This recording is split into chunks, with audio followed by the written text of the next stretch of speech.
morning.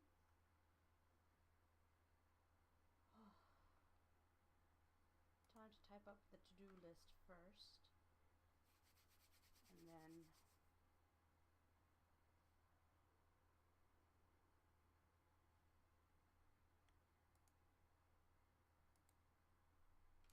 today is Friday, 9th February 2024.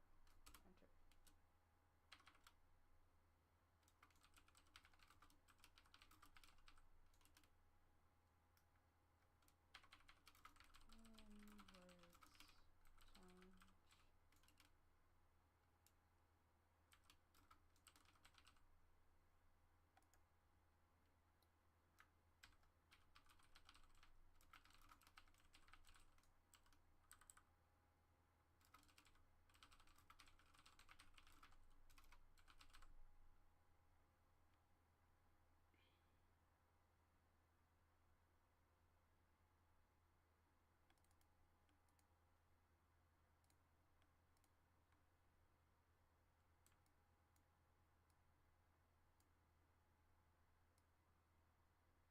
The to-do list.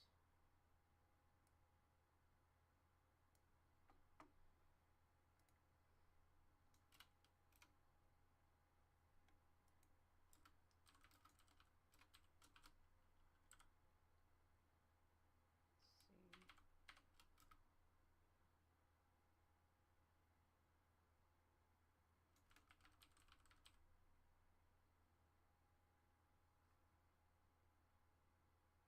Yeah. Tsunami call me.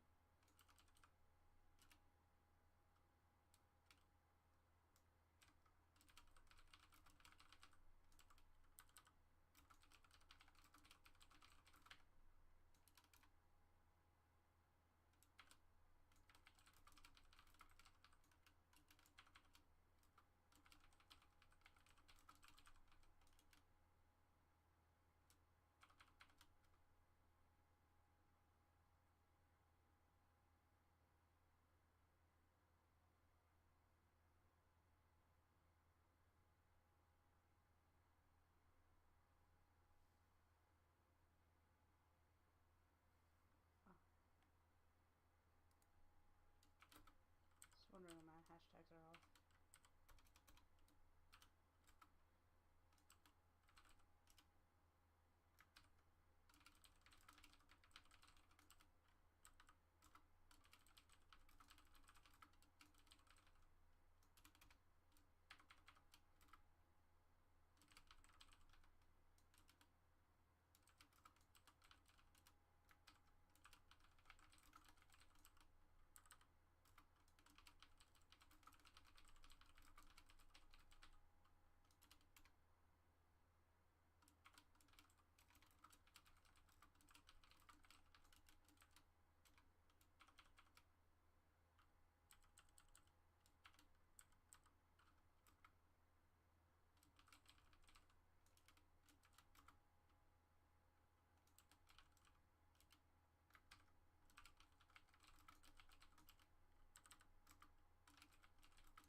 There's that.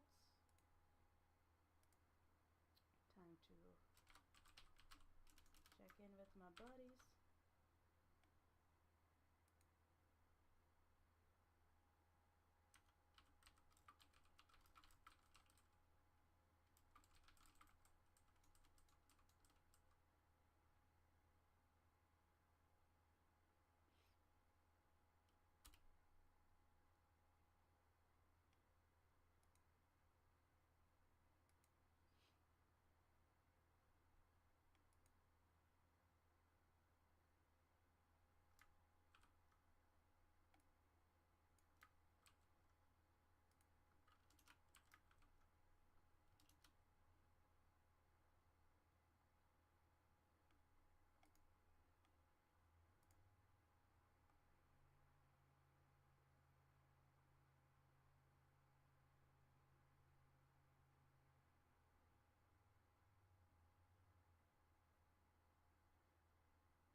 Dream Watchers.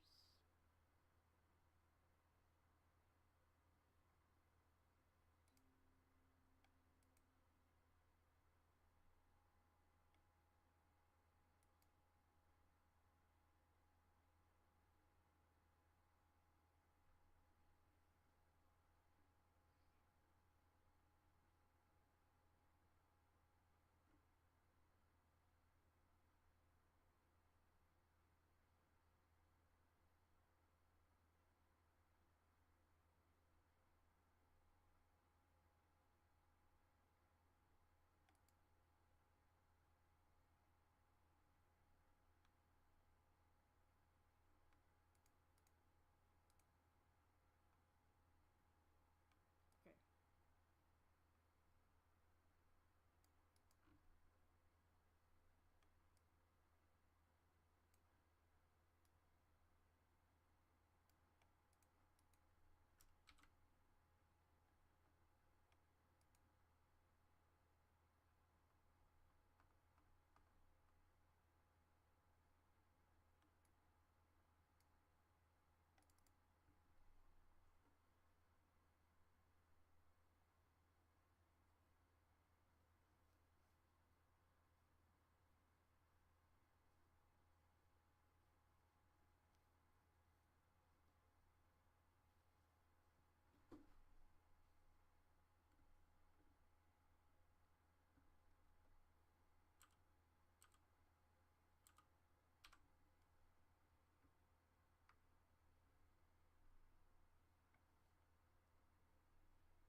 Good morning, Minnie. Or afternoon. I have to leave a little earlier than usual today. The physical therapy appointment is a half hour early today. So I'm ending stream at, let's see if I leave it, instead of 1, it's at 12:30. I have to leave at 11:30. 11:30 is when I go today.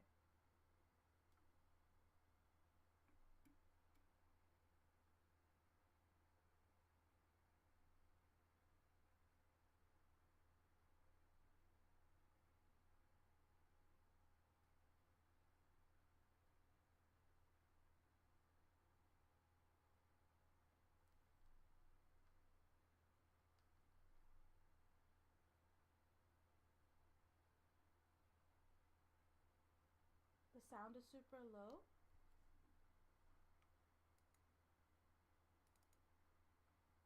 But my microphone... Hold on.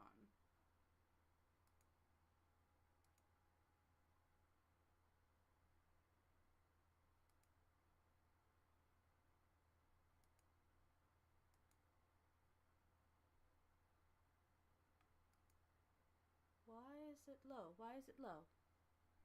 What's going on, microphone? No changes have been made to this thing.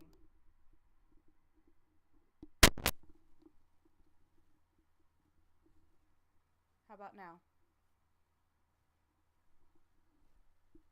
That's weird. Hold on. Hello? Sorry. Cracks but no change?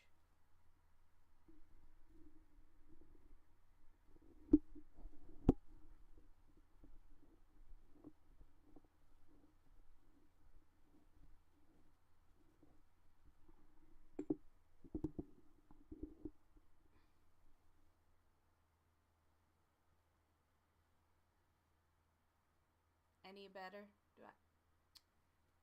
I don't know why it's so soft. It's already on like the highest properties.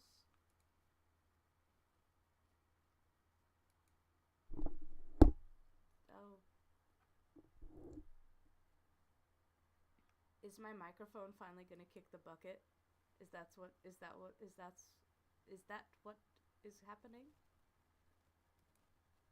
I really hope not. It's been doing so well.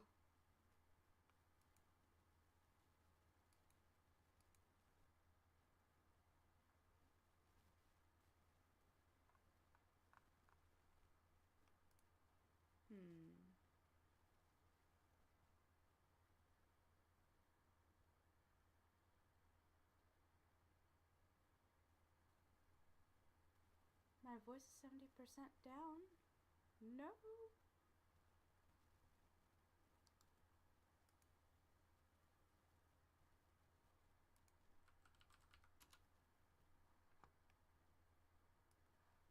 Volume. Test your microphone.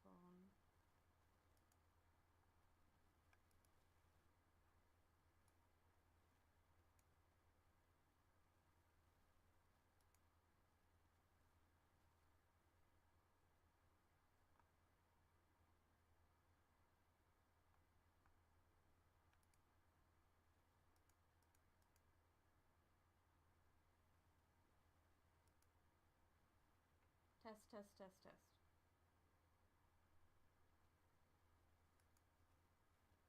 The highest value we saw was 0%.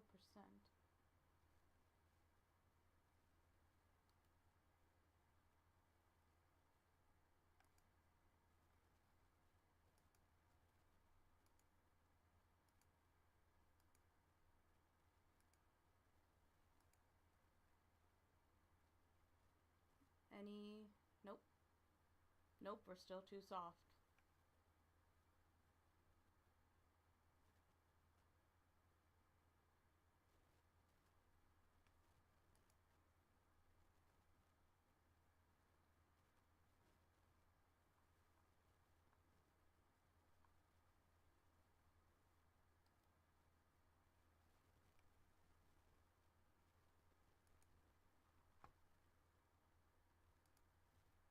Alright, time to Google.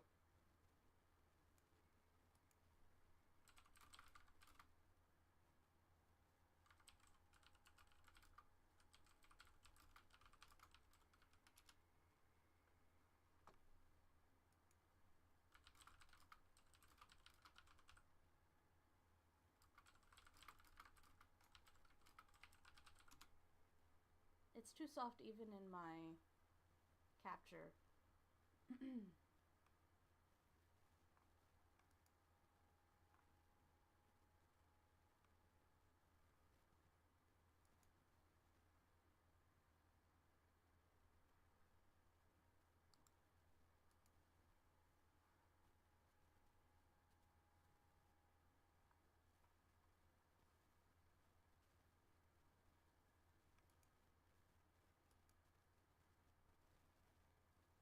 Test, test, test, test.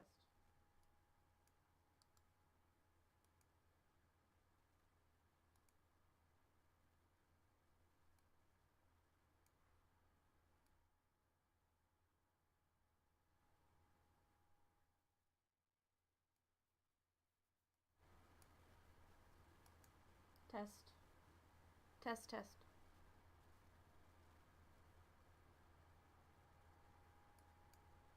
Test, test, test, test. How about this? A bit better? Alright. I'm gonna slowly... Alright.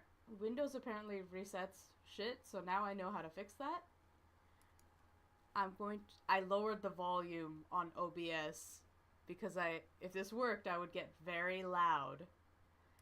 Now we're gonna slowly increase the volume until I'm talking at a normal level. How is this? Am I coming in clear? Is this okay? It looks like it's capturing more, so... Much better? Hooray! We fixed it! Thank you for the feedback, Minnie. Appreciate it. I'm now loud and clear. Hooray! Yeah, it was a problem on my end. Windows, like, lowered my mic input for whatever reason. You know, it was probably because I was messing with like Cakewalk and Audacity yesterday. I was trying to figure out, yesterday night, I was trying to figure out like the little dialogue box beep beep, like the beep beep beep beep beep sound effect that happens whenever audio like scrolls in.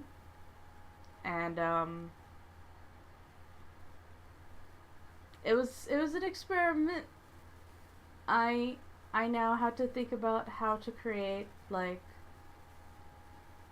interesting noises to serve as the base for the little like boop. So you've kind of got this like little trilling sound whenever words come out on the visual novel. Like some sort of a haptic feeling noise.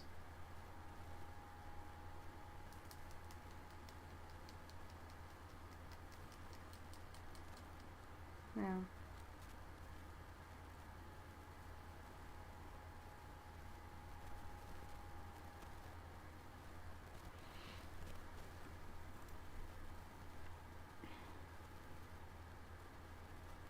Usually for OBS, you'd want to have the input bar reach the highest point in the yellow bar, just enough for it to tickle the red as a general rule, or any other audio output.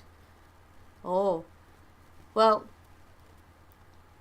I would have to speak louder to do that. Like, my enunciation would have to be like this all the time when I speak on stream.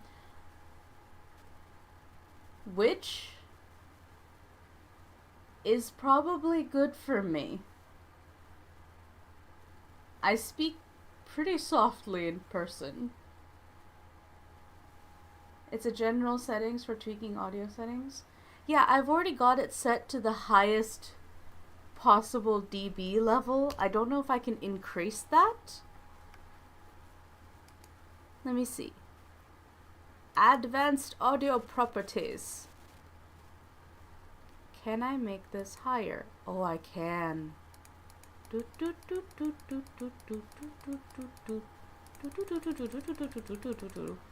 Bop bop. Bum bum. Bum. Bum. Bum bum bum bum bum. Bum bum bum. Alright. If I enunciate, if I speak clearly, then I think at this level I will you will be able to hear me clearly. This is one part a hardware issue and another part of me speaking up.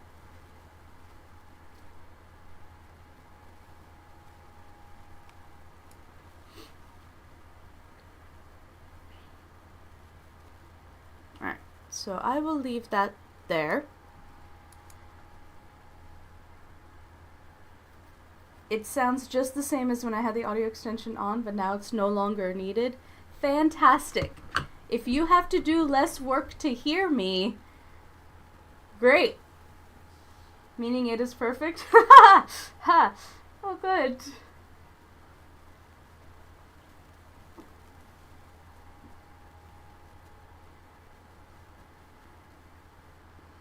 We can always turn you down. That's true.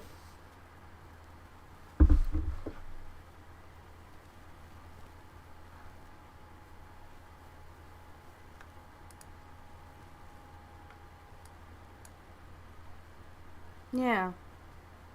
Because whenever I listen to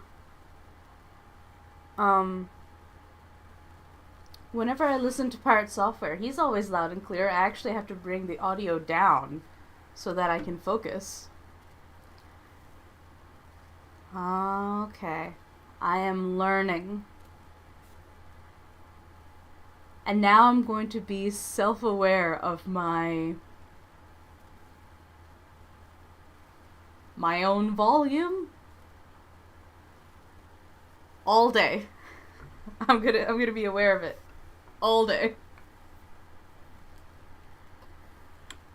Alright, I want to do something to make this color prettier.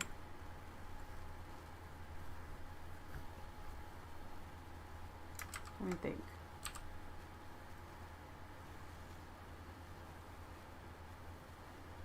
Just do that for now. Actually, do not want to do that for now.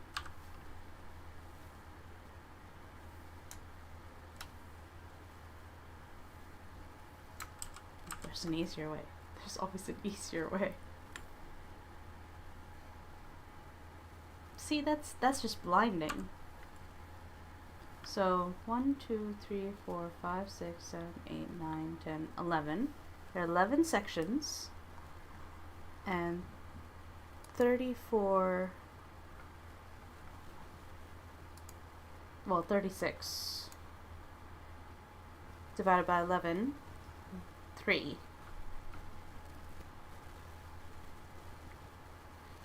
I use Elgato plus Wavelink, so I've had to tweak my audio so many times now that I've noticed the golden rule for where the input should reach.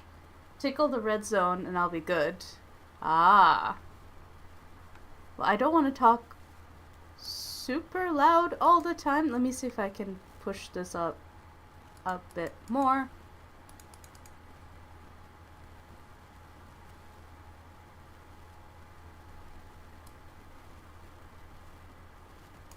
What if I make that 10? 10. Alright. I'm gonna leave it here. And I think the input will be good around this range. It's not you talking louder, it's letting us actually hear what you say. Oh. Well, I'm learning. I still talk softly. I'll be honest, I would rather talk softly. I'll still like mumble to myself, except now you may hear the mumbling.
See, it feels icky, I know, but that's because you'd hate shouting in people's ears.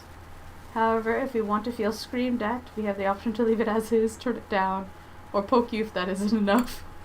Welcome to audio engineering. Thanks, Mindy. I don't often raise my voice. You know, I don't often feel the need to in day-to-day life, nor do I enjoy it. The only place I raise my voice is during Kempo training. because that's how you establish dominance. But outside of that, I don't need to be loud just because I have a set of lungs on me, and I do. My voice can get plenty loud, it's just not always comfy. Ah.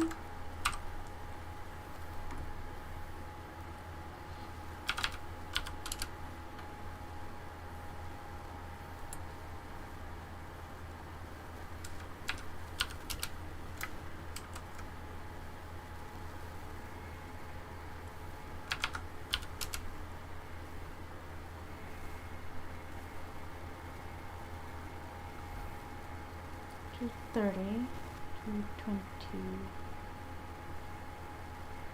210, 200. This is why a good mic can help aid you in letting people hear you while you remain soft and subtle, plus settings. Ah. Well, I have a good mic. So, I bought this mic when I was in college. Can I show it on stream without unplugging it? That's the real challenge. Oh god, the wire is... I can't show it on screen. I'll find a picture of it. Like, it's got a nice long wire, but it's connected all the way to the front of my PC, which is in this far corner back here.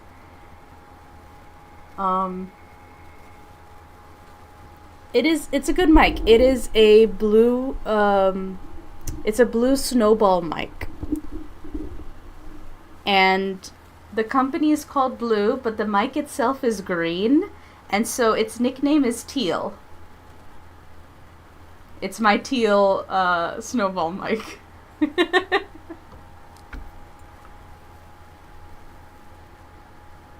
I love it. I've had it since college.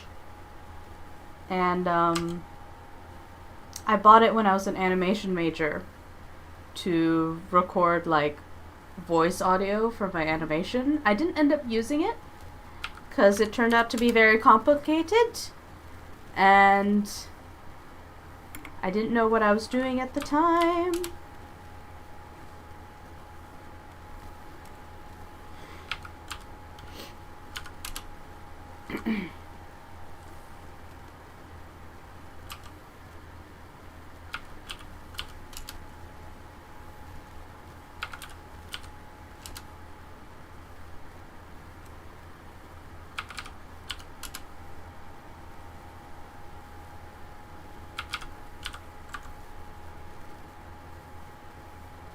I love peacefully redecorating something. Look at this. It's gonna look so pretty when I'm done, and then we'll see why we're doing this. Wait, that's 131, yeah, 130.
There we go.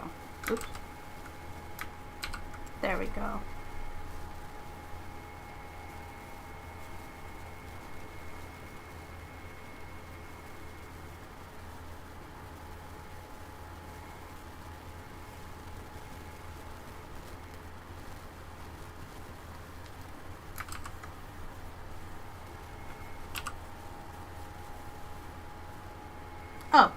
need to do that. There we go. Now, when we write our to-do list, it'll look pretty. Yeah. Look at that. That is a much nicer rainbow. Now we can write the to-do list. Let's see. I never poked you about the audio before because no one poked you about it. I had my ways of getting around it too. Oh my gosh. Were all of you just like too nice to say anything? And we're just adjusting the audio on your end, or you were like, no, this is the perfect amount of I can't actually hear her vibe. It's a good change for any new viewers who may have never voiced concern about it and just left. Oh. Yeah, I'm sure this will help.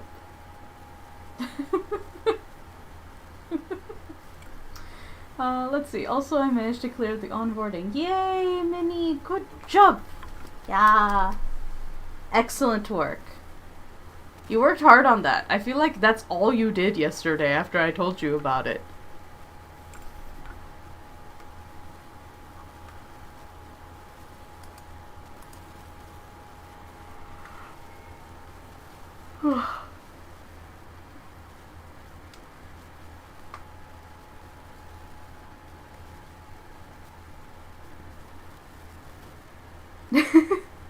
I am a mod and I know many things, but I also don't control the stream. I know. But like if something is easy to fix, like the settings on my microphone, to then like improve the quality of the stream, like that is a change that I'm not only willing but eager to make. So like if something in the stream is not working out that I can improve upon, then I'm more than happy to like improve upon that. Right? Remember, the goal for this year is to become a better streamer than I was last year. Right? If last year was the year of experimenting and just getting used to streaming it in general, this year is to actually like super improve like the whole thing.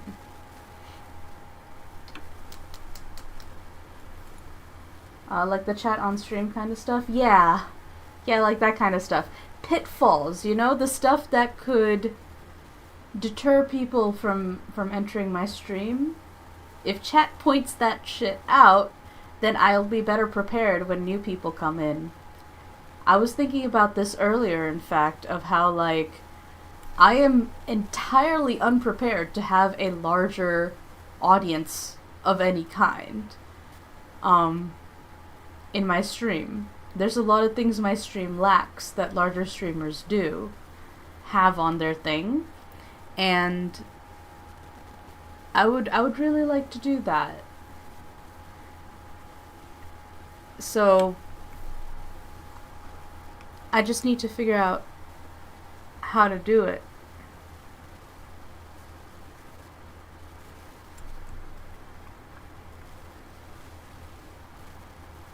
Like, for instance, putting a green screen behind my head so that I can kind of be like an overlay in the bottom corner.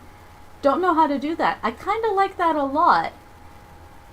So I need to figure out how to do that, and it may involve putting up green construction paper behind my head.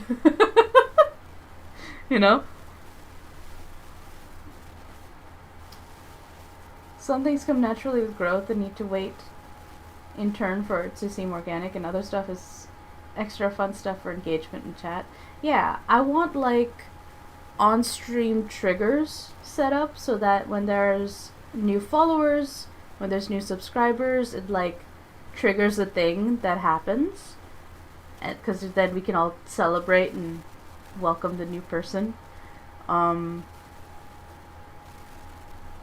And like the ads trigger as well. Like I want to have all of that on stream, and I want to have like a, I don't know, like a neat little doohickey or something.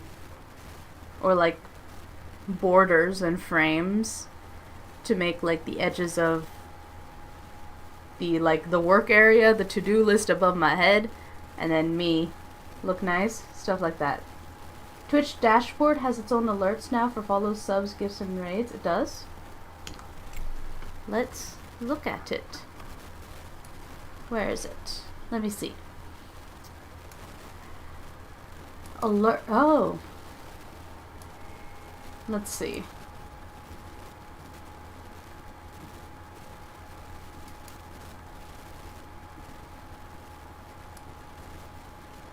Oh, I have one alert box set up for followers, but I feel like followers follow after the stream is over so that I don't notice them. Let's see. Tour the alerts editor. Browse source URL. Oh. Browser source URL. So if I need to set up a thing in the so let's say I rename this window. Right? And I say no, don't remove, rename. Why won't it let me do this? Hold on. Chat, rename. Because we don't have a chat anymore, so new follow. You could take off the sound and let the alert still play to accommodate people who want to quietly follow. Yeah. Or I can make the sound something like super light. So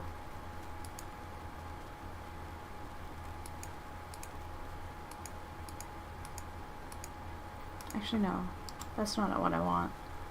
Let me remove this. Add a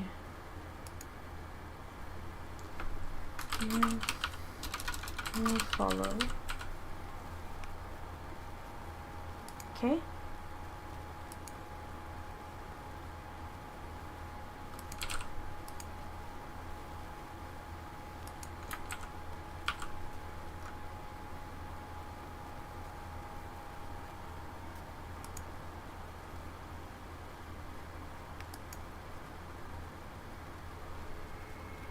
Alright, so now I have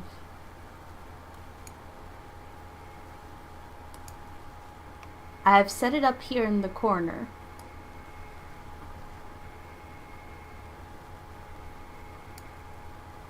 And then I can control the sound on OBS, so I'll just turn off the sound for this browser source. So I can actually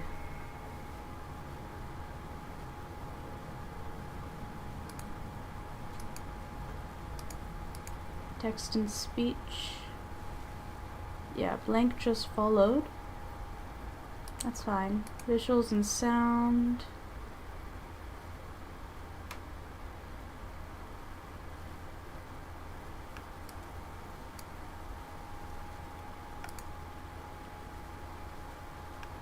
Ooh, celebration animations. Fireworks.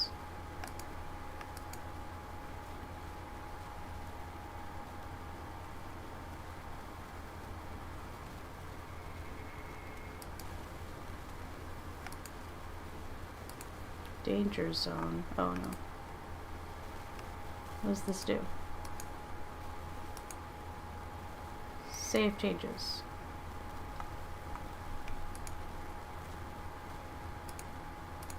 Oh, there's a lot of things I can do. How do I play this?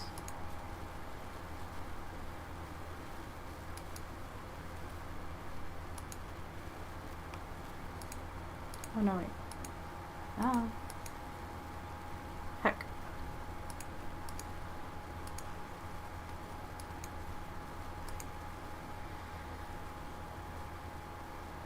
Working on the onboarding even after you ended stream and all morning. Oh, Minnie!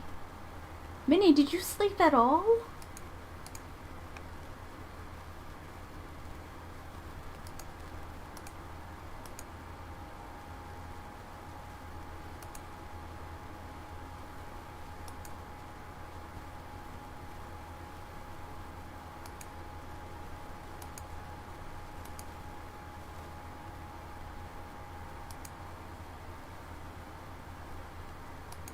Oh, these are all browser sources that I need to add to.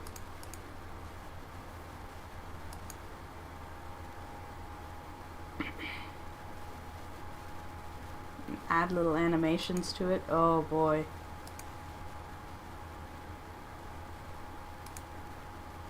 So subs, gifted subs.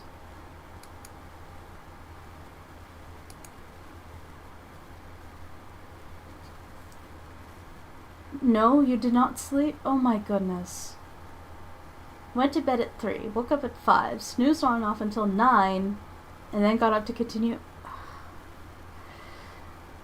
Well, I suppose there's on and off snoozing in there. Minnie, you need rest, and now I need to add all of these browser sources to my stream. My goodness. I need to like set them all up. I have sound alerts down here. What is this color source? Don't need that. Video game audio.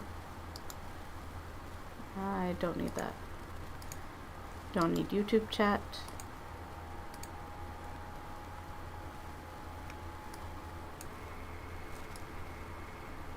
Oh boy. Alright.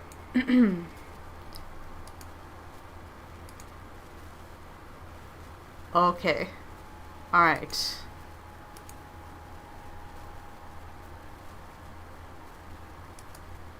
Time to add a bunch of browser sources. So let's see.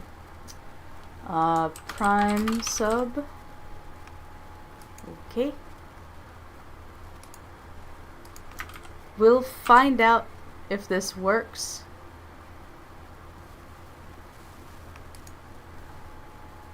Later. Wait, no. Prime sub. Copy. Paste. Okay. Resub.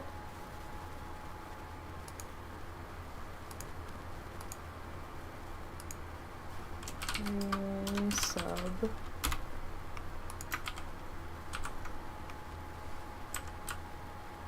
This is a really long browser source, though. That makes sense. Whoa, it's very long. The alert box string is huge. Copy. Add another browser source for new sub.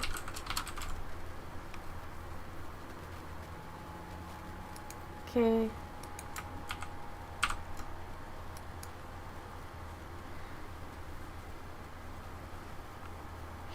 I'll be crashing later. Yes, let us see the madness. Right, so new follower will happen in this corner. Or should I put it like in the center of the screen? Then new subs. Yeah, I guess I'll just stick them all into the center of the screen. Gifted subscriptions. Add browser.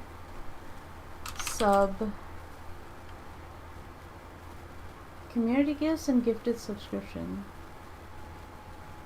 At least one community gift sub. Community gift. Okay. Oh, it's someone who gifted to the community. We've had that happen before. Some very generous people. And then... Okay, and then gifted subscription. Right. Alright. So some people can just gift to the community willy-nilly, and others can gift specific subscriptions.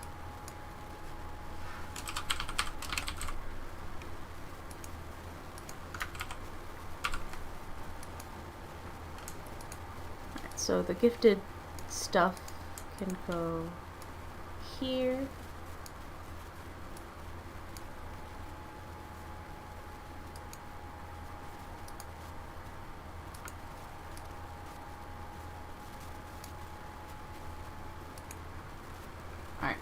So that's gifted subs. Cheering.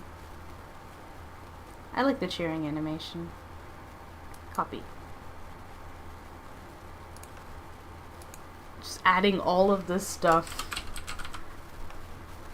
to my OBS and pray that it works.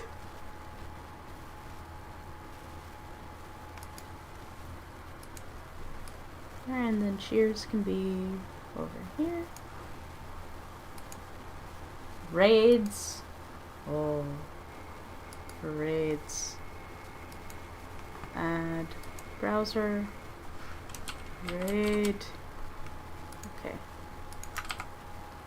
Paste. Okay.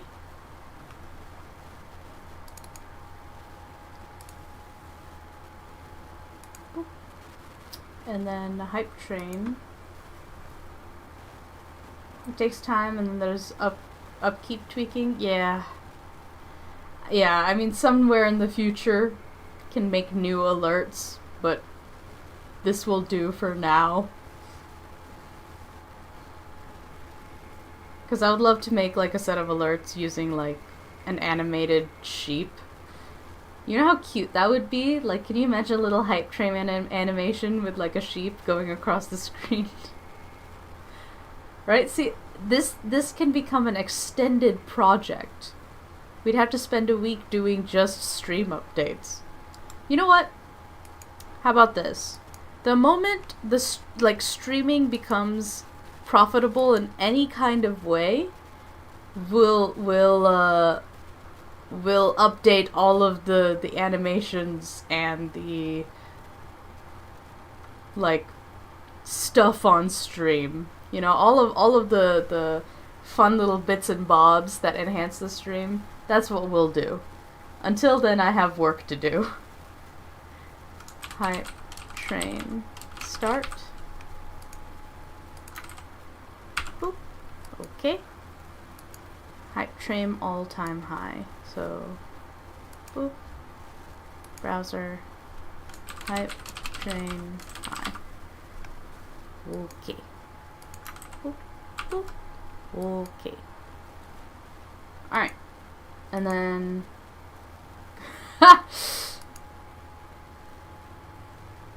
channel points.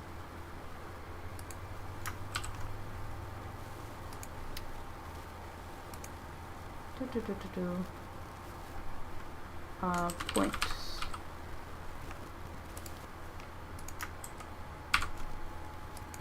Oh look, Blue Bro is back. Hello! I don't see it work. That's because I haven't started work yet. I'm currently adding alerts from Twitch to show up on the video. Alright. Alright, Minnie. I have added a whole bunch of alerts. In fact, Minnie, you can set goals for follows and subs to the channel that everyone can see. Can you do a point redeem and we can see if it pops up on screen?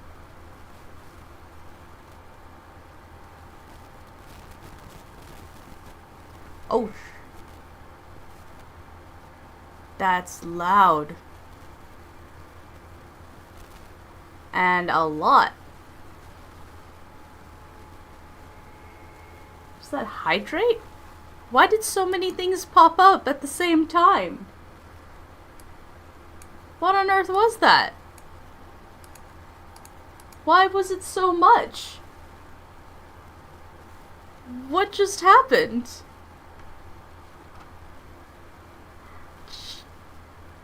Okay. You know what, we're gonna the properties. I should have set this up for everything. Control audio via OBS. Oh, we're gonna lower the volume on that. Though I can't increase the volume on sound alerts. Oh no. Okay, yeah. Let me just really quickly turn this on so that I can control the audio via OBS and it doesn't like scare me every time.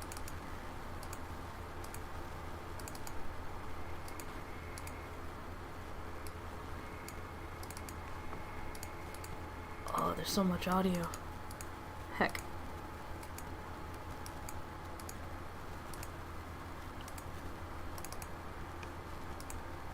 Okay.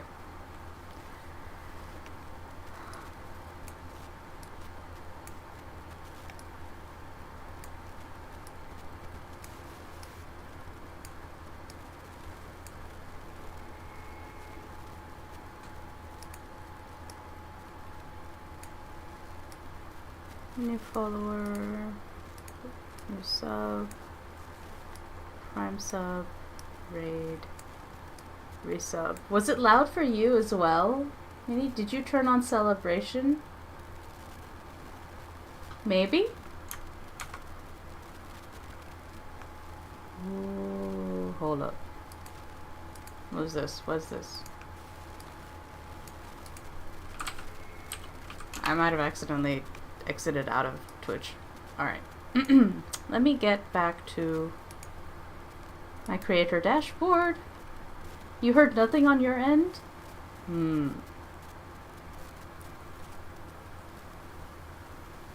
Alerts.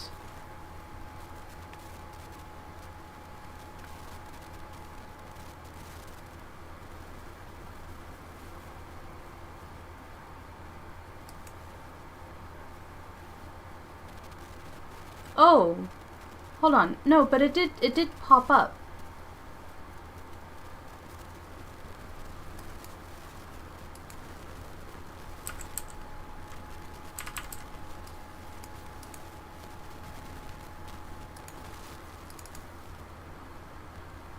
Oh, hold on.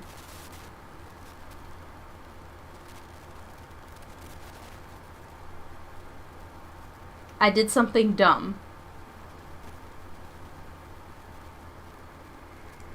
I did not, in fact, have to make 10 different...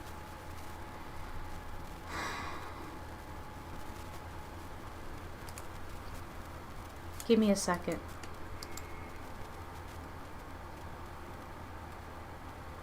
Let's remove these. God damn it.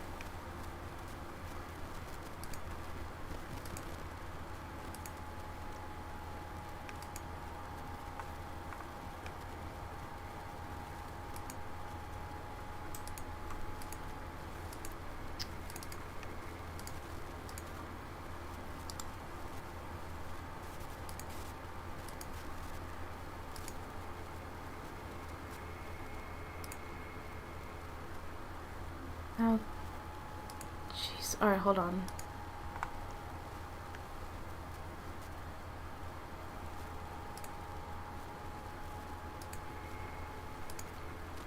I've messed up my entire, like... Alright.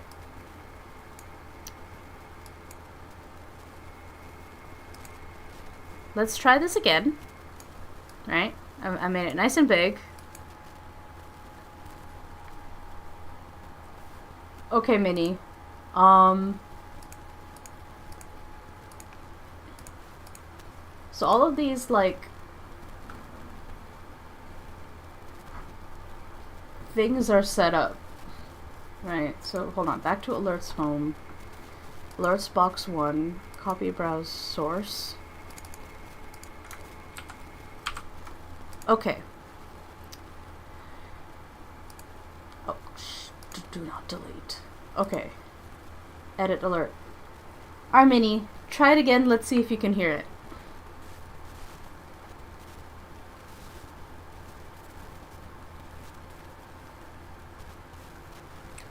Let's see. Blue Blur. Oh, thank you for subscribing. I have hit 80 subscribers. See, this time I didn't hear anything.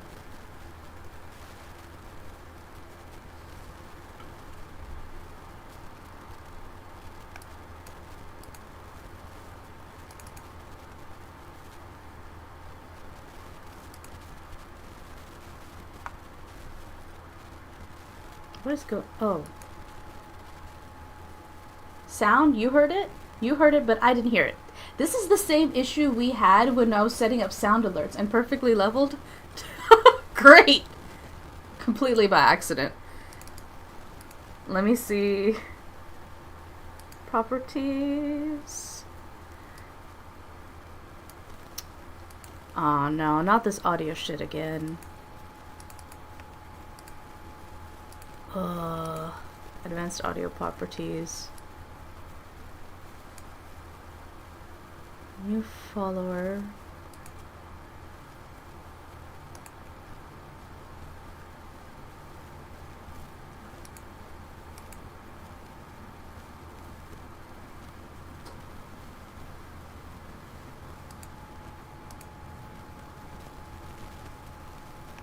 Close. Okay. Well, you heard it. And now I need to make sure I can hear it. Again, same thing with like the sound alerts, man. Ugh. We'll figure this out. It's already been an hour. I don't have more time to fiddle on this. We fixed 2 audio things. We fixed my mic, and now we have alerts. We know the alerts pop up on screen. I just need to get rid of these extra ones. And now there should be just the one. So I don't know, you could ambush me with something. And if I hear it, then great. Save it for another day, make notes. I mean, yeah. It should work now. It should work as is. Let's finish writing. Let's write our to-do list. We haven't done any of it.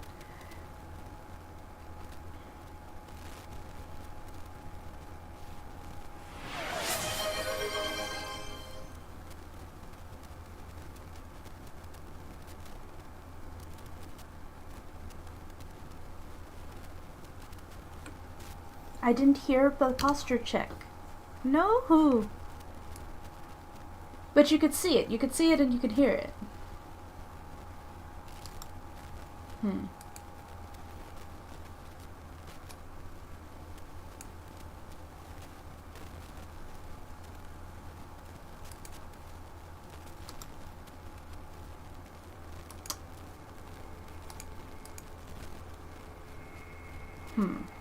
Output.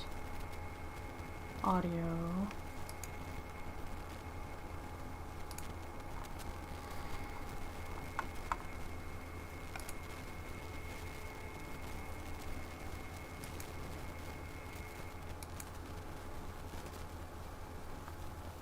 Monitoring device.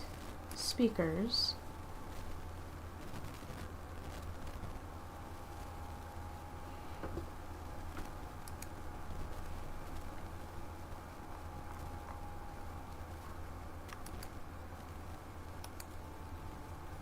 I feel like I had to do like the sound alert testing again so I can hear it and you can hear it.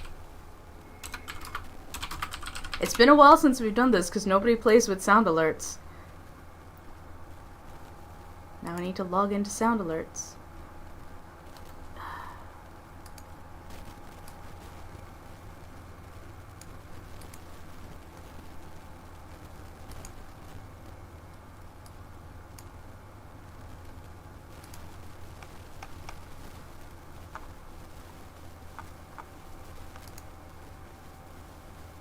If I can make sound alerts work, I can make the other thing work. My alerts.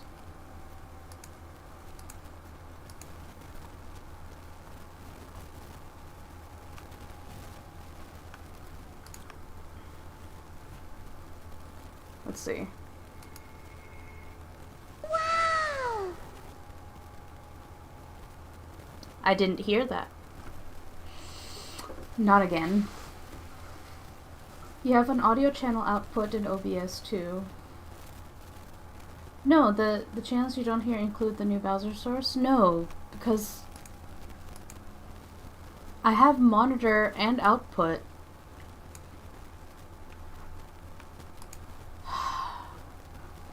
Settings. Audio. Global audio devices, microphone, speakers, advanced monitoring device. Default, apply. Wow! I don't hear the wow. Real tech. What's this? Disable Windows audio ducking. Apply. Browser. Wow! I hear nothing. Apply. Wow! Nope.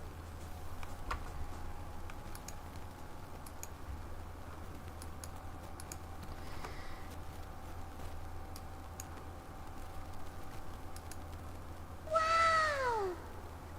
See, I can see it going off in my OBS, but I don't hear it. And I can hear Pirate Software's stream, which means that my audio is working. In settings under audio, it's like checkboxes you tick off to direct the sound to the right outputs. So I'm in settings and audio. The only checkboxes I see are like enable push to mute and push to talk.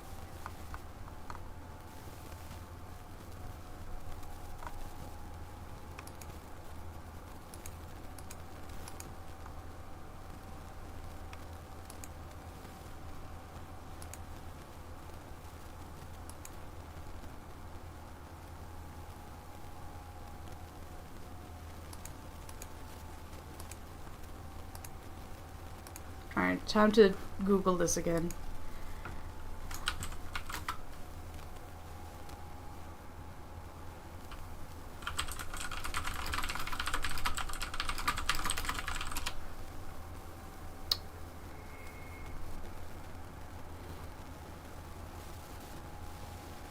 Check if your monitor audio output device is set correctly.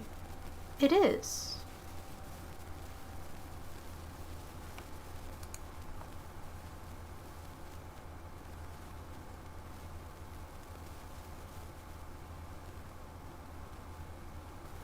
The most common reason is a bug related to control audio via OBS Streamlabs setting.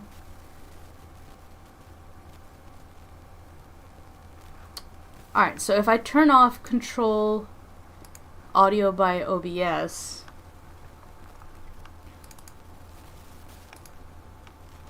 if I hit OK on those,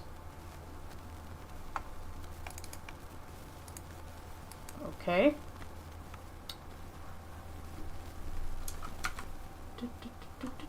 Let's test this and hope it's not too loud.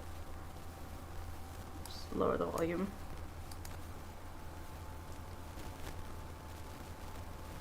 I think I fixed it.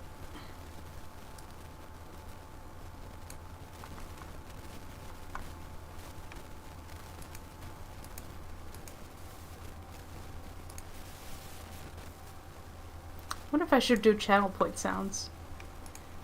Great, alright. Now let me just set all of these to like...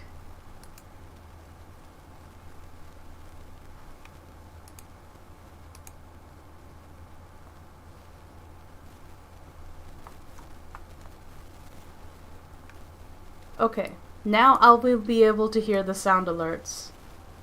And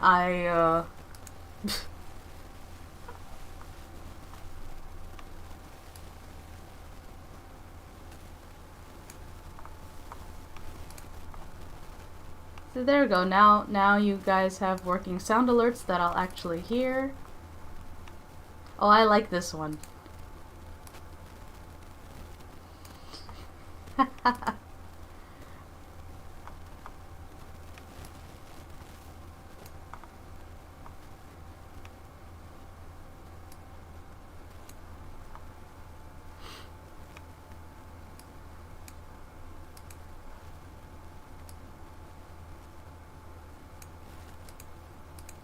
Alright. I adjusted the sound settings so it won't be too loud. But I do love the, what do you call it? X-Files theme. Great. we made the sound work again. So now, if you redeem any points, I should be able to hear it and be like, oh, that's the sound for a point redeem. And as long as our...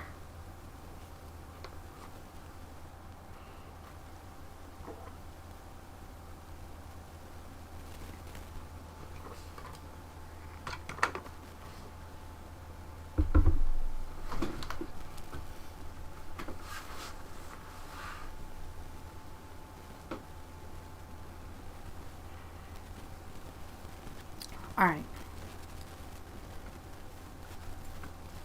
I hear the noise. It goes boo-doo-doo-doo-doo, or like something like that. Look at that. Mini sheep just redeemed squish the squish. Do I actually have to squish the squish? No sound there? God damn it. So when I control via OBS, it works. No sound there? So when I control via OBS, you hear it, but I don't. If I turn it off, you hear it, I hear it, and then you don't. Alright, time to... Good, we tested it. Let me look at this.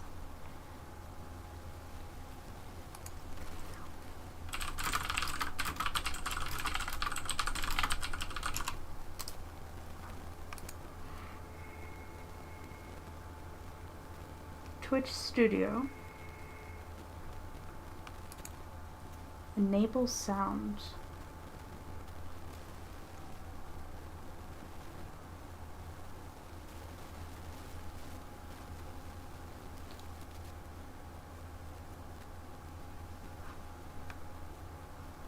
Let me see.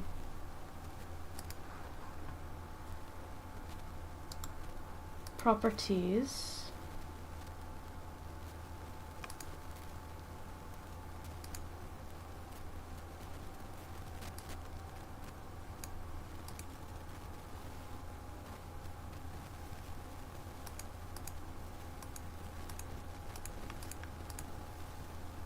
New followers, sound alerts. Close.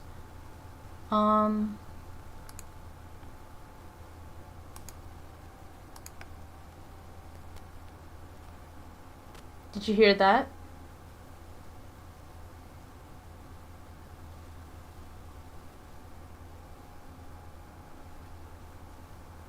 No.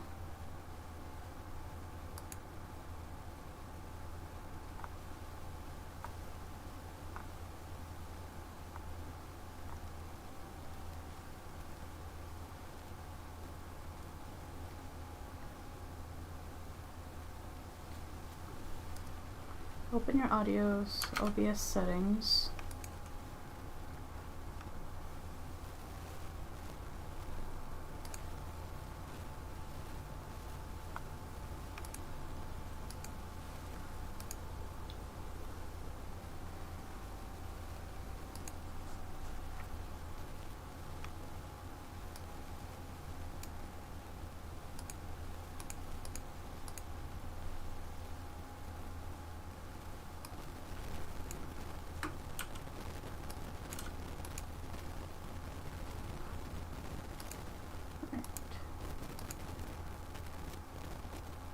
So I hear it.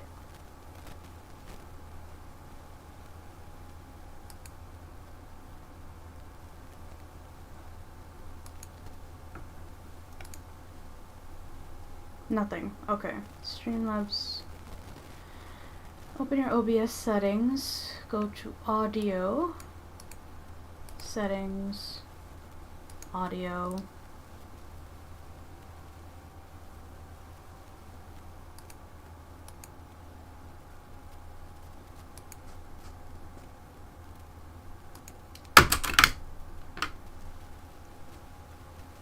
Monitoring device. What if I hit default? Apply. Okay.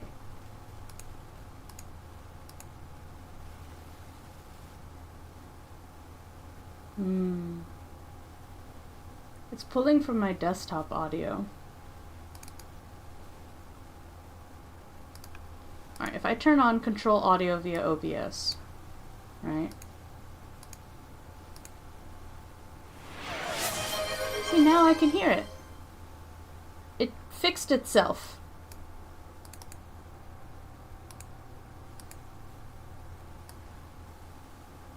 Sound. Yes. It was loud. Was it loud? Let me try that again. Oh, that's softer. Okay, that should be good. And then sound alerts.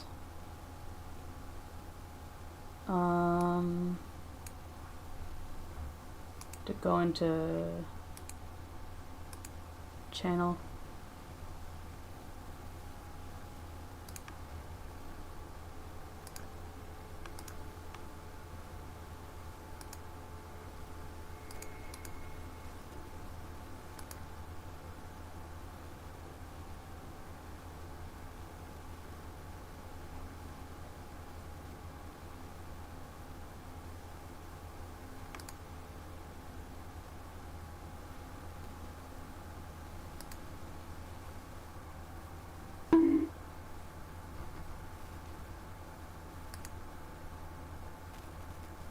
Wait, do I have my sound alert set to bits? It shouldn't be.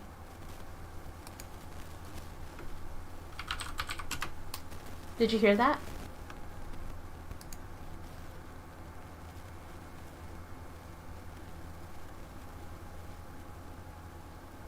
Okay, great. You heard that, I heard that. It somehow fixed itself.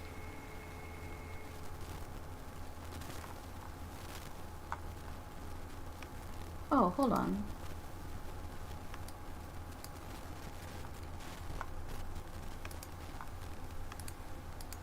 Okay. I've turned the bits to 0 because we have so few people. I don't think anyone will, like, you know, I don't know, abuse it. So now, Hey, listen. can you hear that? I heard that loud and clear. So that's working. That's working now. It's working. Hooray! You can hear it. I can hear it. OBS is working. So I fixed that. I feel like I should start every stream with testing out the sound. Alright, great. Now it should be set to 0 bits. So you can use the sound alerts. You can use the point redeems. Whenever subs get, when subs get renewed, you can, hear it happen. And then I can hear it happen. And everything will work out. Wow. Wow.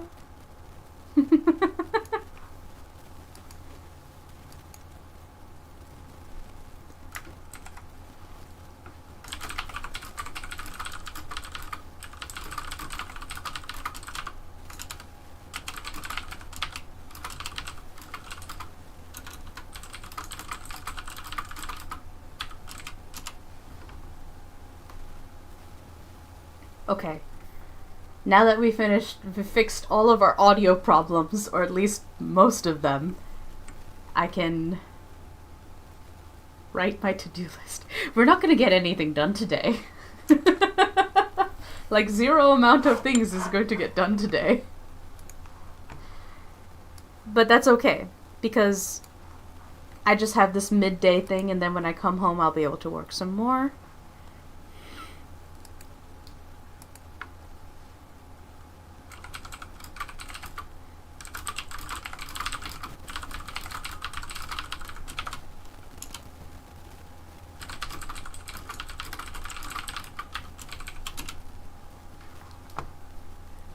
I might be getting another side gig some side gig work. Ah, fingers, fingers crossed. I would really like this. It would help me a lot.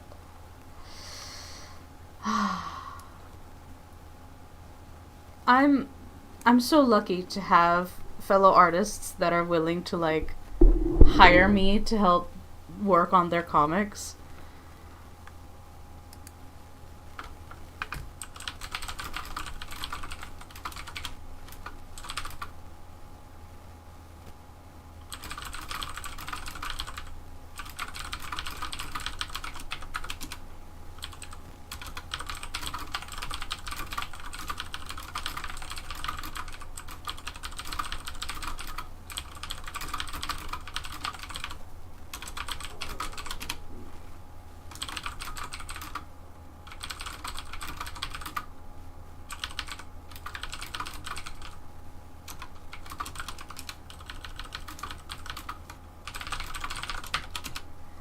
One of my friends went viral for their book in December. I hope they make bank. they're they're one of the sweetest people I know, and they make a ton of books. They have written so many books. And I'm just like, oh. I'm so happy for them.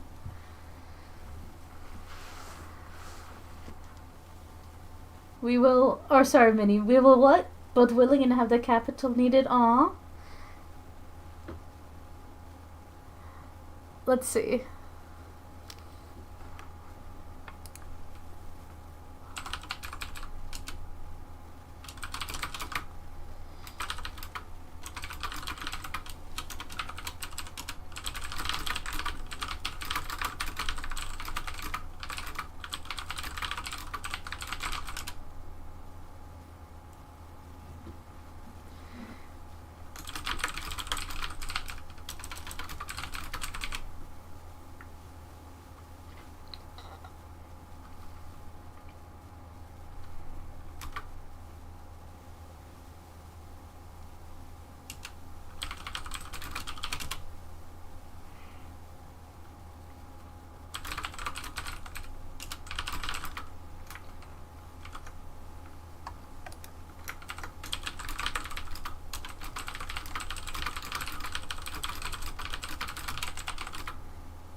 Now I'm talking shop.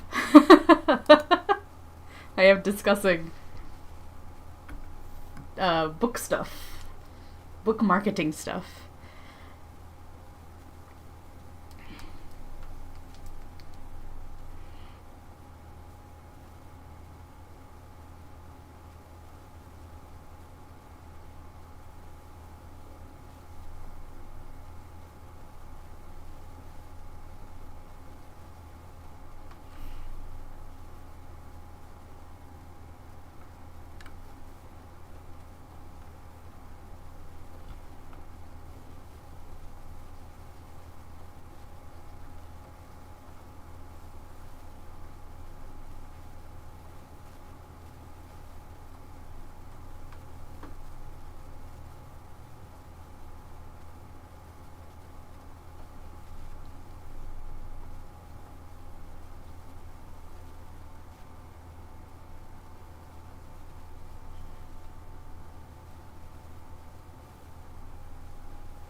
see.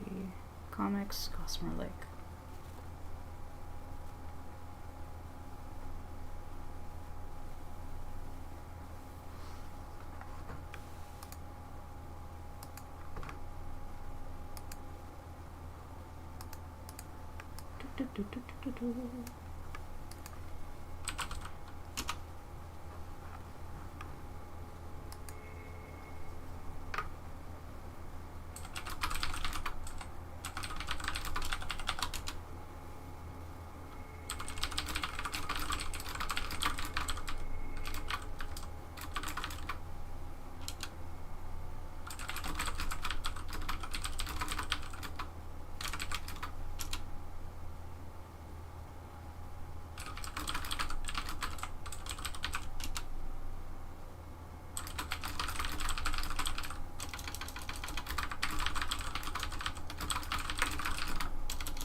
Let's see. What did we get done on Wednesday? Did I actually make progress on Gossamer Lake? Oh no. Shit. Let's check.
Okay. Let me fix my production schedule.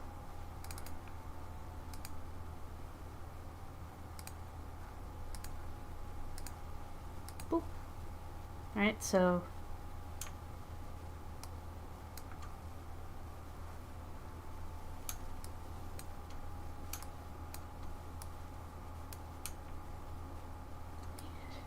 I need to make sure this actually functions.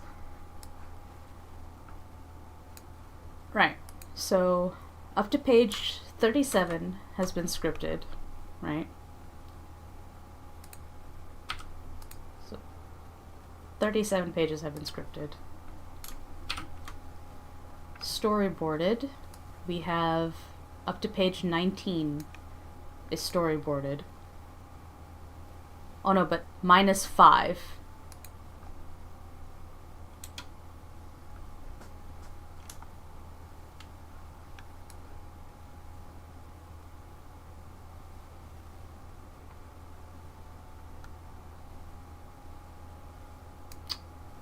It's actually 55. So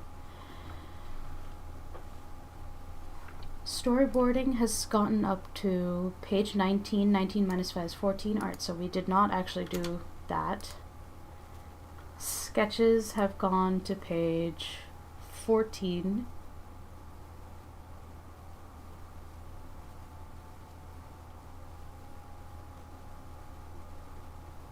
Oh no, wait. It's gone up to page 17. 17 minus 5 is 12. So I did not do that either. Lines. Line work is done up to page 14. Yes. So 14 minus 5 is 9. So I did not do lines on Wednesday either. What did I do on Wednesday? Flats are done up to page 13. 13 minus 5 is 7? 7, 8, 9, 10, 11, 12. No, 8. So I did do this. So we did do flat. And then shading. 7. Lighting. 6. And then detail and proofread by page 10. So 5 are done. Okay. That's what got done on Wednesday. So today,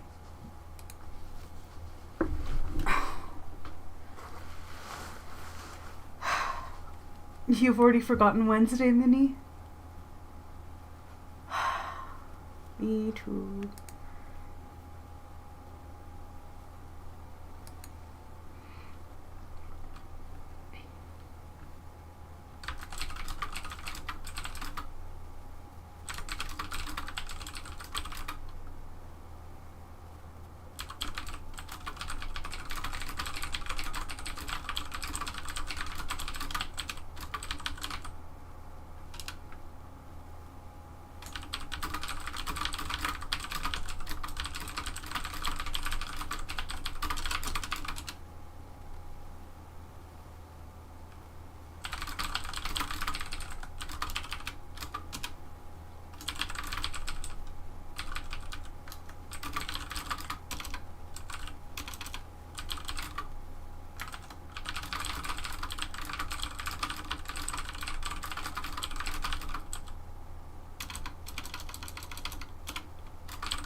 All right.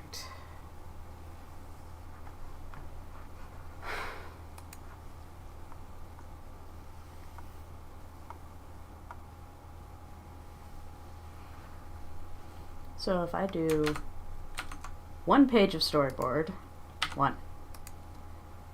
1 page of sketch, 1 page of lines,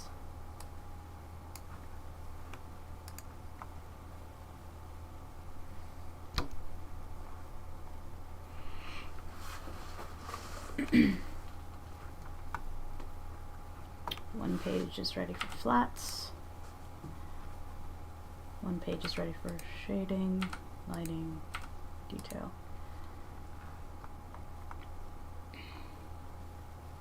So let's just try to get 1 page each done of all these things. And then later in the day, if I have time, I'll do more.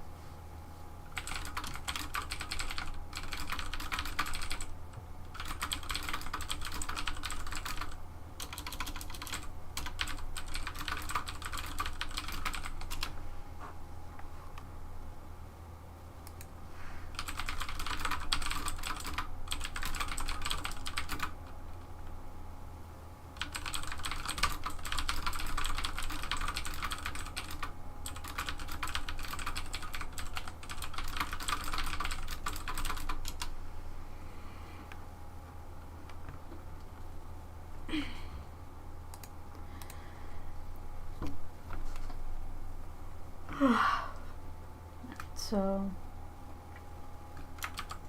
1 page each of story boards, sketches, lines, flats, shading, lighting,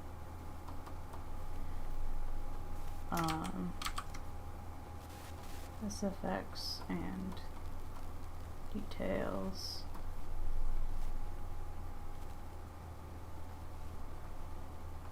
And then finally, share good art on Twitter, daily, save. Okay. Alright, so first things first. Million words recording on my For the Words. Heck. As well as Pacemaker. Could probably share this.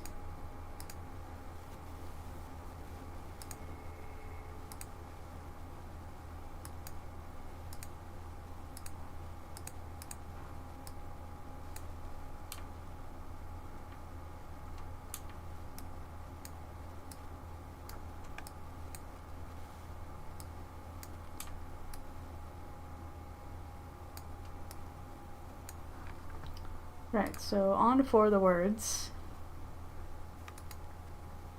I have a long writing streak.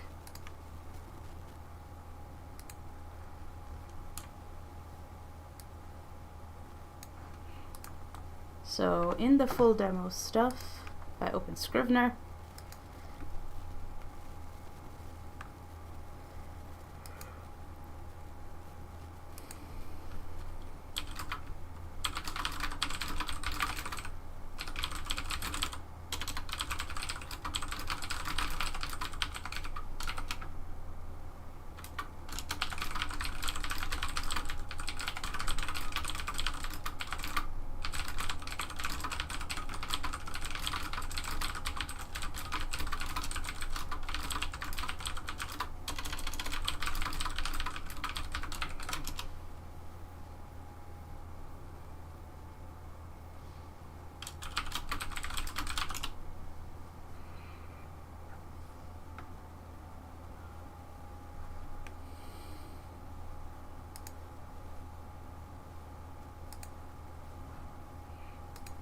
Alrighty.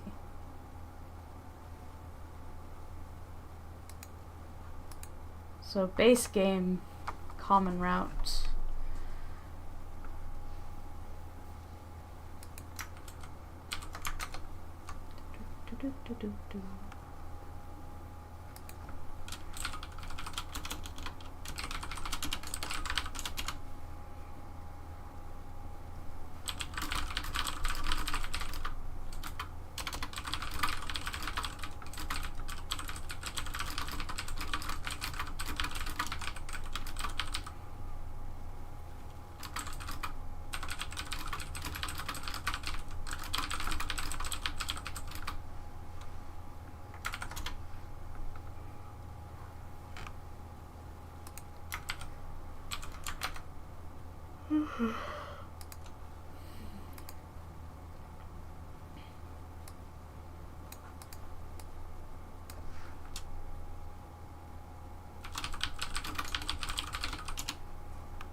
Alright, adventure. Gotta make sure I have my quests so that I level up.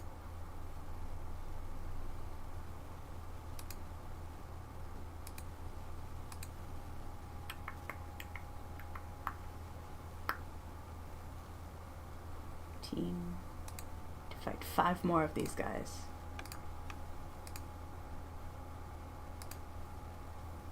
Then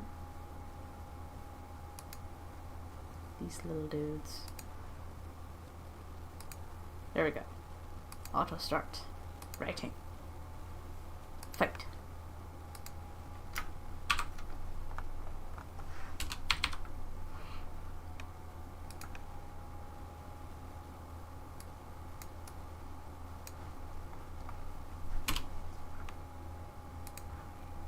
Let's see. Oh, I could probably grab. No.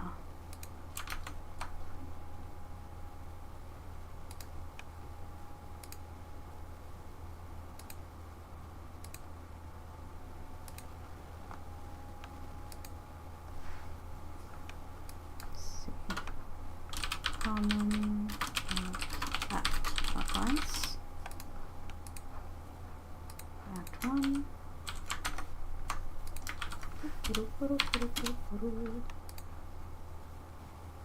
Act 2. Oh. Oops. I copied the wrong thing. That happens sometimes.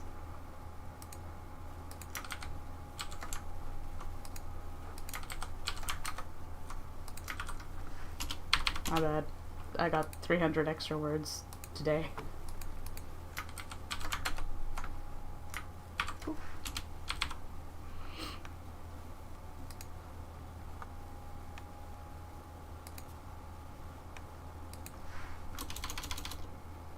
Common route, act 1, scene, nice.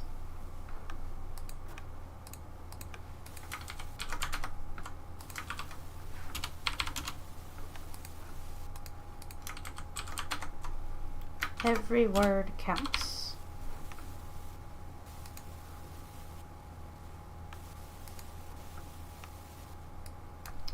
Common route, act 2, scene, nice.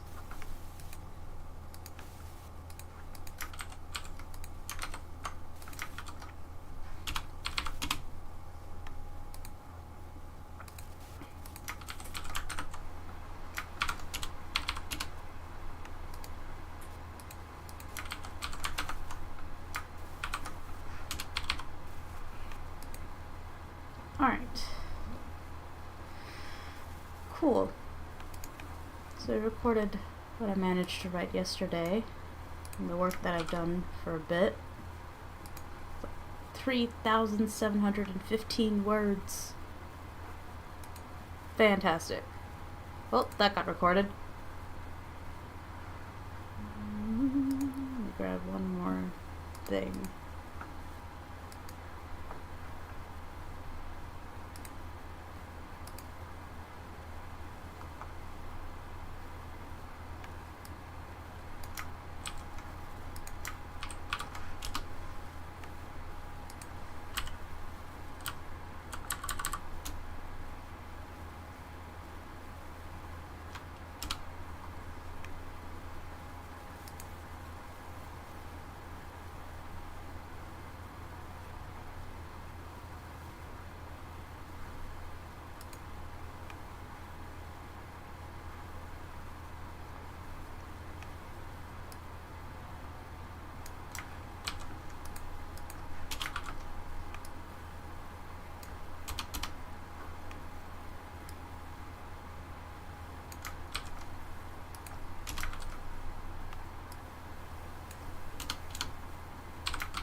Okay. 3782. It's important that I track my progress. Save.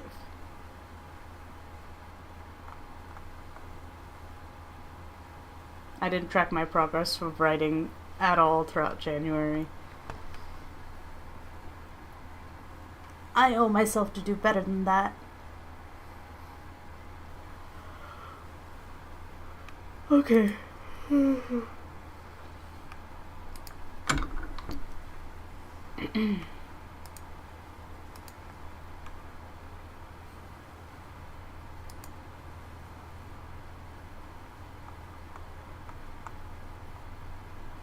I love talking with my buddy that writes a bunch of novels. They're always so optimistic and positive and willing to help and just wonderful. I do the coloring and typesetting for their new comic called Warrior of Hearts. I can give you a peek at some of the work, actually. Let's see. Yeah. Let's see.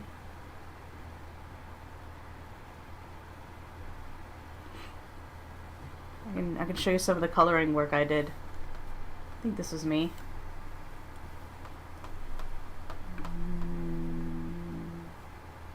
Is this my color? This is my coloring. I have to like check. Yeah. Yeah, someone else did the line work. And I did the coloring for their comic. Yeah. The coloring, the typesetting, some of these like oh no, I didn't do the smoke effects, that's different. That was the line artist. Yeah. This is some of the colorist work I do for the little romance drama that my buddy is making. In fact, I can shout out Bo. Bo's comic on Tab S is about a transgender man who like becomes friends with like someone they met on the internet through a game that they mod or something like that. There's a novel and there's a comic. And so they're basically funding their own comic adaptation of their novel. So I'll shout them out here. Ooh. They're super sweet. They write nice stories.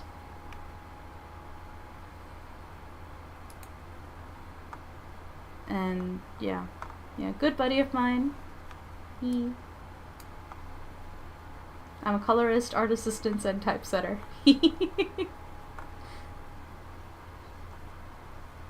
Do like soft shading for this comic. I love their work. I love them. They're wonderful.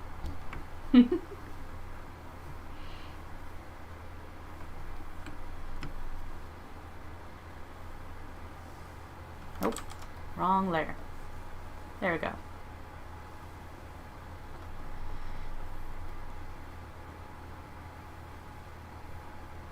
Did this. Alright. Now, let us check the scroll comic for Bones Tarot, because I think it's ready for upload on Namikomi. We're finally gonna upload episode 1 on Namikomi. So, let's check this real quick.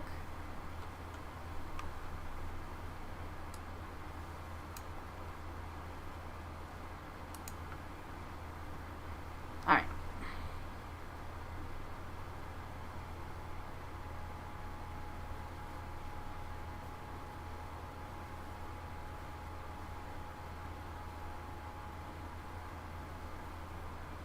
Looks good.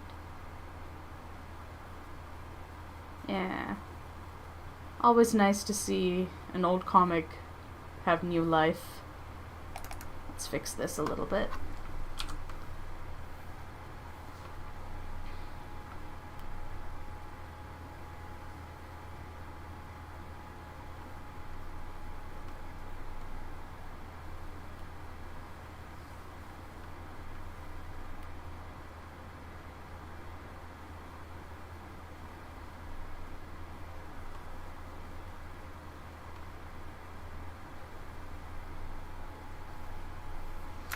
Save. Alright.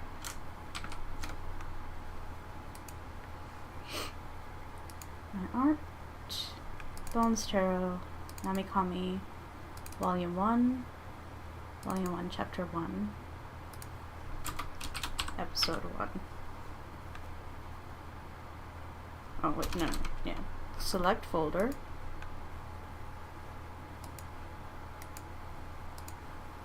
Select folder. At 1. Okay. And export at 100%. Okay. I'm gonna let that load. And then we can finally upload it to Namikomi.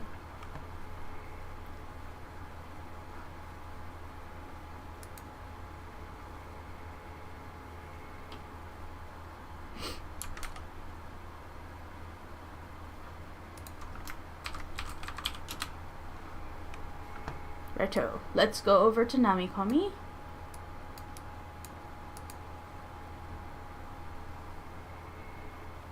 Bonester has a new follower. I'm like, who followed? There's nothing there. And I see that it's Minnie.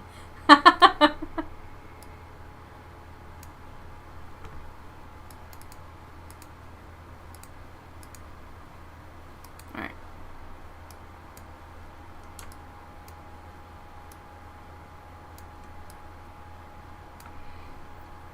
Right, so I did that as soon as you went on the platform. I know, but like apparently I only just now looked at the notification. Oh, there's Minnie. No, not that. I want there. Studio. I am the organization. Titles. One's Tarot. Okay. Here we go. Publish new chapter. So, Volume 1, Chapter 1, -1. Was it Fear, Admiration, Loathing? Language, English, Scheduled, no. Chapter thumbnail.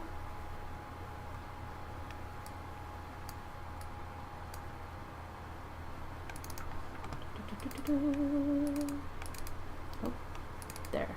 Yeah. Done.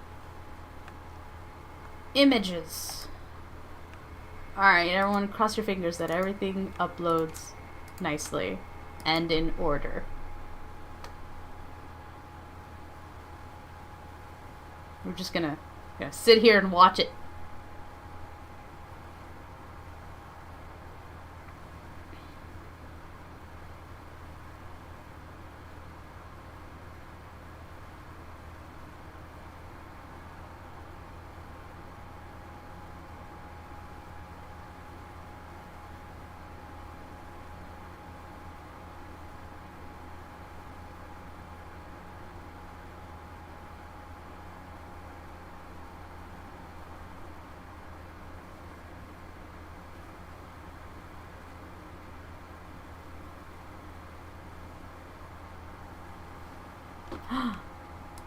See, aren't we glad we watched?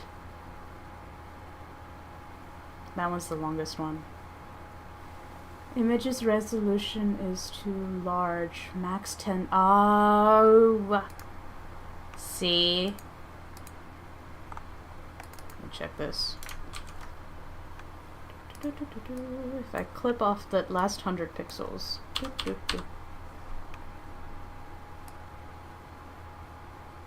Oh, we're fine.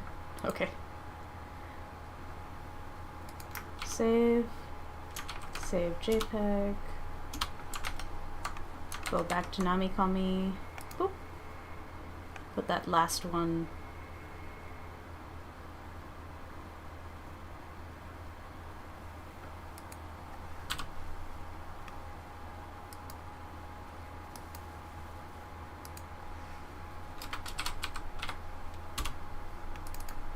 Okay. Voila, it worked. Fantastic. What's this quick sort? Oh. Preview.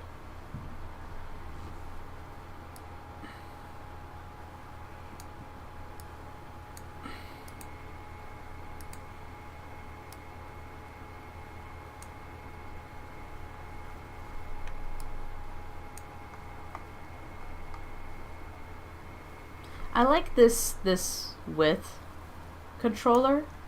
That's really nice. What? Mini? What is it? Oh, we fixed it. It's just the size of the canvas. I made it too big. Did that work? Always good to scroll to make sure all the pages are in order. Alright. Cool, cool, cool, cool. Submit. Error validating does not match the rejects. What did you not like? What happened?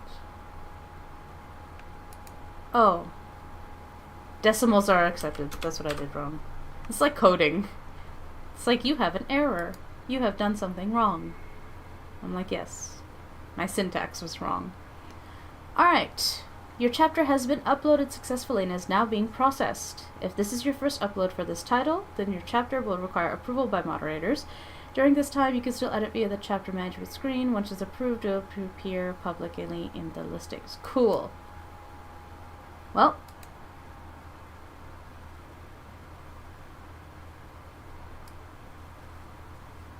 Yeah. I think I'll do like a weekly update. Because the first 3 episodes are long.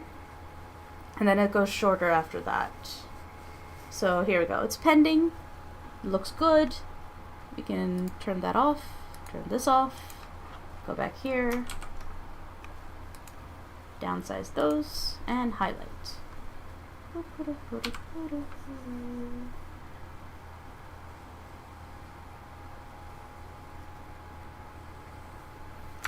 Save. Save JPEG. JPEG. Yes. Alright, next. Assistance gig. The Calco Knight. As it turns out, the original pose was the best one. As I knew it would be.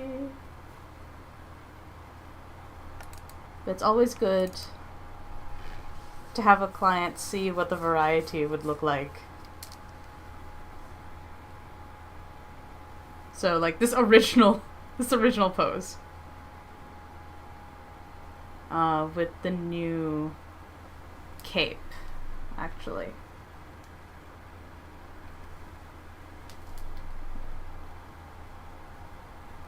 Yeah.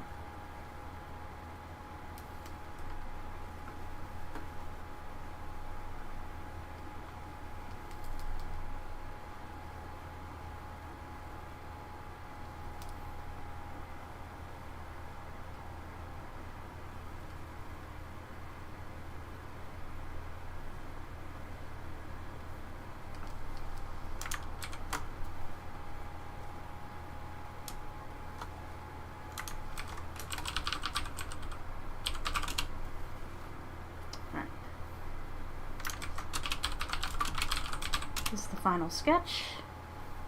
Vector layer. We're going to line with the G pen, which I have not used in a hot minute.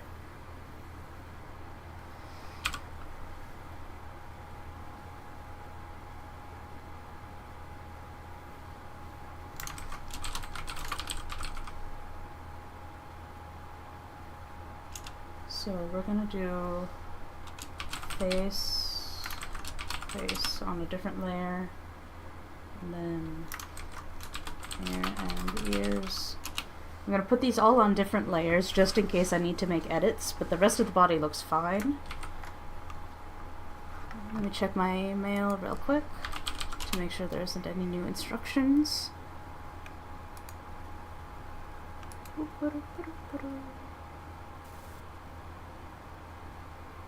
Everything else is perfect. Great. Yeah.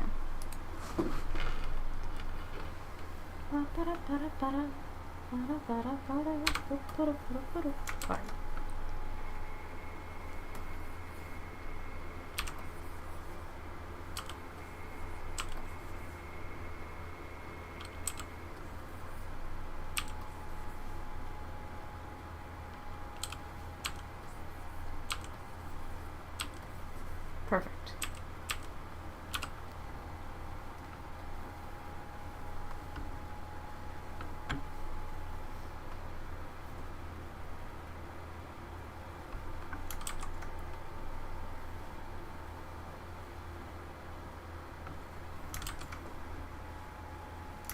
Oh my gosh, I'm gonna actually need stabilization because I'm doing things slowly.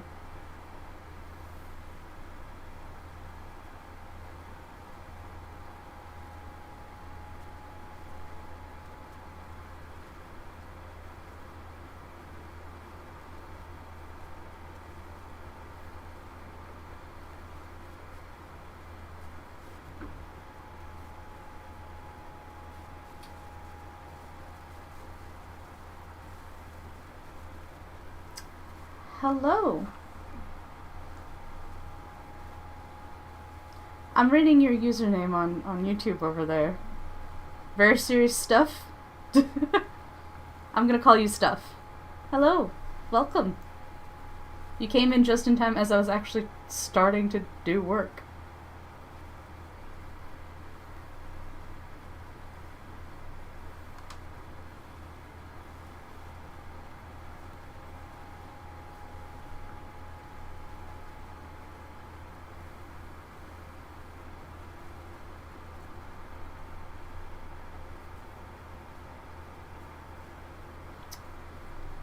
We've got someone on YouTube for once. I'm streaming on both Twitch and YouTube.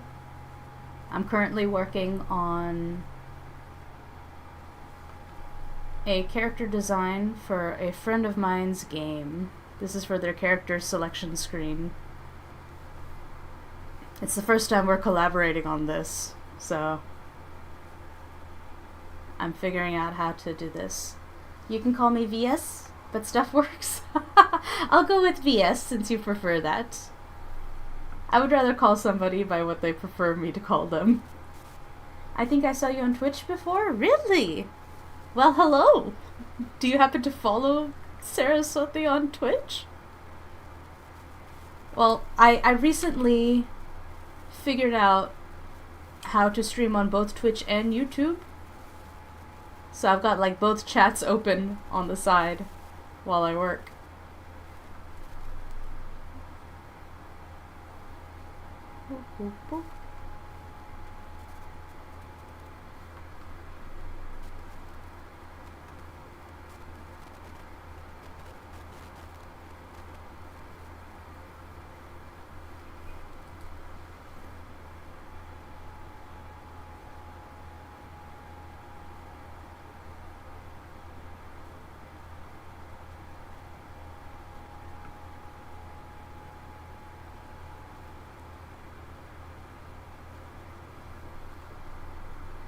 Oh no, that's not what I wanted at all.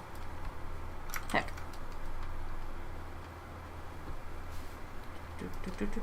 Alright.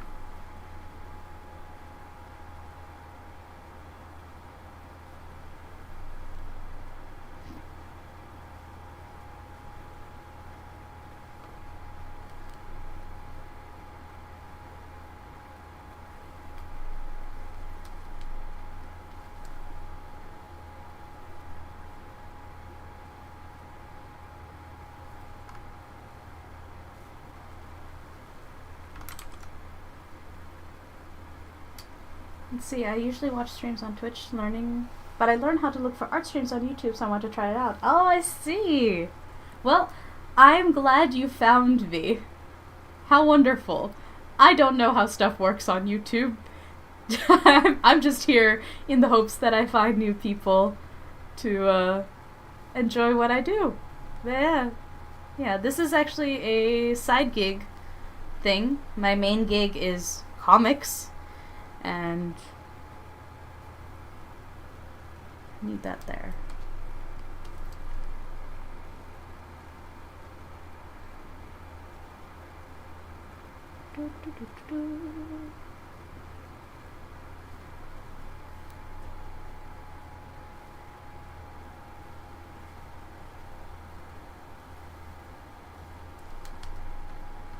Vector lines are so good for like clean line work when I need to create something that's like going to be on a character screen.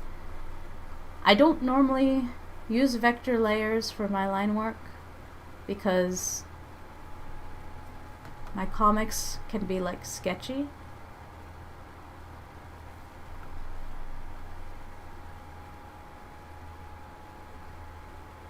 so I don't need it normally.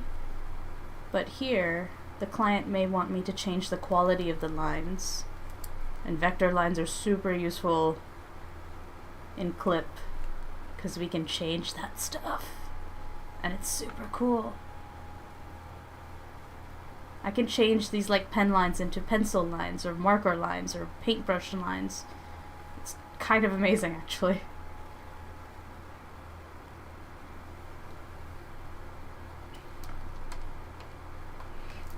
Let's see. And comics, you say? I do say. You want to see? Check it out. This is our current project. So this is a Patreon exclusive comic called Gossamer Lake. I'm currently working on chapter 1. That is the project until March 15th, where I hope to finish the last remaining 55 pages. So this is the comic that is currently being worked on. And so you notice as we slowly deteriorate into my sketches and storyboards and scripting, right? So this is what I do. Vector lines sound really cool, but actually using it's hard if your vector lines are clicky pointy, but in Clip Studio they actually make it very accessible. I can use any brush except for the fill brush on this layer, which is a vector layer right here, you see that? As opposed to like a normal raster layer, which does not have that vector symbol on it. And so everything, if I click object, becomes a vector. Everything I draw, all of that, all of those are vectors.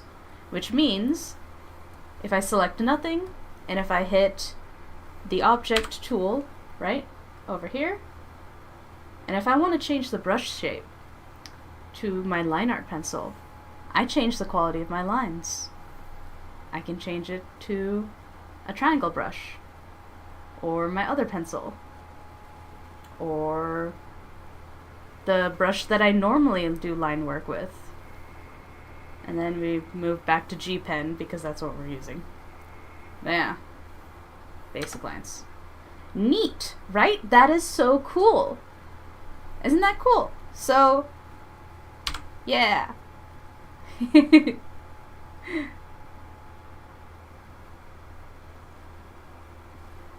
And then another great thing about vector layers here on Clip is if I do something like this and the eraser, right? So if I hit E, the hard eraser up here, if you go into the settings, there's a vector eraser. And you can do that to be like normal vector erasing, or erase up to intersection, or erase the whole line. I have erase up to intersection, which means if I go here, and if I just boop, boop, it takes away the entire line up to that intersection. So I have my eraser set to that on vector lines. And if you're on a raster layer, it won't do it because it's raster graphics, which is just pixels. But vectors is math. Isn't that cool? That's another Clip shortcut. So, and I currently have stabilization up because I'm drawing slower than I normally would be. I normally freehand, but like if I freehand and try to like do it slowly, I end up with like this wibbly wobbly ass line. And now I have stabilization on. It'll adjust the stabilization of my brush. But yeah, everything about Clip Studio is honestly super useful for comics and illustrations. And I haven't even gone into the bells and whistles for the comic stuff. There's so many shortcuts if you want to use them, depending on your style and whatnot, like speech bubbles and whatnot. So where's my speech bubble tool? Text. You hit text again, you got balloon tools. And so I've got a bunch that I've like preset. And if you want to go into... So these are normal bubble tools, but if you go into materials, you can actually create bubble tool vectors. Yeah, manga materials. So I've created all of these bubbles that I used to use to keep consistency across my comic. And I have some set up for like comics that I do side gigs on. So I work on other people's comics And so I set up consistent bubbles for them, and you can usually just drag and drop the bubble.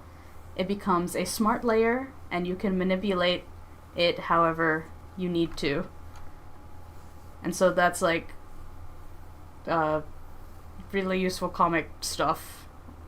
Yeah. I love using Clip Studio for comics, though I need to learn how to use its features better.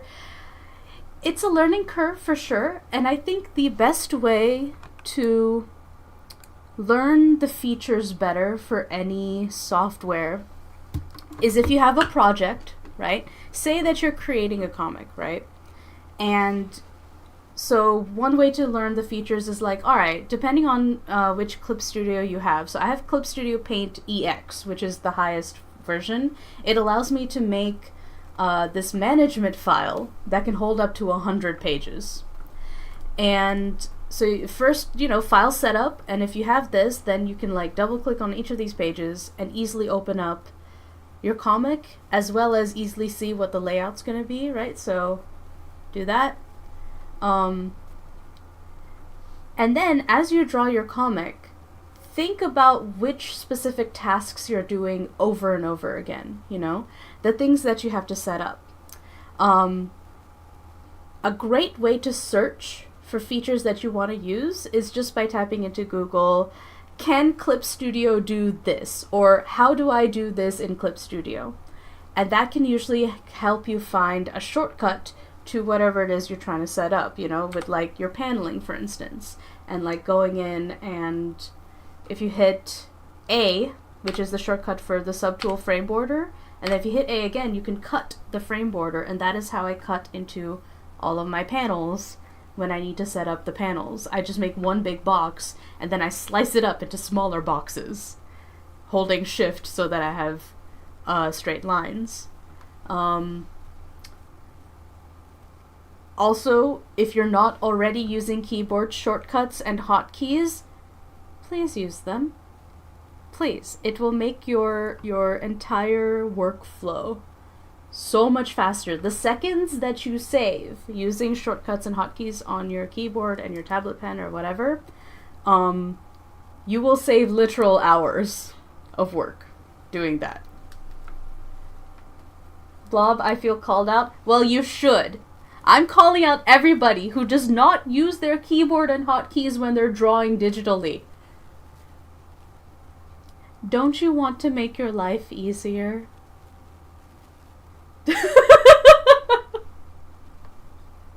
I see you in YouTube chat. I did this to Minnie yesterday over on Twitch chat. I said the same thing. I'm like, Minnie, why are you not?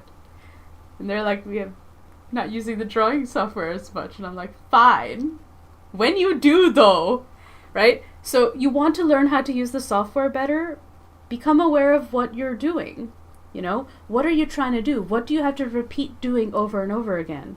And if you're doing a certain set of actions over and over again, you can create auto actions for it. You don't know how to make an auto action? Google how to make auto action in Clip Studio, right? So you use tutorials to figure out the problem that you're on, and once you've actually figured out the problem, you get off that tutorial. You don't need it anymore, right? And sometimes it's really easy to do things inefficiently because you don't know a better way. And sometimes you learn things on accident. Even now, I have been using Clip Studio for, I don't know, since 2015? No. 2018. No. 2019. Whatever. More than 5 years. No, less than 5 years. It's 2024. No, it should be 5 years. Whatever. I still learn how to do stuff on Clip. And I'm like, this could have made my life easier a bajillion years ago. But I can't think that way. You learn things when you learn things, and the moment you learn them, you implement them. That's just how it goes. You can't beat yourself up for what you didn't know in the past. That's rude.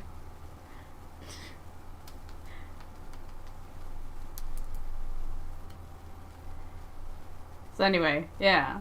If there's ever anything you want to know in Clip that you see me doing, I'm more than happy to explain it.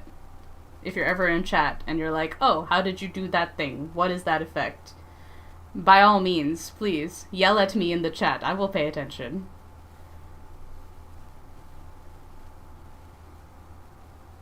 Alright. Minnie's giving me emoji eyes. Yes, Minnie. I called you out as well. Keyboard shortcuts, people. Make your life easier, please. Please.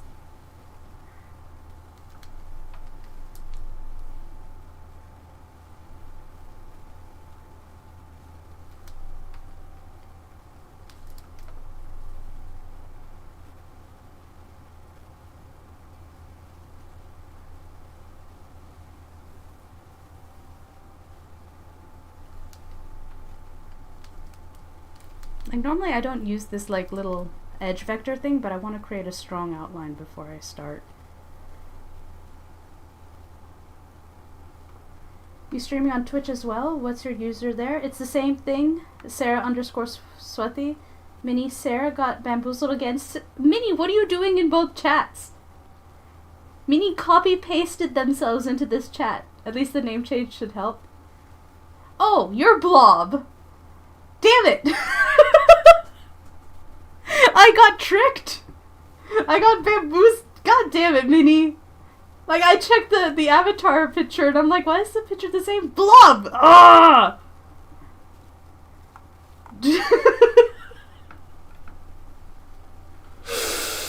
I have the memory of a goldfish. Anyway, yes, Minnie/Blob. I'm calling you out. Use your keyboard shortcuts, damn it.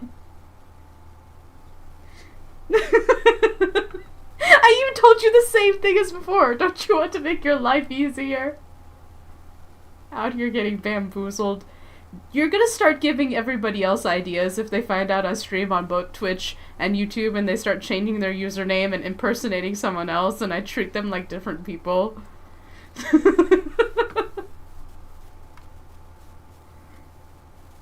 Watch, it's gonna happen. I'm so gullible.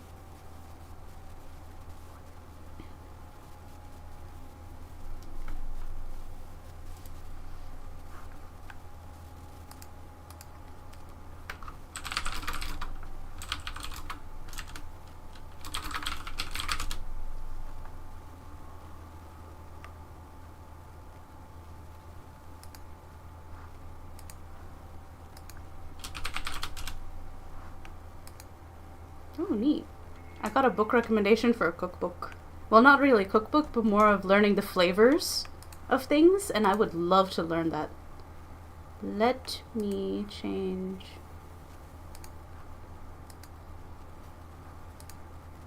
I want to put this on my wish list.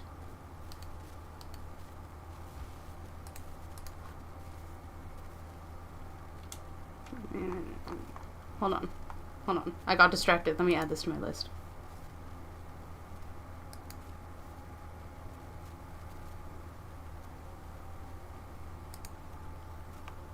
Alright. Cool.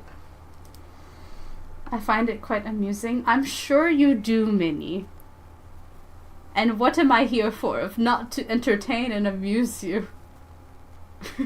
Are you not entertained? Alright. Here we go. We got a nice outline.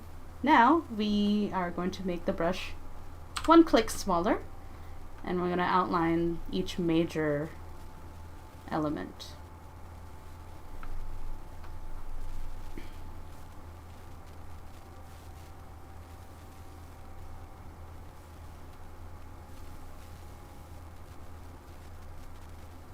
Now I've properly set it up. No more memes. Okay, Minnie. I believe you wholeheartedly because I believe in my flock. I believe that my sheep would not lie to me. I hold faith. My own art and name happy? Yes. Super, super happy. Oh! VS came all the way to Twitch? Way better. Not used to YouTube format, it's all good. Hello, welcome. Now both of you are in both chats. You copy-pasted yourself over.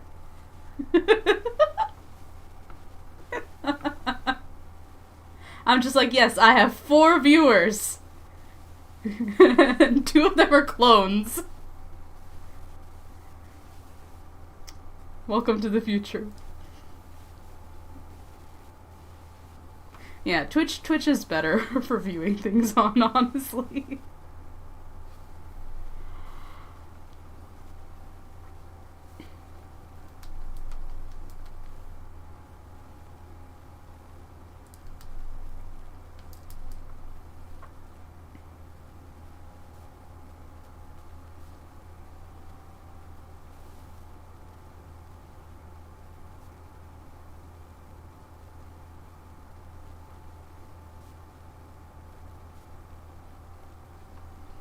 Aw, head pats from Minnie. Thank you.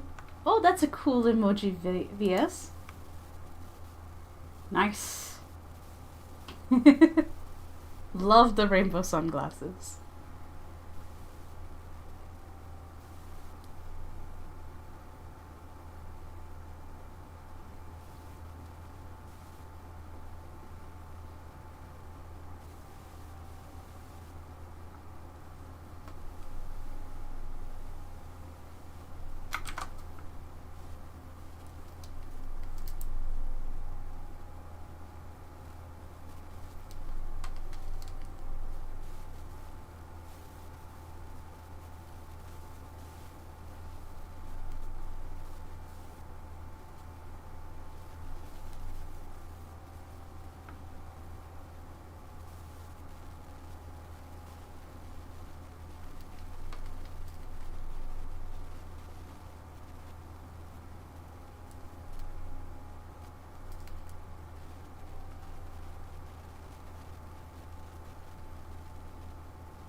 I learned something wonderful today.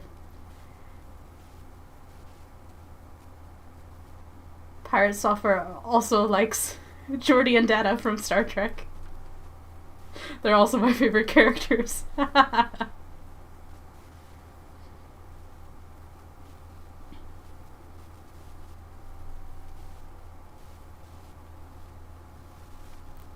at that cute little mouse keychain for the kitty cat warrior.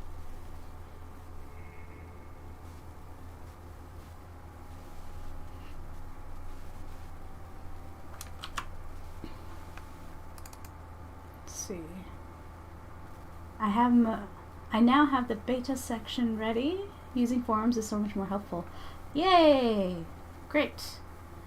Let's see, so are you making comics for a living? Yes. I am a freelancer. I do a lot of things for a living. I would ideally like to do just comics, but I have a number of side gigs where I'm a line artist, colorist, typesetter for other people's comics. I've been a line artist in the past. I've worked on a number of comics, like Magical Boy, The Beginning After the End. I've done line works on both of those. I also did flats on Magical Boy right up until the last episode. Sharpened Rabbit on Tapas. I am the colorist for that. Warrior of Hearts. I am the full colorist as well as typesetter for that one. This character design is for a video game that one of my friend's husband, who's now also my friend, is making. It's called Slime Summoners, and so he's currently in the prototyping phase and building out the game.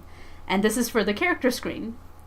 So you can choose characters, and the character controls like these little slime blobs that then attack enemies. It's kind of like Vampire Survivors, but 3D. Or like Dead by Dawn. You know those games where like it's just like bullet hell and there's like enemies everywhere and you just have like a bunch of evolving leveling up attacks and stuff that you can use to kill the monsters. It's like that. Only you use slimes, and each of the characters is a different like anime archetype trope. And so our cat girl is the all-rounder adventurer type. And I'm really excited for their game because I love that kind of game. I love getting to like start and just like sort of shoot things and then level up and shoot more things, and it's it's just a lot of fun for me. I love those games. And so I'm not only am I very excited to play his game, I'm excited to do the characters. I didn't think I would get to be the artist for this, but I'm definitely wanting to move into like the game space and stuff, because I think that'd be kind of neat.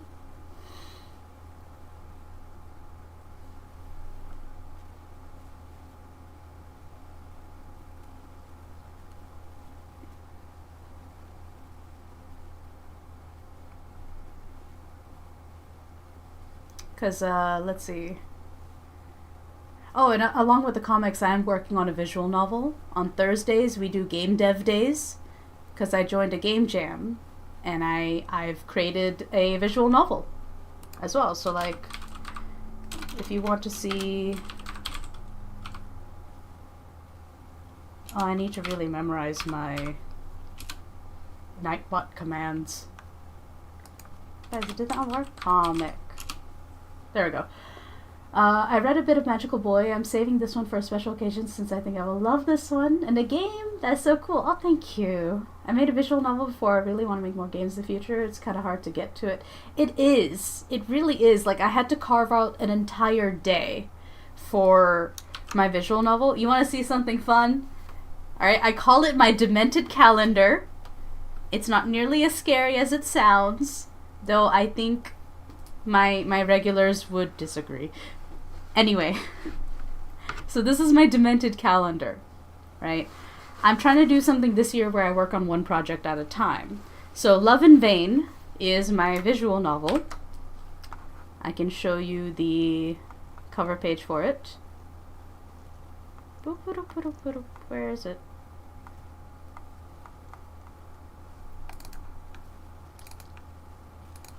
So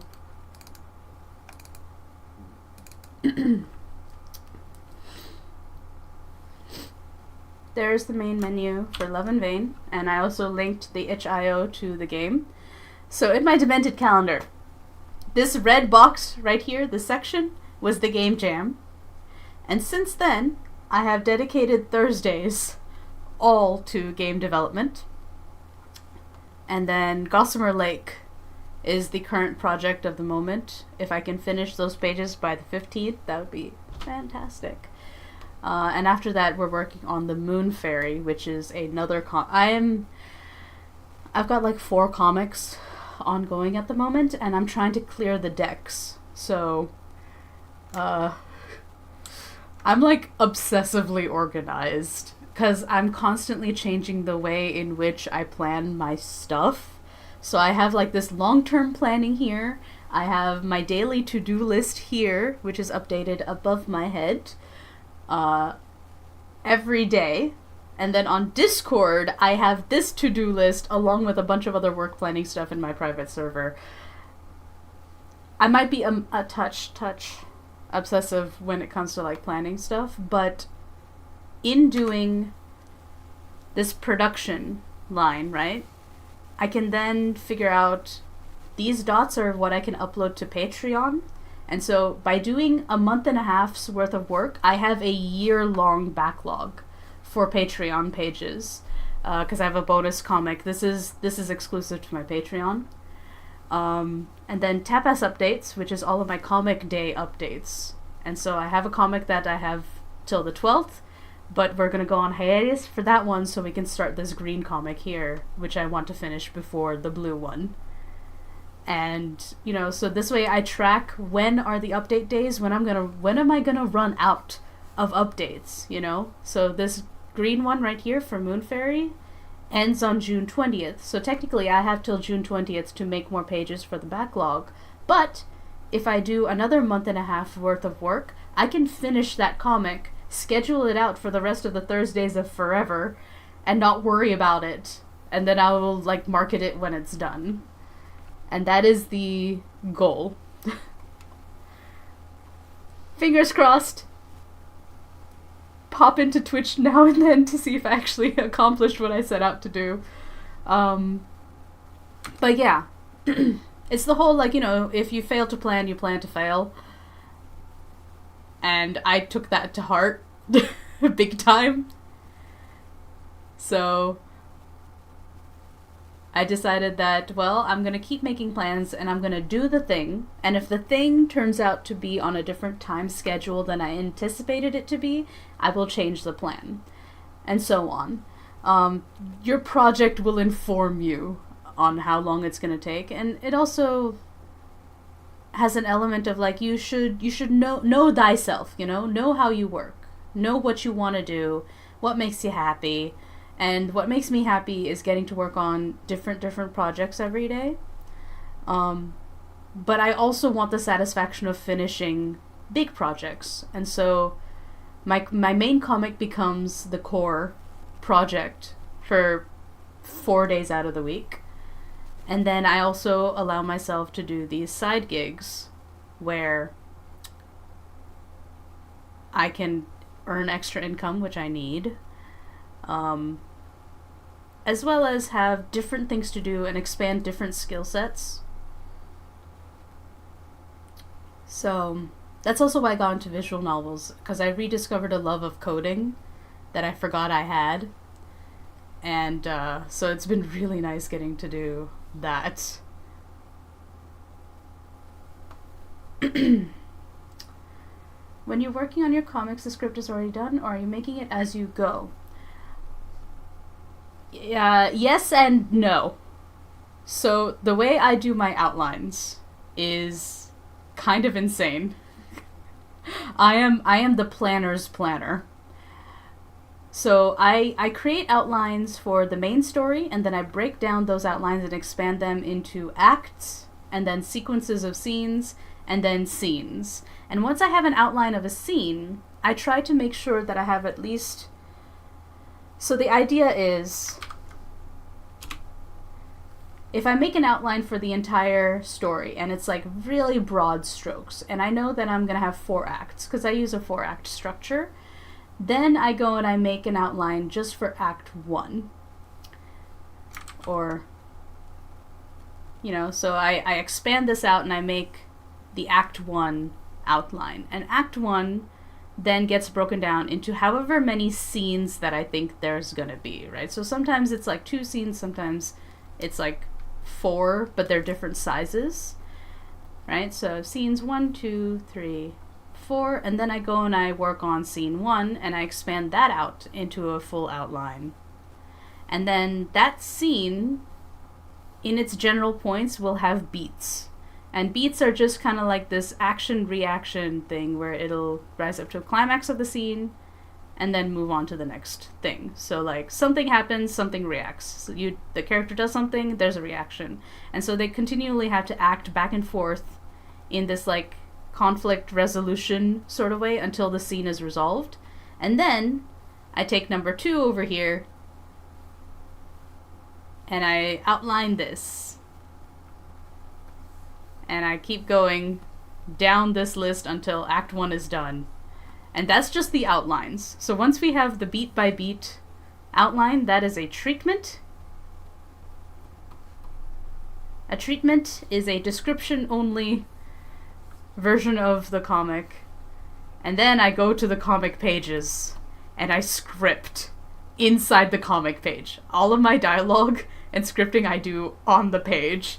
Which is why you see this, right? All of this was not actually written in my outlines. They were written in my treatment, which is a page-by-page summary of what I expect to be on each page, more or less, because I'm actually trying to aim for 55 pages, which means I had to pay attention to how many pages there are. and I split up the story based on those pages.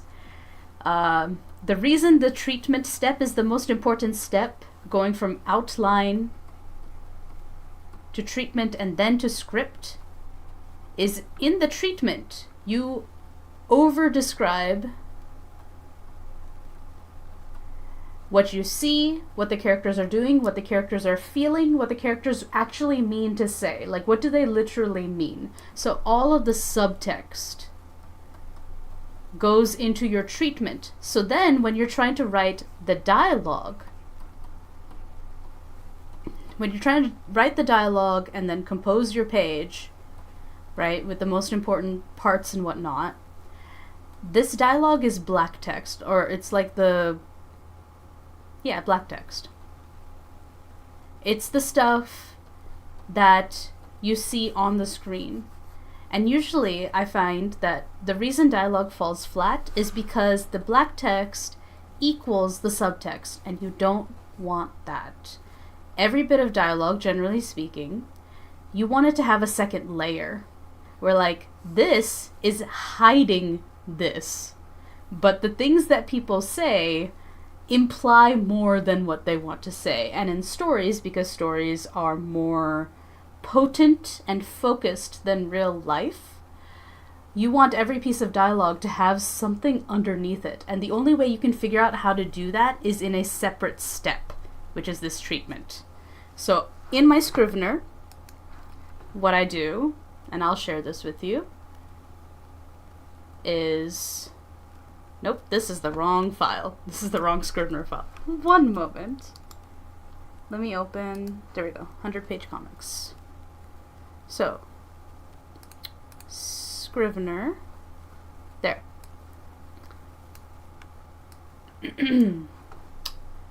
Yeah, so you see this treatment. Chapter 1 outline is all of this. And then I have the full outline of the entire story. So the entire story is 5 chapters. And so I have scene 1, really part 1. And so then I have this outline that's based on like it's an amalgamation of the Hollywood's 5 turning points outline and the regular Freytag and a bunch of other outlines that I've stolen from tons of other authors. But I make this, and I decided, like, okay, I just want to focus on chapter 1, so I moved it over here.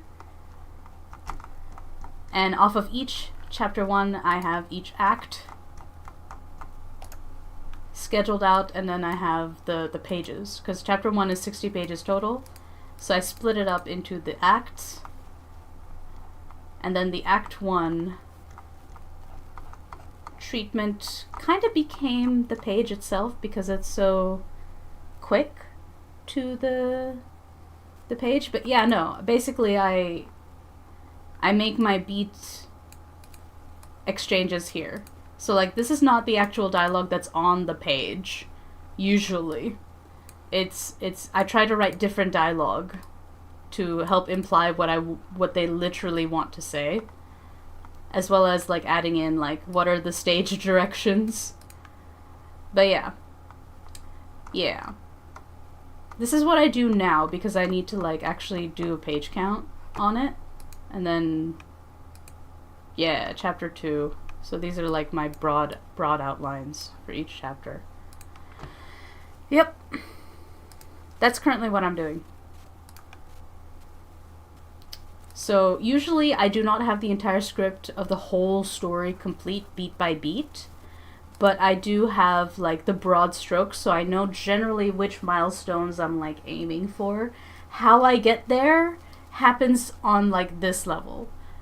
More often than not, my scenes change things that happen later, and so I go back and I change like the bigger outlines, because that way there's less work overall, and I don't feel like I'm wasting a bunch of pages, which I hate doing. I hate rewriting things. I hate redoing work.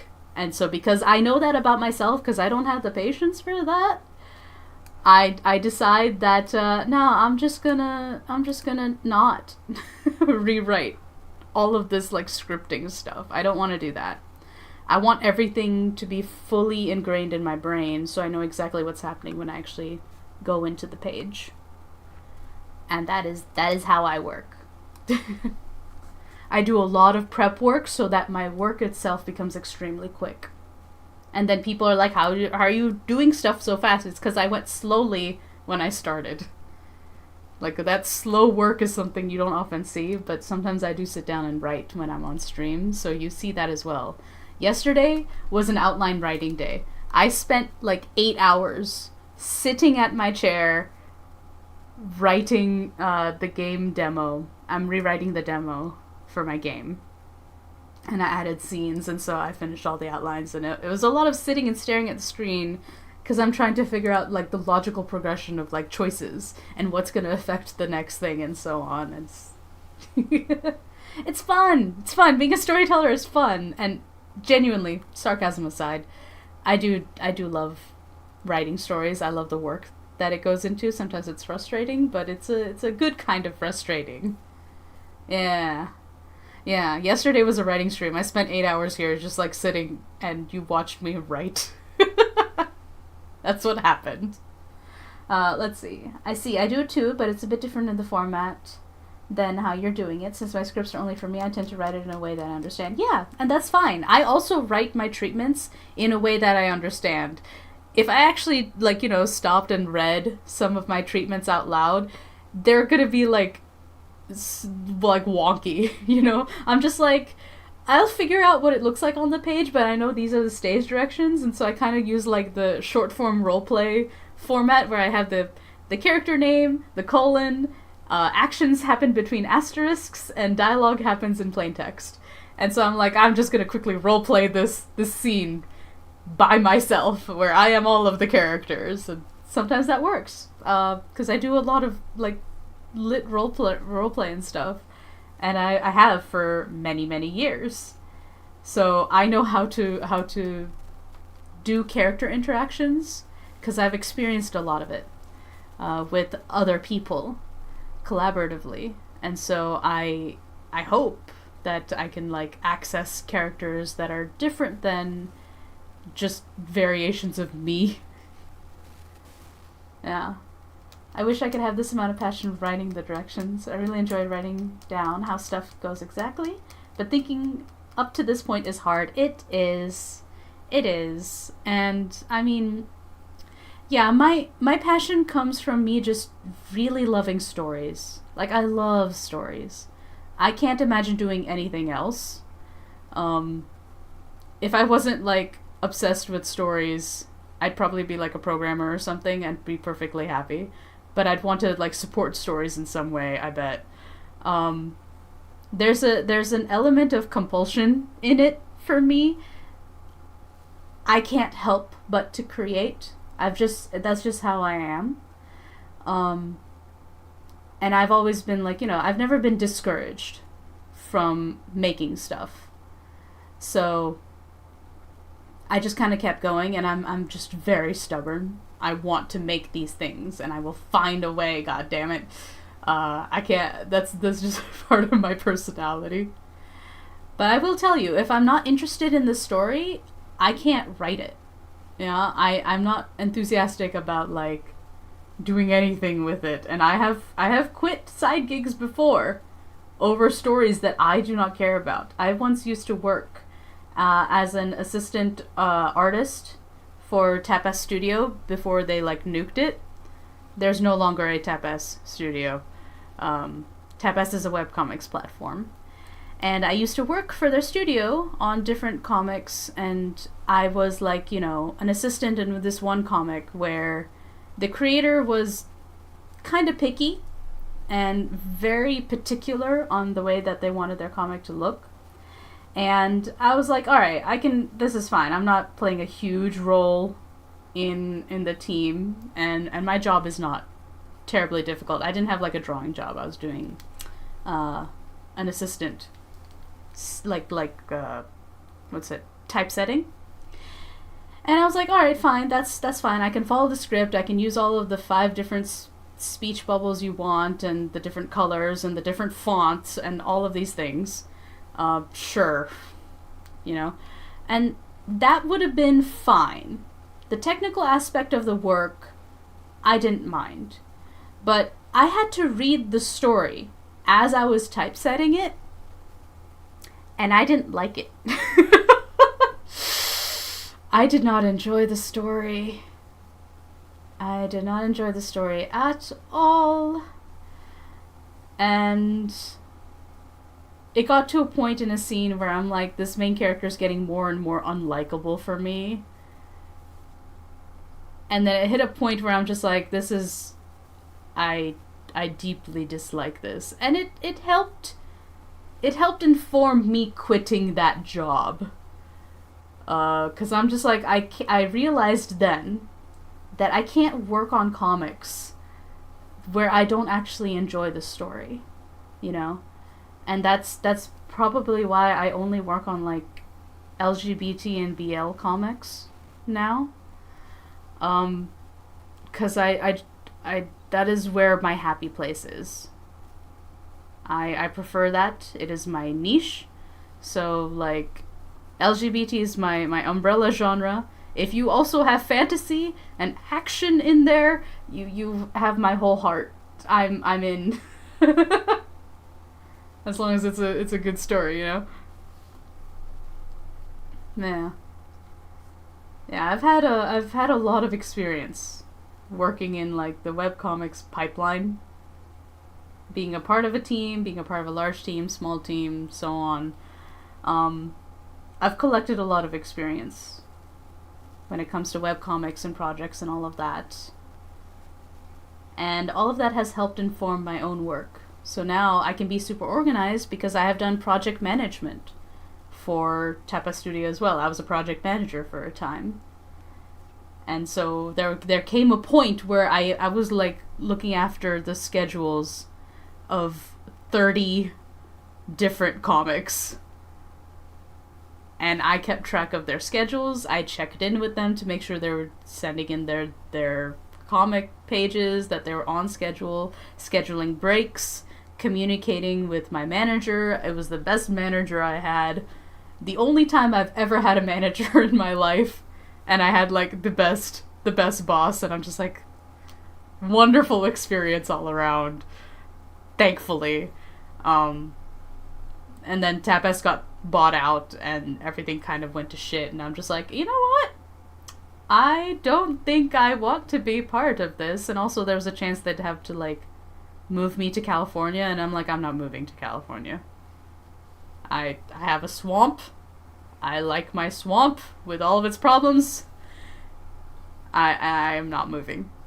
And I don't even want the potential for moving to become a full employee. So I didn't. I quit. I quit. So I've never actually technically been an employee. Ever. I've been a contractor. I am a contractor. But I've never been an employee. I've never been employed. I've always been self-employed.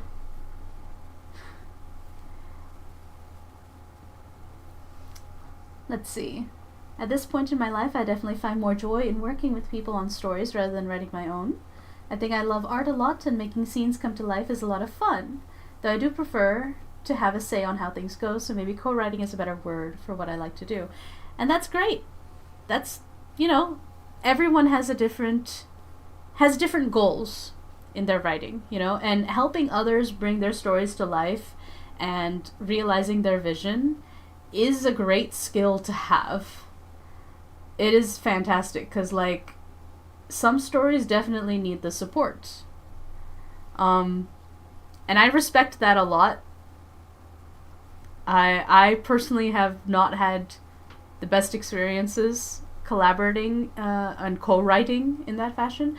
But to be fair, you know, I was kind of being, like, I wasn't being treated quite well as a friend. And it got to a point where this person that was helping me out wasn't so much helping me realize my vision as just inputting their own and editing every other thing that I did, and that was not, it wasn't healthy. So I've been recovering from that And so I'm kind of, personally, I'm very stubborn and independent. But that's because I have trust issues.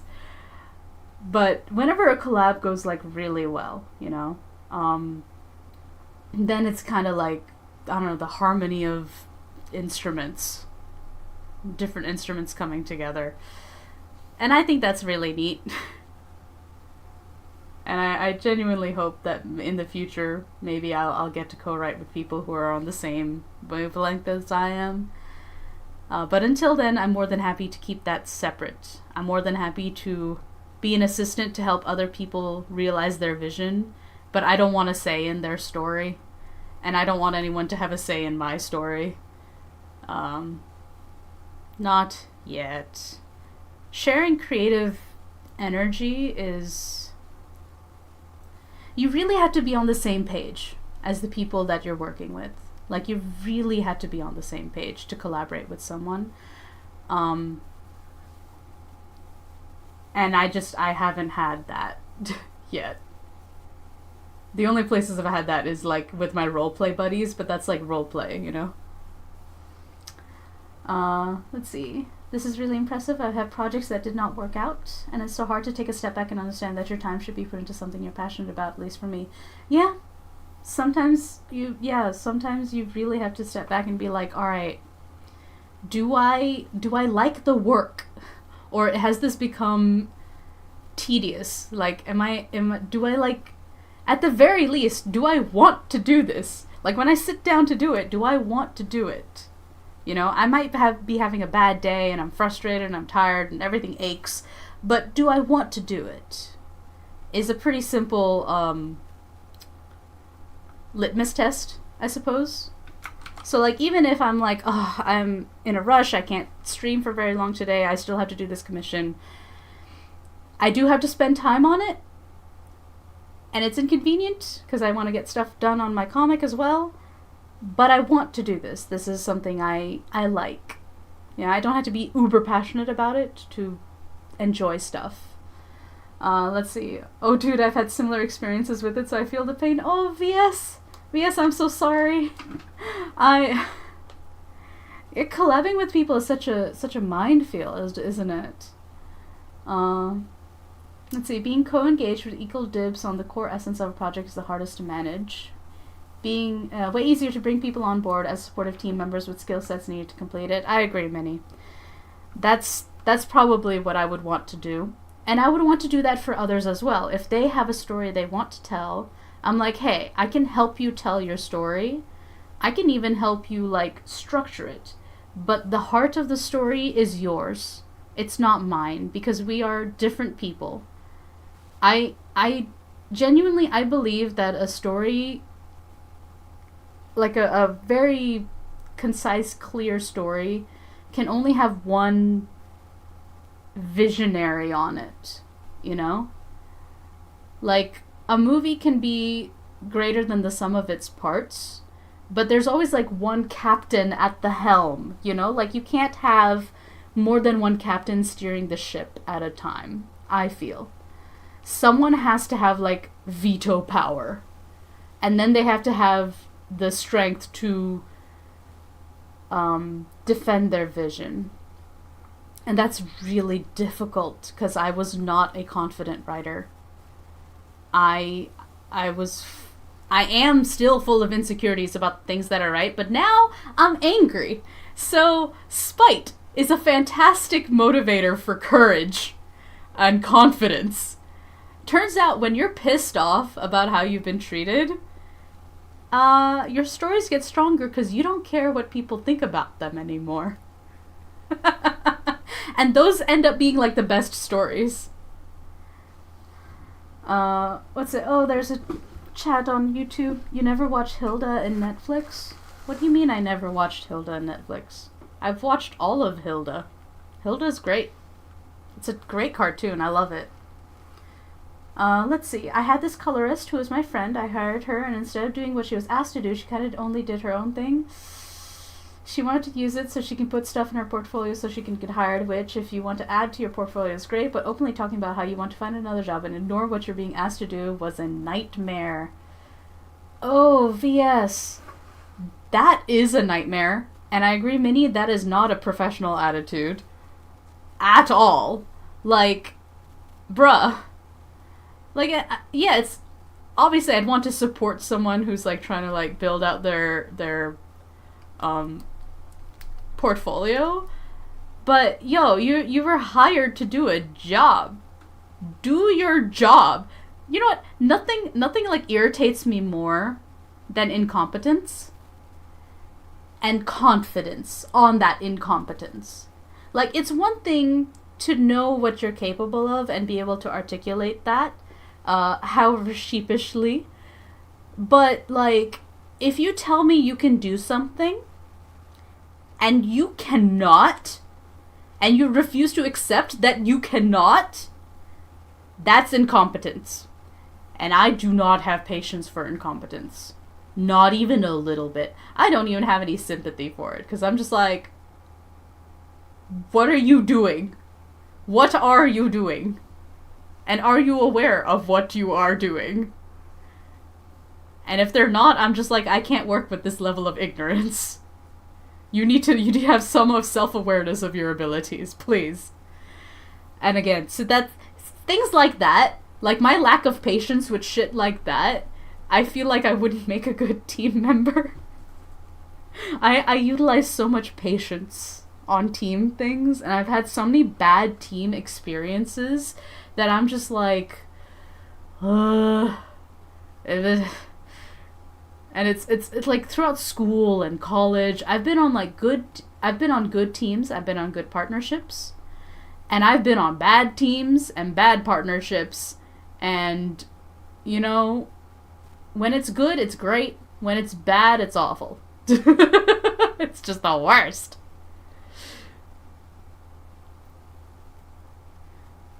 It's just meh.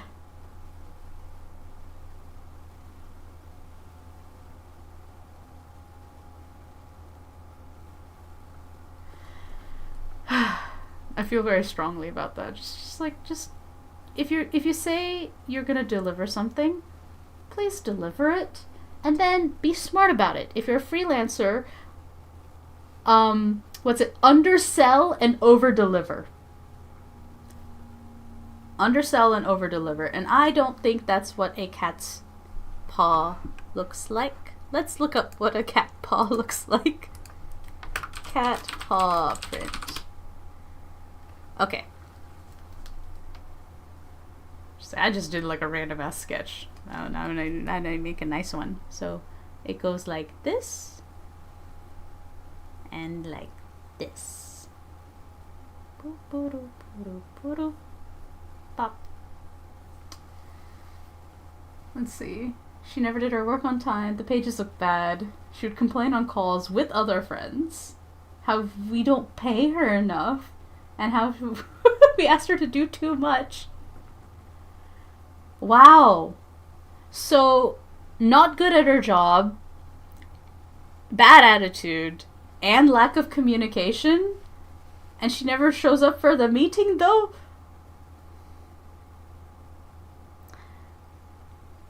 I would have fired her. I would have been like...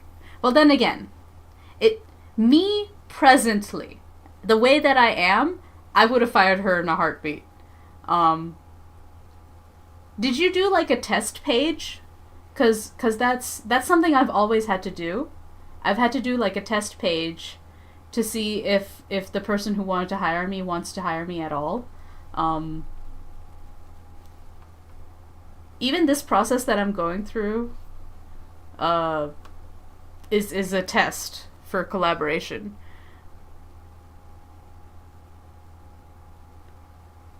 Where if this goes well, then I'll be able to help with the other characters too. Oh my god, this is the cutest boots. Look at it. It's got toe beans. She was awful. We are no longer friends. Oh good. We did try to fire her, but she wouldn't show up at the call. And we didn't want to fire her through text. Aw. Damn, you were trying to be like civil and nice. But like with someone who's being that unreasonable, honestly, text is like the only way to go. Listen, I had with that one person who I thought was like a good co-writer and friend, and I'm talking like close friend. I realized after a point of like breakage, actually, because I ended up in like a depressive episode multiple times because of them. I was losing interest in what I love to do. I would wake up exhausted. I was emotionally numb most days. And then after one night where they kept me up till like 2 a.m., just laying out apparently all of the things that I've been doing wrong, and apparently I am a monster that is not attentive to anyone's needs, and I'm this and I'm that and I exhibit these traits. It was just non-stop, and it was done in such a like calm and sad voice, like, I'm so disappointed, you've hurt me in this and this way.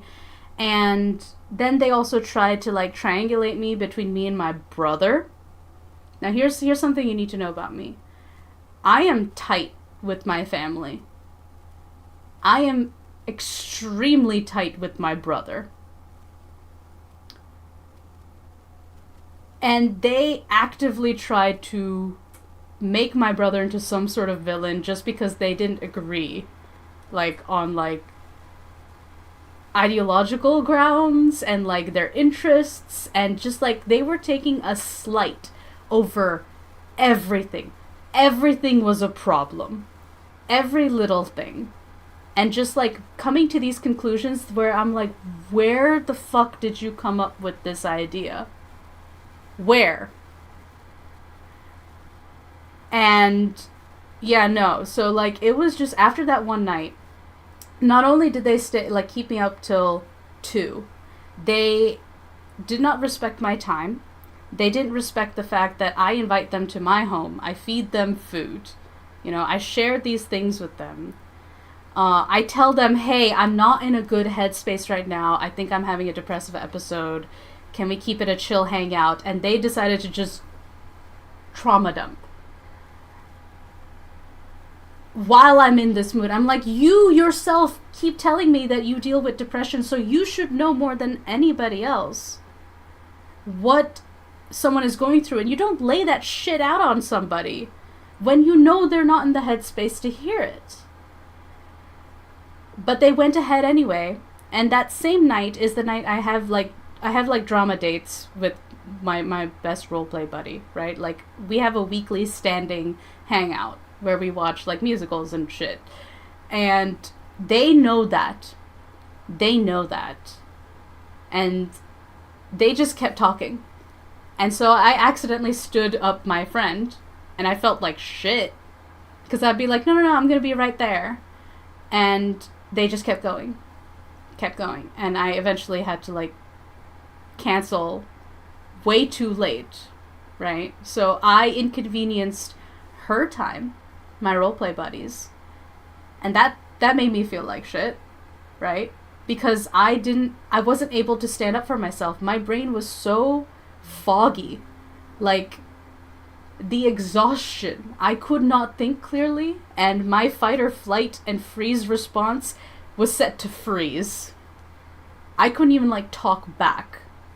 I couldn't feel anything at that time. It was quite possibly the worst night of my life, and it has actively changed my life.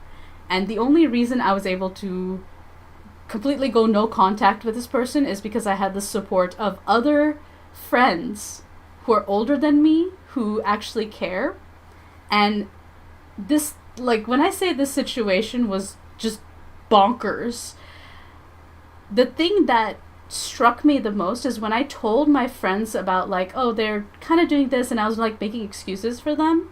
They're like, that doesn't sound like a friend, right? And then I slowly had to realize that these people who were giving me like good feedback, like my proper friends who actually have care and empathy, and I was genuinely startled that they were being kind to me. because I had gotten so used to being critiqued and corrected and actually maybe, that made me feel bad. So I need you to do this. And I would just keep trying to mold myself into a person that was inoffensive to them, and nothing was enough. And I had to realize that nothing would ever be enough, right? The people pleasing tendencies were just through the charts for me. And because, you want to be a nurturing person, you want to understand. I will be the first person to admit, hey, I fucked up. That was my bad, my mistake. I'm sorry. More than happy to do that.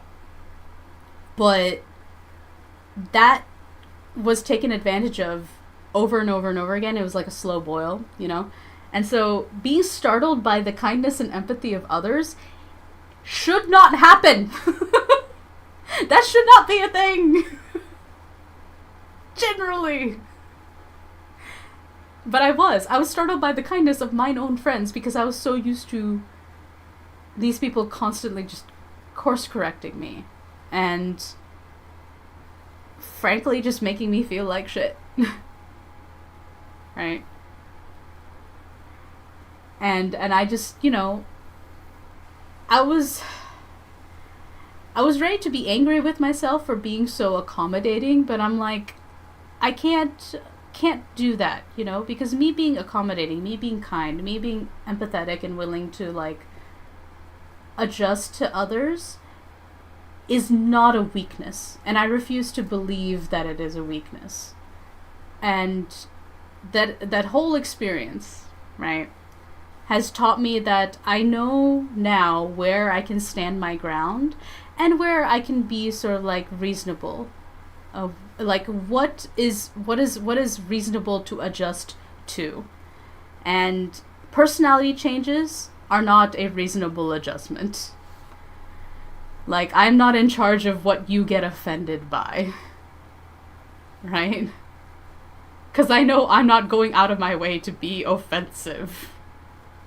Right? Like, if you say, hey, that hurt my feelings, I'd be like, oh, sorry, my bad. And if I stop doing it, and then you're fine, and we're all fine, then that's fine. But if it happens over and over again and the goalposts keep changing, that shit is manipulative. That is manipulative and harmful, and you should just distance yourself away from people who do that shit. Like, you shouldn't get a pit in your stomach when you get a DM from this person. If that starts happening, that's happening for a reason. And I didn't realize that for the longest time. And now I can see it in a heartbeat. I can notice when people are making something about themselves when you're trying to share a problem. I can notice when people are gaslighting. I can notice when people just sort of like clearly aren't interested. Like I'm starting to notice all of this stuff. And it's sad, actually. It's a bit sad. It's a bit of like loss of innocence type thing. But it was a life experience, and so shitty life experience makes good art. That entire experience I had informs my visual novel Love in Vain. There's a reason it's called Love in Vain. And the title is a pun. It is a pun. Because this is a psychological horror with supernatural elements. Life informs art. And one of my other favorite quotes comes from a book called Bird by Bird. And I'll paraphrase it. It said that you own every experience that has happened to you. If people wanted you to write about them warmly, they would have treated you better.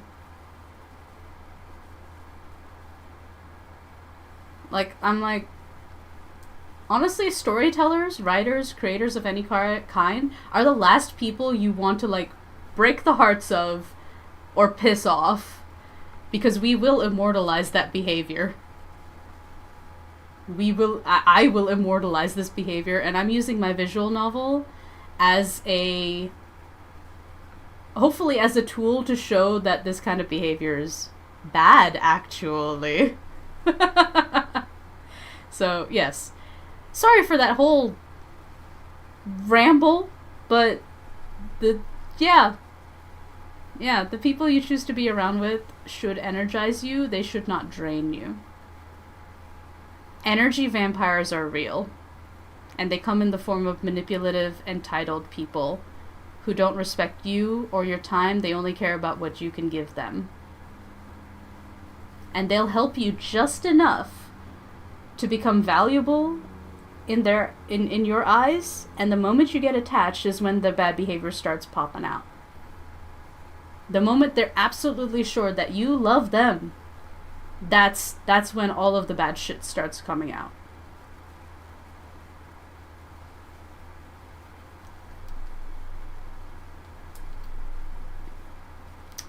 So let me catch up with stream.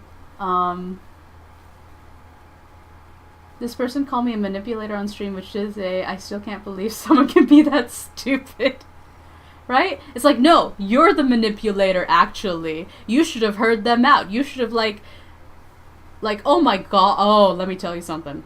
So I needed a break. I needed a break from the friendship. You know, I wasn't even ready to, like, break off everything completely. I was just like, I need space from you. Like, this is not healthy. I told them, hey, I need a break, I need space, and they took it badly, right? I sent them maybe like 4 lines of text in a message, and then I put the DMs on mute, and I didn't look at it. And the next morning, when I had my contacts off and everything was blurry because I have terrible eyesight, I put my phone on the counter, I leaned away from it, I clicked on the DM because curse my curiosity, and I scrolled, and there were like 20 paragraphs. And I think that morning I glared at I looked at the blurry screen, and I literally just said out loud, holy shit. Who reacts that way? Just paragraphs of text, and I'm like, I'm not reading that. I cannot read that. Like, that's going to do something to me that will be psychologically damaging. So I'm just like, alright, let's get to the conclusion of this shit. And it basically ended with, because I said, like, hey, I want to return some of this stuff that you've, like, left in my house. I want to give that stuff back. Because I'm being a reasonable human being. I'm like, your shit is in my house, I would like to give it back. Very nicely. I'm like, I'll even deliver it, you know? Because I don't want you in my space. I will bring it to you. And they were just like, yeah, well, you forgot this one other thing that you mentioned that you were going to give back, and I'm very disappointed in you. Disappointed in me for wanting space to breathe away from them. Who does that? Right? So getting that reaction was the wildest shit. And just reading the last 2, like, little lines that they wrote already pissed me off. That I was just like, it's a good thing I did not sit down to read the whole thing. To this day, I have not read all of it. And I don't think I ever will or ever should. Yeah, they really tried to make me feel awful right up until the end, and I'm sorry, you don't do that shit to people. You don't. You just don't. You don't treat people that way. You are not entitled to a person's time. You are not entitled to a person's resources. You're not entitled to a person's personality, what they believe, what they do, how they spend their money. None of that. You are not entitled to anything in anyone else's life, ever. You get permission from that person to share in those things. But you are never entitled to another person's life for anything. Like, I don't care.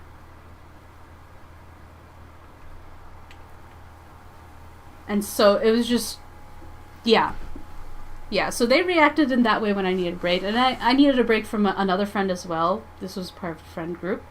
And that friend, her reaction was completely different. She was like, I understand. I'm sorry if I helped add to your stress. I agree that our friendship will be better if we take a break. And that was it. And she's like, listen, whenever you're ready to contact me, I'm here. And that was like that was the only time she like re-messaged me, because that person that left 20 panels, I know for a fact they turned around and they said a shit ton of shit about me to that third friend.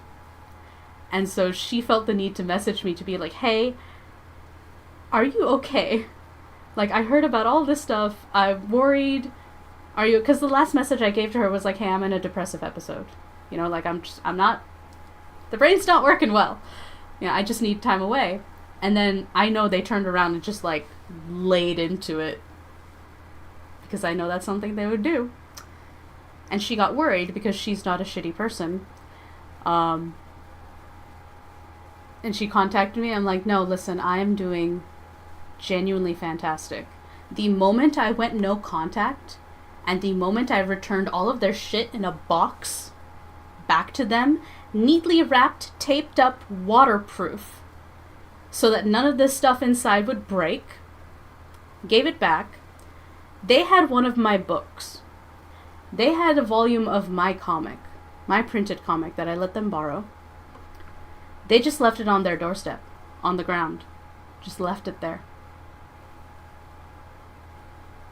Out to the elements.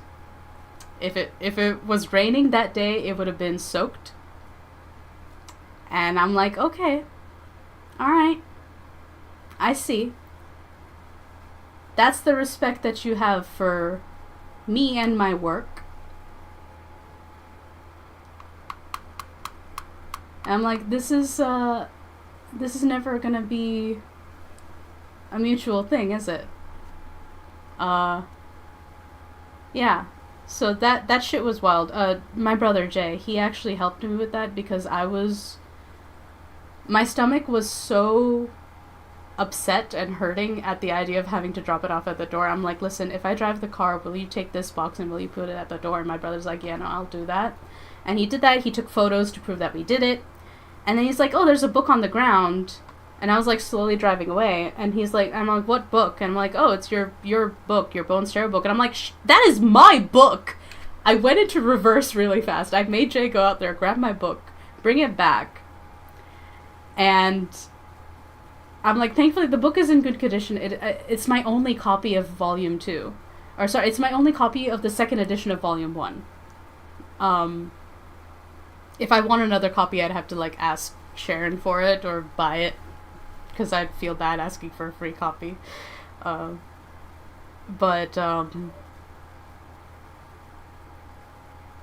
no, and like this person claims to like love books and is a reader, and I'm like, I got the message loud and clear. That you don't respect this and you never will. So I thankfully I got my book back. No, Flapu, don't do that. Flapu, no. I am the creator of the book. I have a contract with this imprint.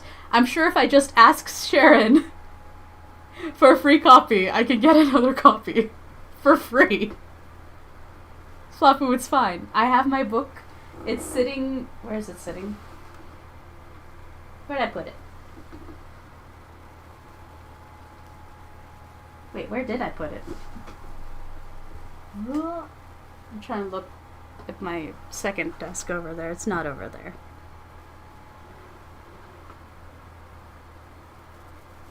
I showed off the book to... Hold on, let me check that stack over there. And then I'll catch up to chat, I promise.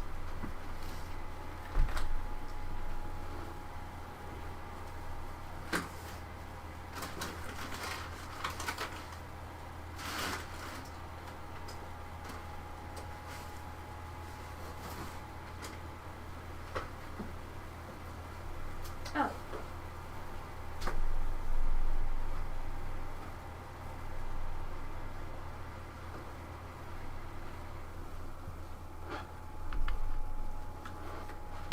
Okay, let me catch up to chat.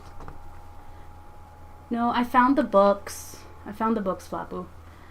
Let's see.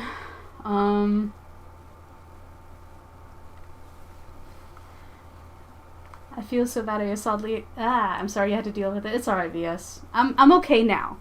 Let me tell you, the moment I went no contact and the box was returned, I slept better than I had in weeks. I was excited to draw again. I felt like I could breathe. My appetite came back. It's taken a couple of months, but there was a pain in my back that had nothing to do with my drawing. And I started doing exercises to like help break out that kink. So if you see me like leaning my head and stretching, I'm still like recovering from stress caused strain, because there's no reason that particular muscle should suddenly just go. Let's see. You do have very important points we all need to hear. I'm glad. I'm glad that if this story is useful in some way to identify bad behavior. You know, if someone is doing this shit to you, it is bad, it is manipulative, and you are not a bad person. If you have done everything you possibly can to accommodate somebody who does not do the same thing for you, and I'm hearing redeems. Flop was redeeming shit. Let's see. It feels like such a symbol in a way. They were an awful person who didn't seem to have any understanding how to treat friends, and yet, until the end, you were a decent person. I do my best. I do my best to be a decent person. But everybody has limits, and I'm going to immortalize my experiences in love and vein. Because that's how art works. Again, if you want to be written about warmly, you should treat storytellers better. But yeah, Flapu, I did get better. Minnie and Flapu, no violence. I do appreciate y'all being upset on my behalf. But I'm fine. I'm doing much better. Like, a ton better. It's been... What's it? October, November, December, January. 4 months since no contact. And after the game jam and all of this stuff, it's been really good. Anyway, this was Volume 1, Edition 1. This is the print book that I did by myself. It has errors in it. There are unfinished panels in this. And it is, it was the first time I ever printed a book, right? So the fact that it got printed at all and I got like 50 copies printed is a miracle. This is the Yaoi Revolution edition. So this is Bones Tarot, Volume 1, Edition 2, and all of the pages are like really nice. Here's the back.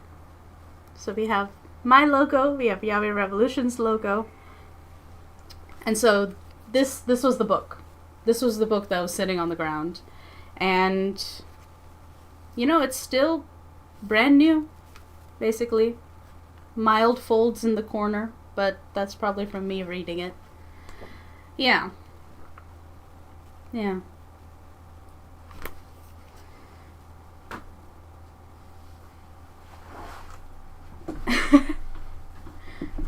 No need to worry about it. We got you covered. Wait, what got me covered on what, Flapu?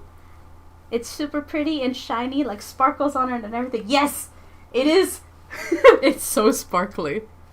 Like, let me instead of trying to show you the cover, I can just open it here and show you.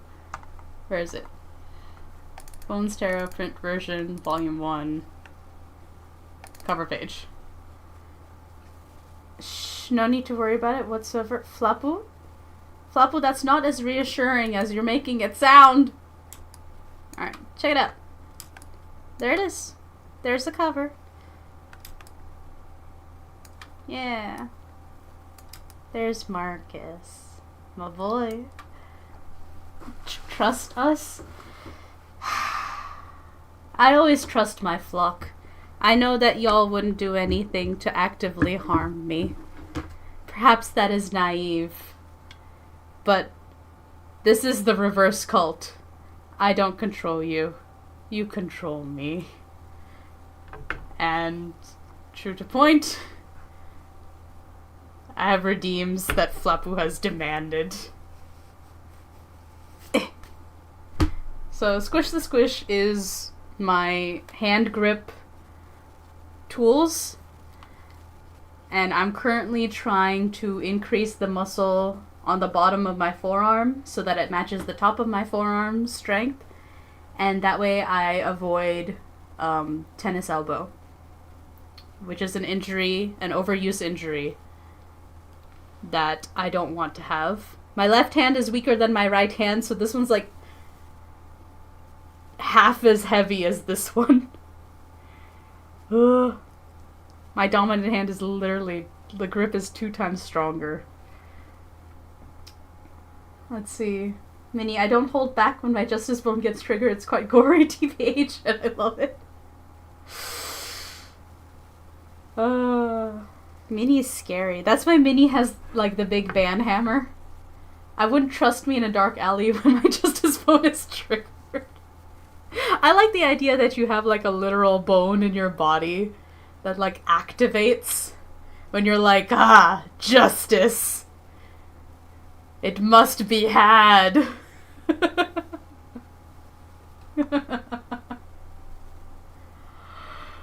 Alright. One more on each. Do not tickle's the only warning you get. It's hidden in Minnie's fur, the band hammer, yeah. Yeah. In the wool.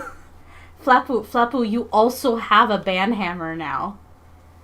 It's in your wool. Search in there. Search in your wool. I've given you a band hammer. You are also a mod. It's also in Minnie's wool. Minnie has your band hammer? Is that where you stash it? So like every time you need it, you go over to Minnie and you're like, rummage. Where's my band hammer? He's storing it with Minnie.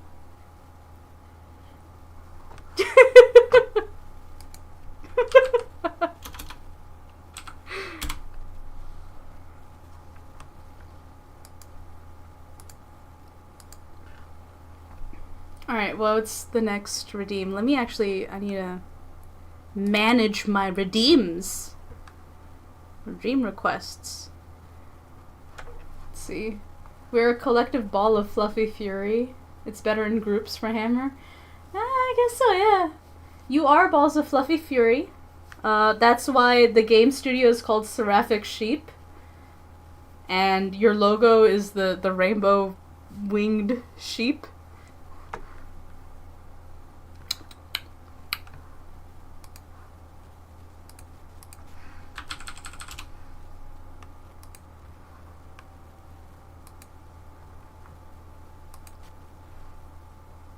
Who's picking me? Oh.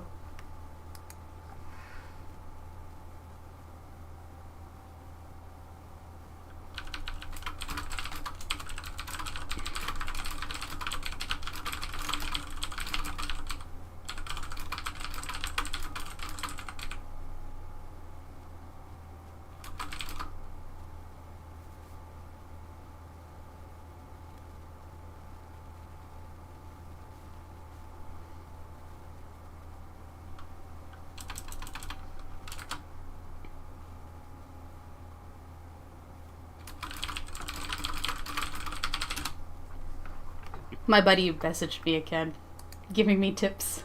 Let's see, you need to go to a call. Talk to you later if you're still live. Okay, bye VR stuff. I'll be live for like 3 more hours. No, 2 more hours. I have to leave at 11:30 today.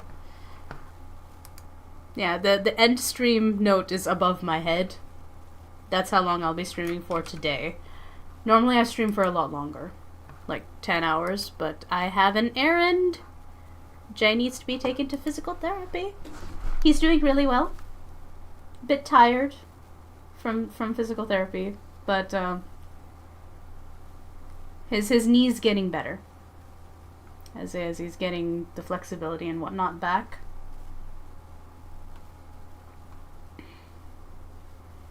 All right, let me see.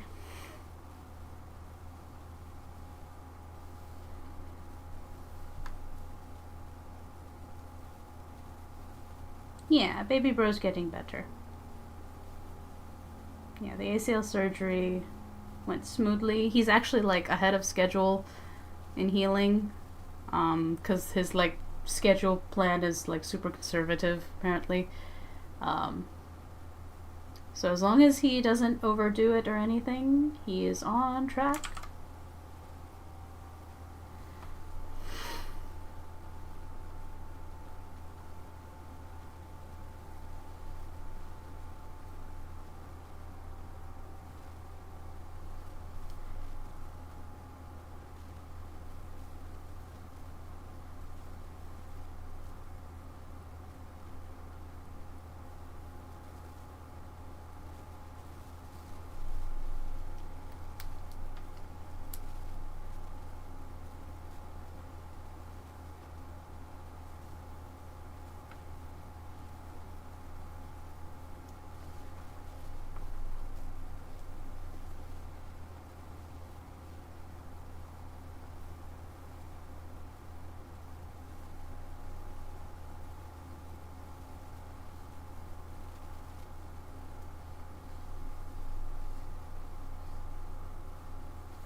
Nope.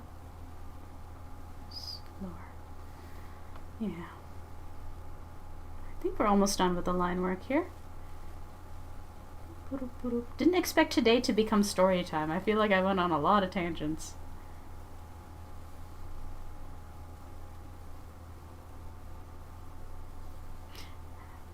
I wonder if sometimes they watch the streams.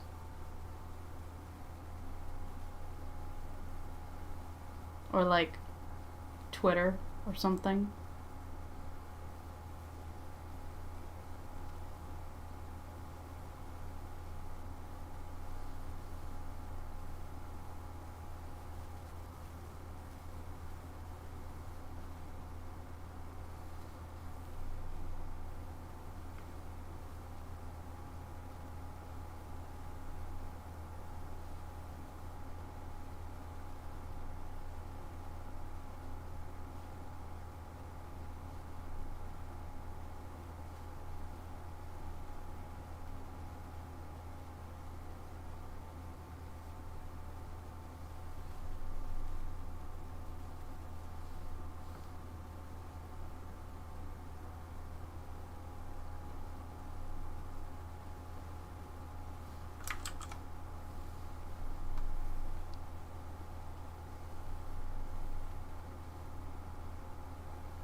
is left.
All right.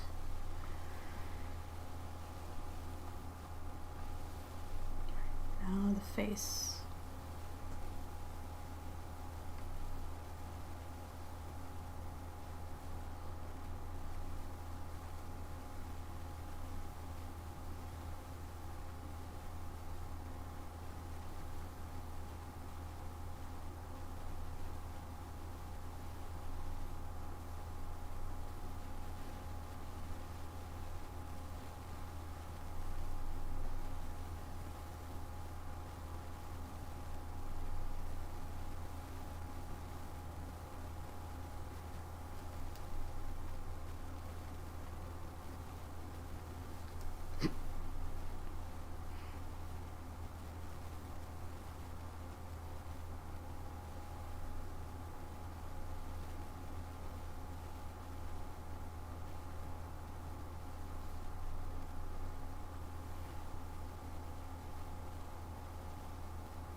I want to play that meme where the child goes, "Don't worry about it, sweetheart." I want an external Blu-ray drive. Flapu, why? Because reasons? No, what reasons? What reasons specifically? That sounds expensive.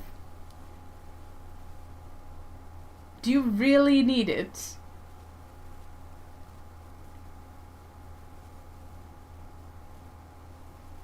And will you use it? Like that walk. Have you used the walk yet? Play the meme. Don't worry about it, sweetheart. You can try one of the sound alerts. I've taken them off of bits. They're free now. And I'll hear them. And you'll hear them. I set up alerts earlier. Now the stream has alerts again. We can all hear them. I hope.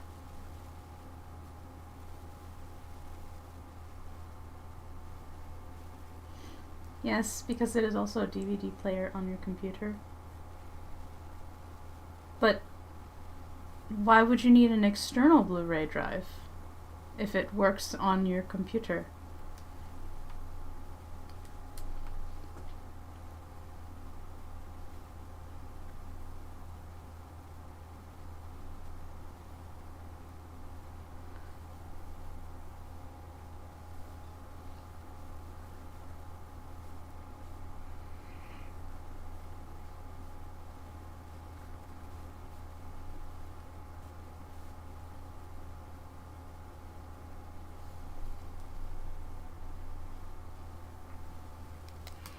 My computer doesn't have a way to play discs, so I need an external something. Oh. I see. Is it to play your new Xena and Hercules discs?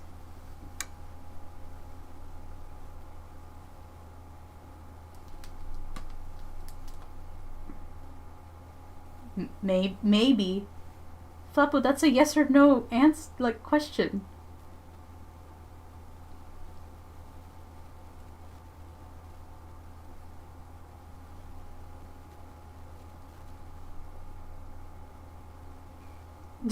Smiley face from Flappo. It's okay if you want it for your DVDs, Flappo. That's what a Blu-ray player is for. Listen, my brother bought a Blu-ray player just to watch the extended cut of Lord of the Rings that he bought on Blu-ray. And now he has, like, the Hobbit trilogy on Blu-ray. In fact, we watched the trilogy together on that Blu-ray. We really like Lord of the Rings. Me and my brother are big nerds. Now, I haven't memorized shit from Lord of the Rings, but I am a big fan. Big fan. We've currently listened to two of the first two books on audiobook whenever we worked out. So, like when we lift weights together. And I have been drawing on the wrong layer.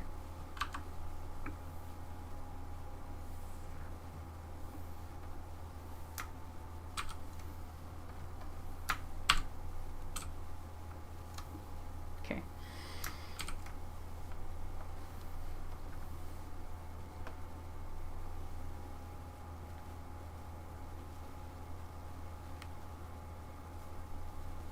Alright. Let me save this as baselines.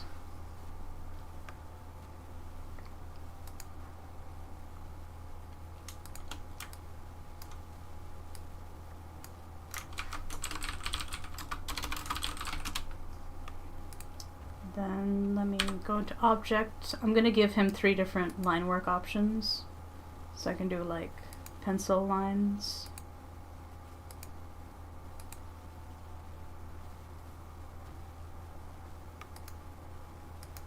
Oh, it's loading. Okay.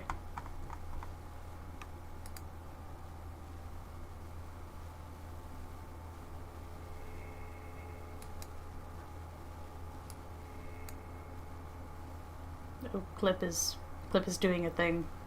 Alright, there we go. Pencil lines. Save. Save. And then brush lines.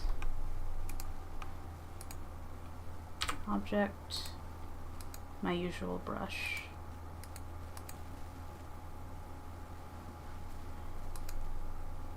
Yeah.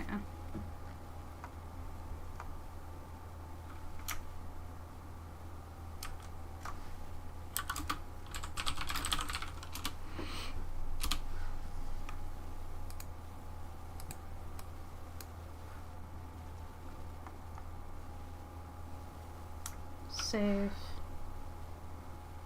Alright, let's open those 3 JPEGs so I can see the differences. So this is pencils, brush lines, G-Pen digital lines, yeah. So it gets like softer and softest. Okay. Time to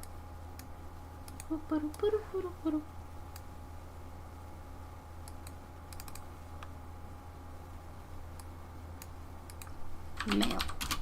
Time to email this to my client. Reply.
Hold on.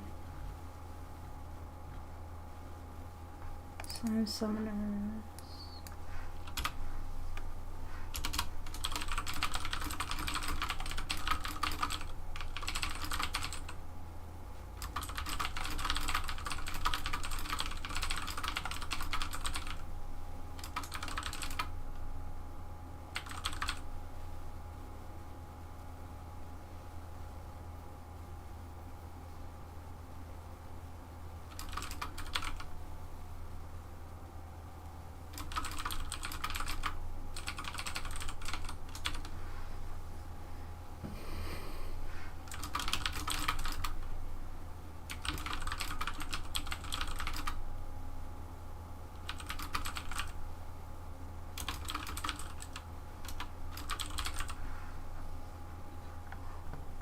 Okay.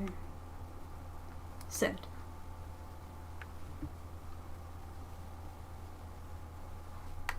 Okay, I've sent it.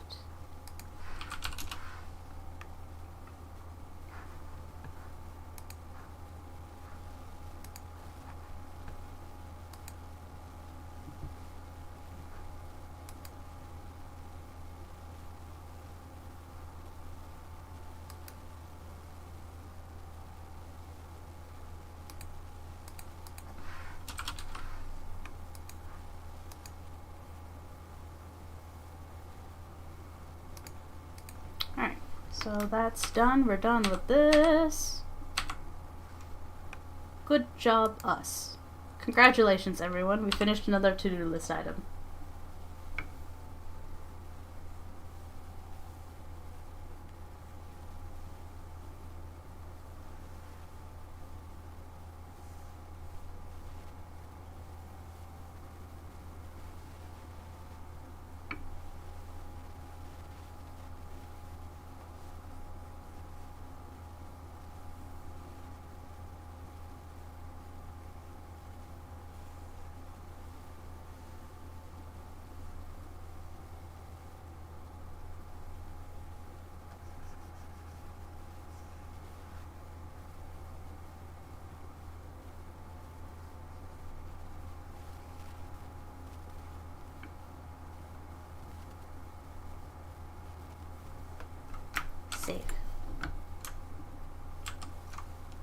Save. Save. Alright. I am going to... It's 9:48. I'm going to go to the bathroom, stretch my legs a little. And then when I get back, we are going to try to speed run drawing one whole page before it is 11:30. So I have an hour and a half. Yeah. I'm going to take a 10-minute break, and I'll be back.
Alrighty, I am back.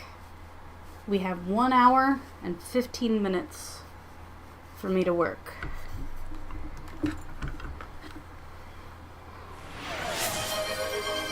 Boop the snoot. Oh, did I forget to do that earlier? Oh, I'm sorry about that. I only did squish the squish. Thank you, Flapu. Here's your boop. Boop.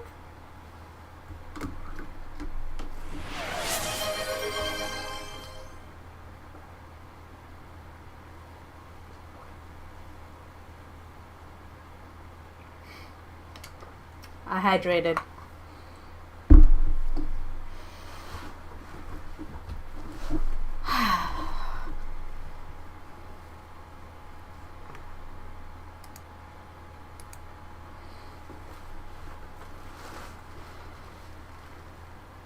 Okay. Alright, one of each. Here we go. First, storyboard. Ba, ba, ba, ba, ba, ba. Ba, ba, ba.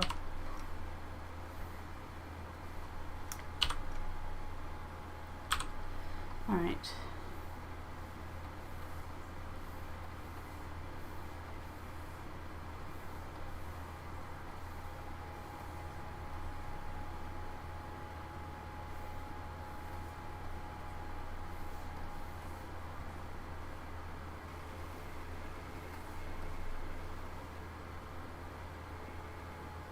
Alright, what is the most important part of this page?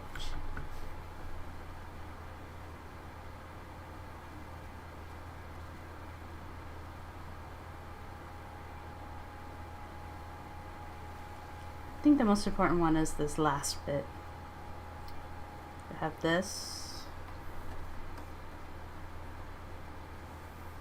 big panel, this panel,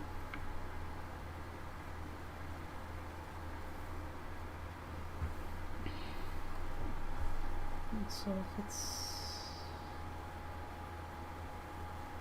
that big, it's here,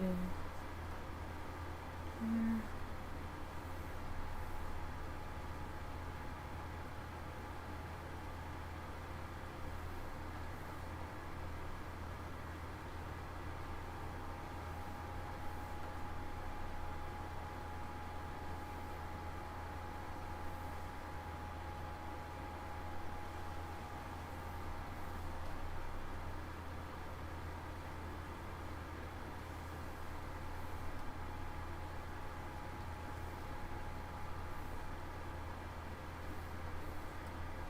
Okay.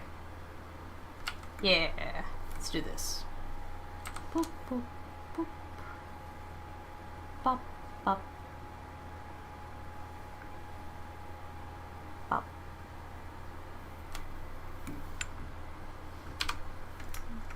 Boop, boop, boop. And then to make life easier in the future, let's open the template. Gossamer Lake. Template. Boop. Boop. Copy. Paste. Stick the overlay on top. This.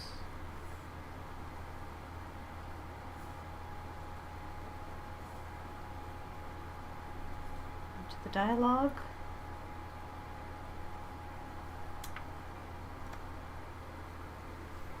I don't need those notes.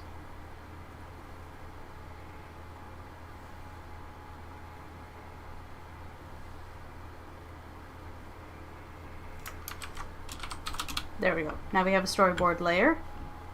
The BRB screen is still up. Thank you, Minnie. I appreciate that. I didn't even notice. Thank you, Minnie.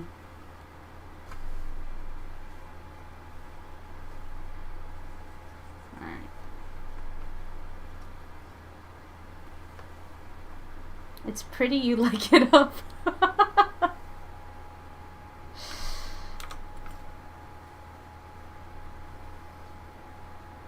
You didn't even notice. Oh, Flapu, here. Here, so everybody knows we're working on Gossamer Lake. There you go. Happy? It's the template page. Alright.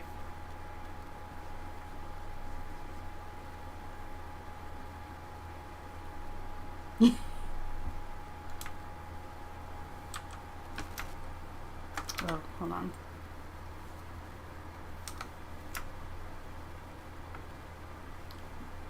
A golden DVD drive? Alright, cool. It's pretty. Ah, nice. Neat.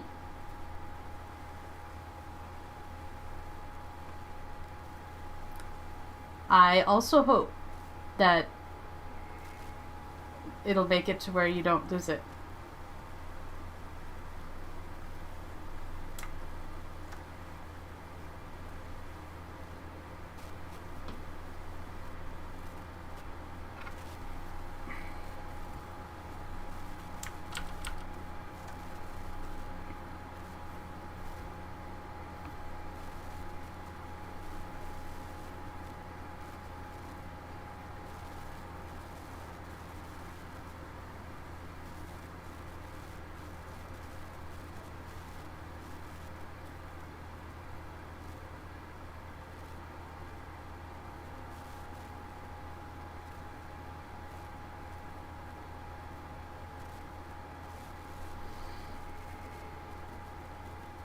Hmm.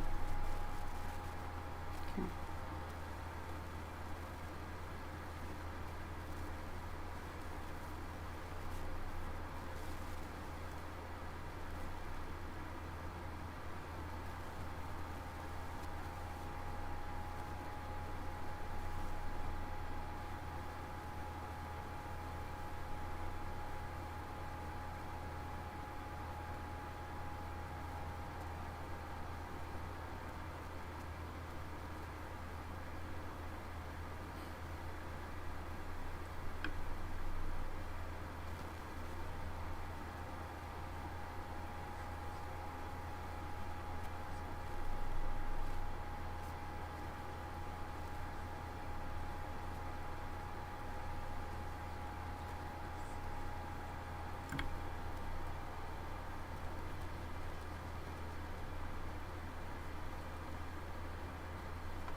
Yeah.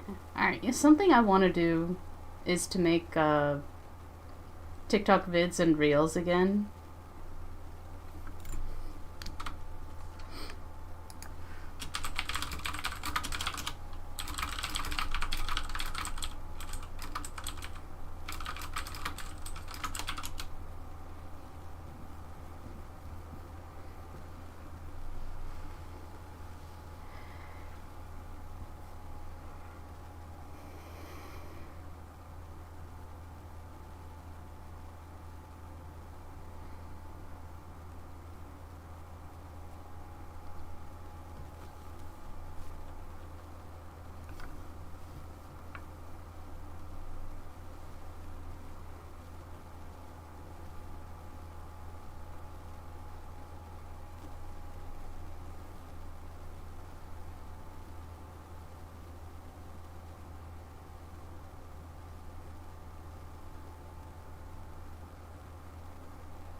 Alright.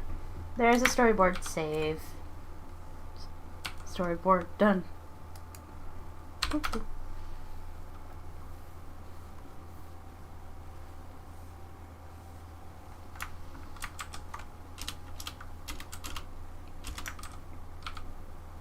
Oh, save. Next, sketch. What needs to be sketched? That's clean, that's clean. This.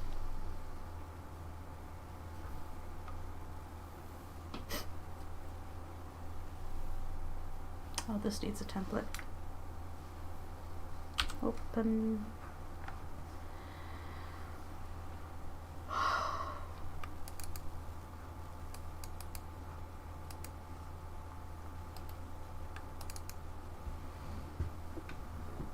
Cold. My headphones got disconnected. Don't do that.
What?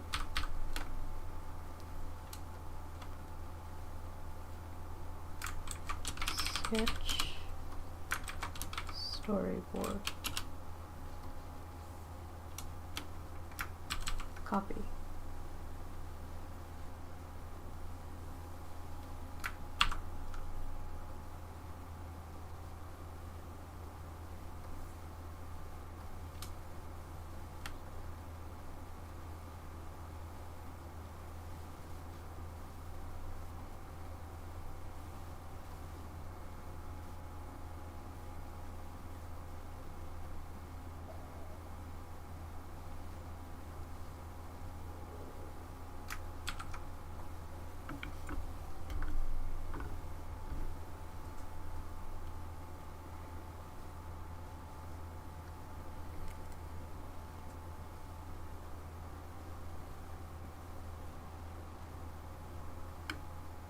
I had an intrusive thought idea.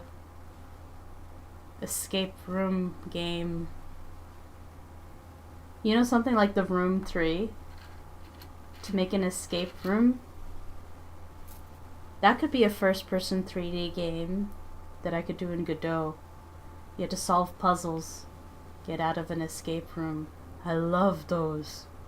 I'd have to design puzzles. Guys, what if I designed puzzles? That'd be me.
see, I don't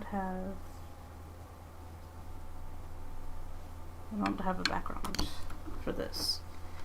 Time to go to Blender.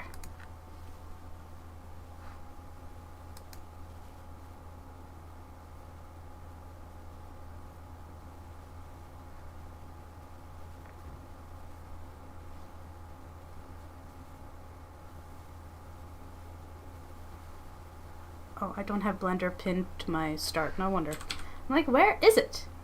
Blender. Do I need to pin this to my start bar? I have so many. I have so many like Oh,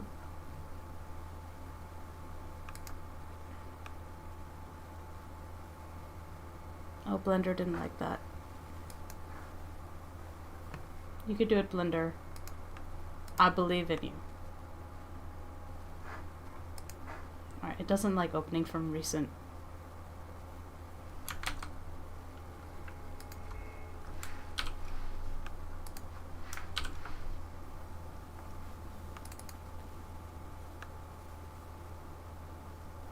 Blender, why are you crashing?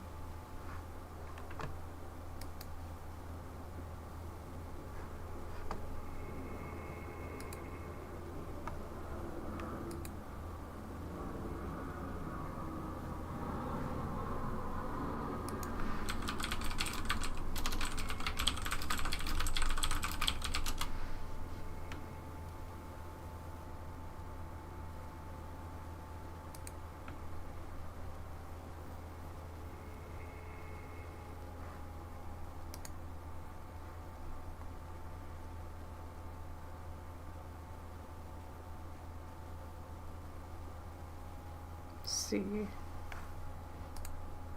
File, append.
Blender's continuing to crash.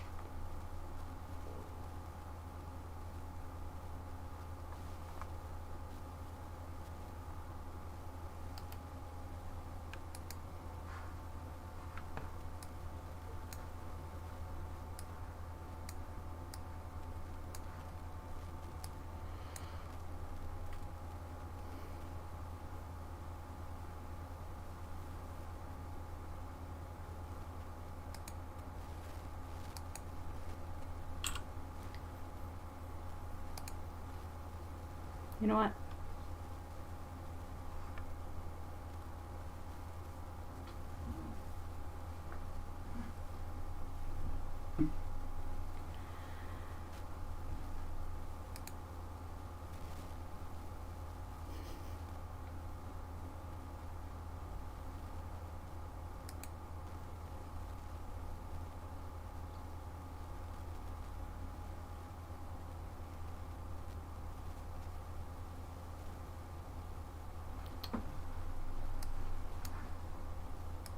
Hold on. Edit.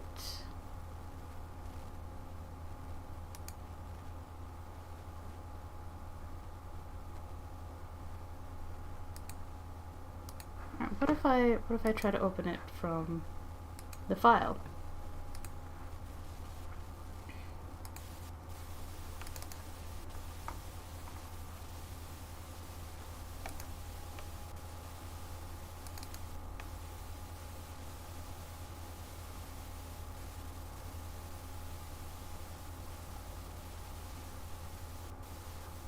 Ah, that worked.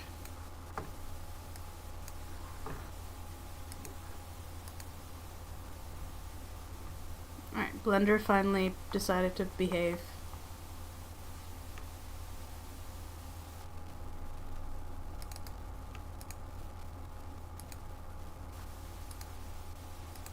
Here we go.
I have a limitation.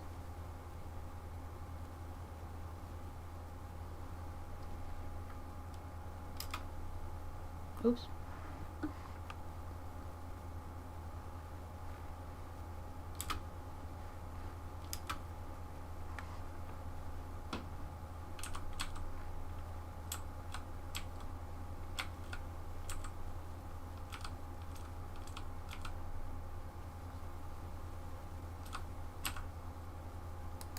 I wonder if there is a way to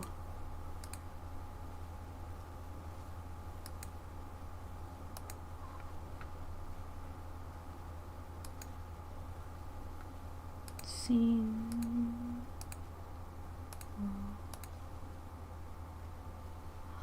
Alright, let me look up Blender camera.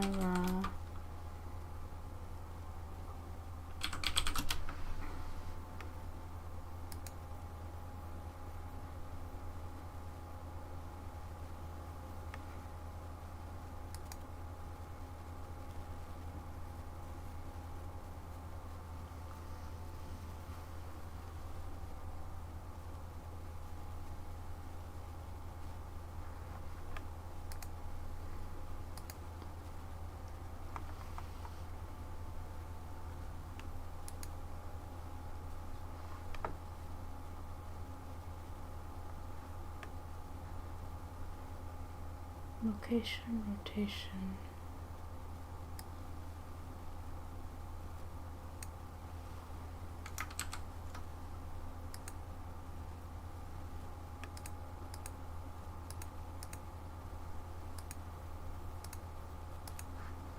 Let's see. Can you widen the view in Blender?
Okay, okay. I've got... Now.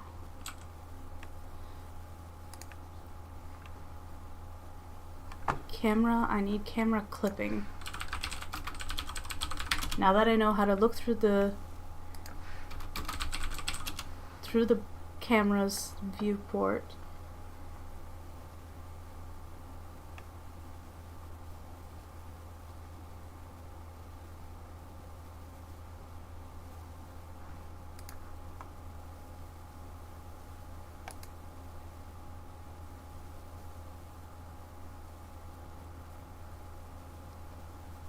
Let me see.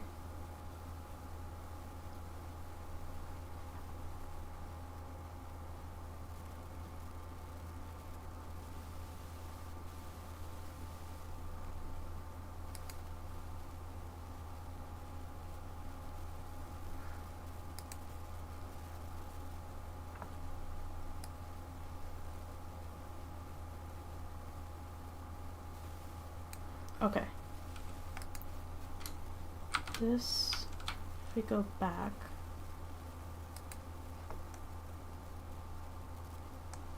Oh, shit.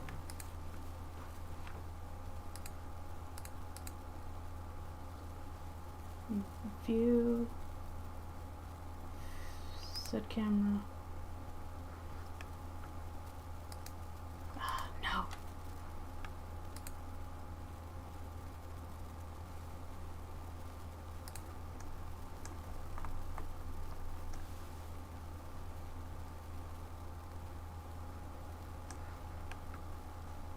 Damn it, where's the camera?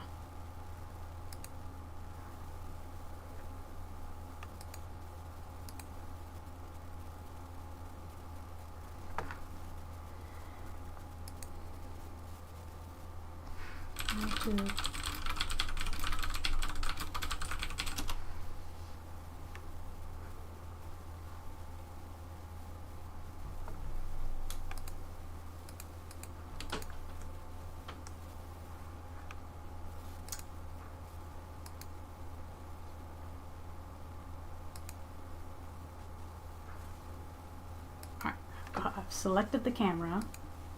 View. Set active.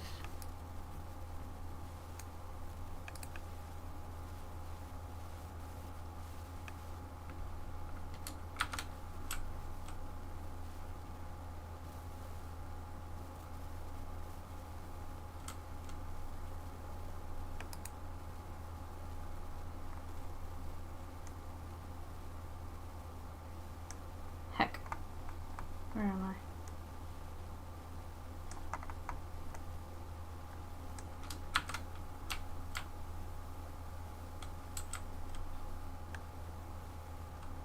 All right.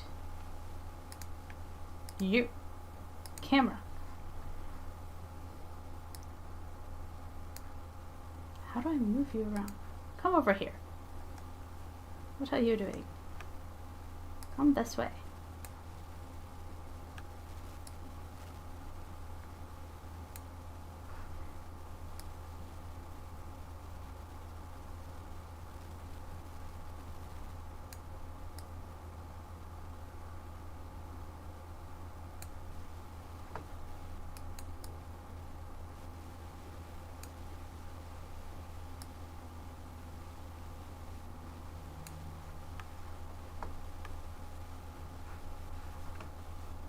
Hold on. View, camera. Okay.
Aha!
Ah.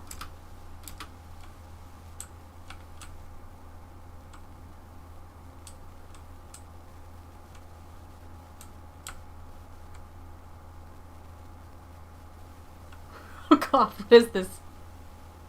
Ah!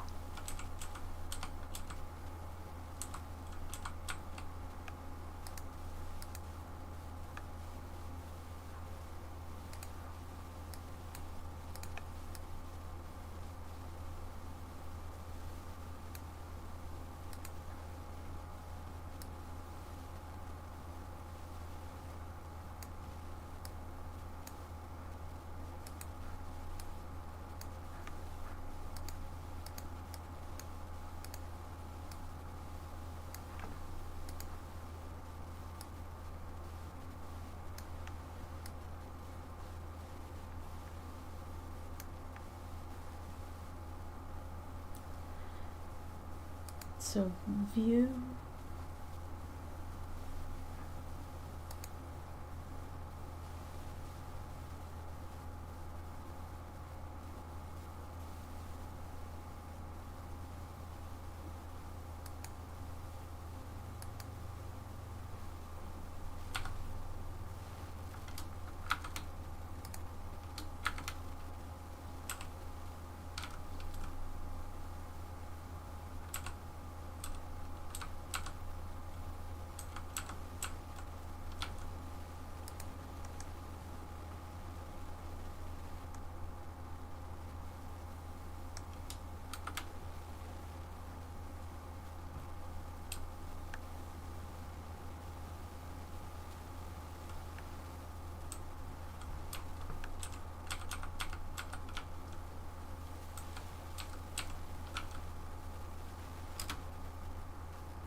Perspective.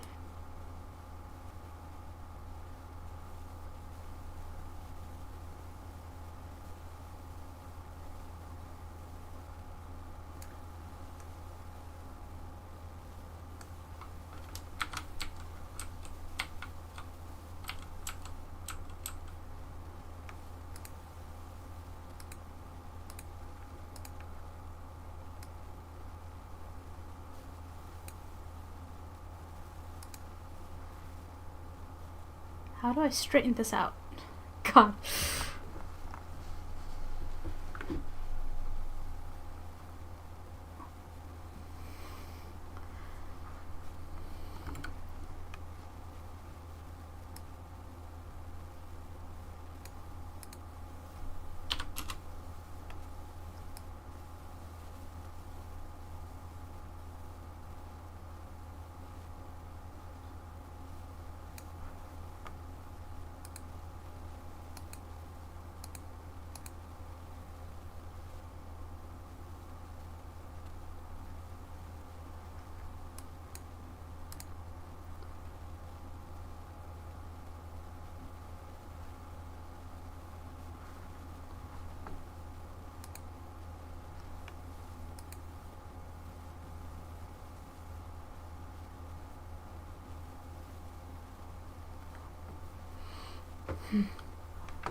Sorry, I've been fighting with this. I haven't been looking at chat. Ah! There's nothing happening in chat. We'll be fine. Alright.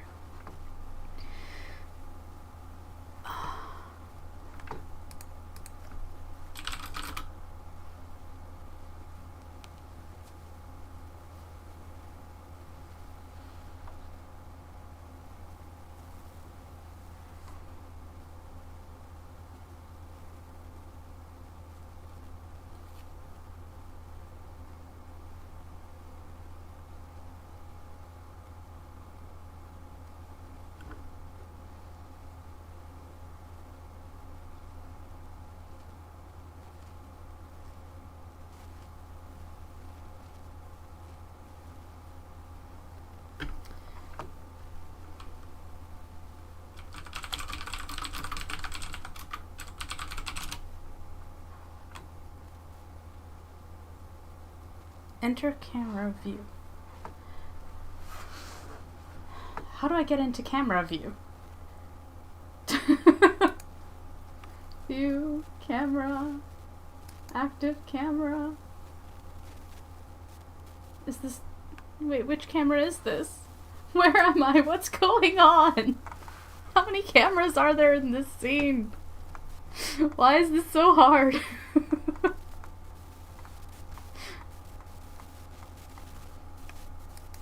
You, can't you be the active camera? Can't I make you active?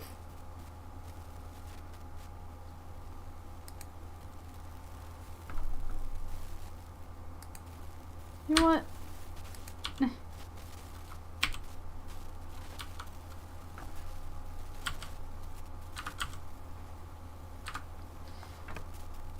View. Active camera.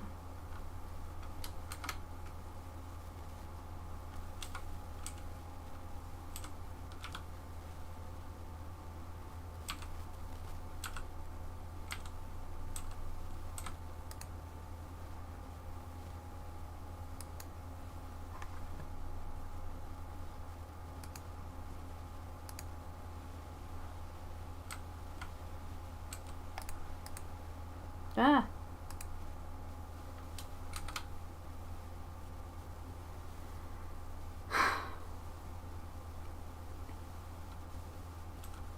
You know what?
God, this takes forever. I fought with it, tried to learn something new. Just forget it.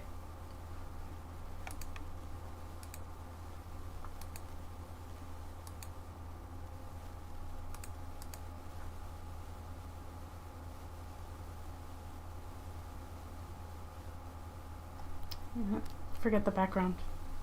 I don't want to fight with this.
Let's see.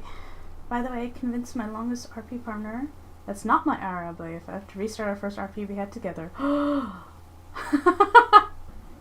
Fun. You play a serial killer in that one? Why am I not surprised, Flapu? Why am I not surprised? All your OCs are really fun. Not gonna lie.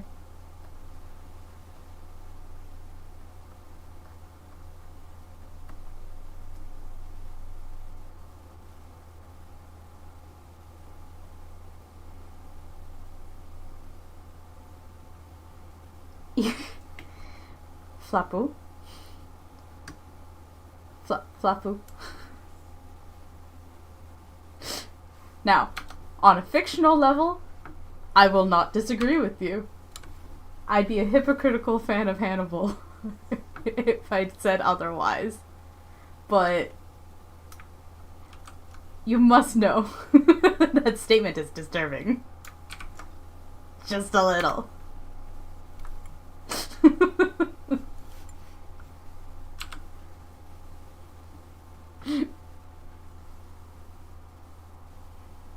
feel like I can't even say that out loud.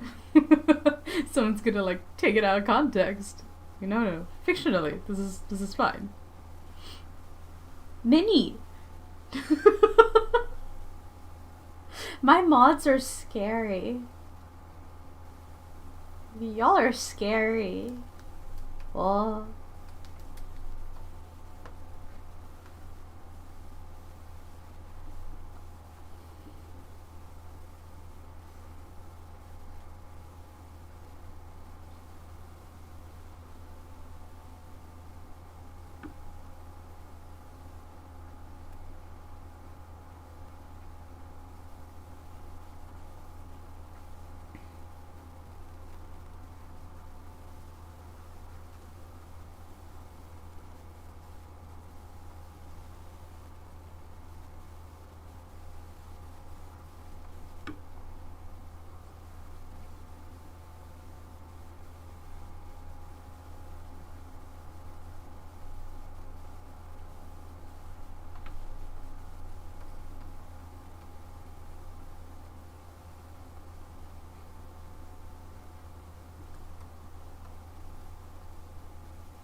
Let's see.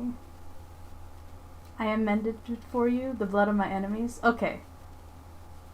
Yeah, sure. Blood of your enemies. Let's see. My serial killer was based off a really old manga I love called The Boy Next Door. It's about a serial killer who fell in love with a prostitute. Oh. I see. Fascinating. That'd be an interesting story.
Pirate Software did the overworking bit again, and I'm just like, I needed that reminder today. Normal human pace. I don't work on a normal human pace. And I need to.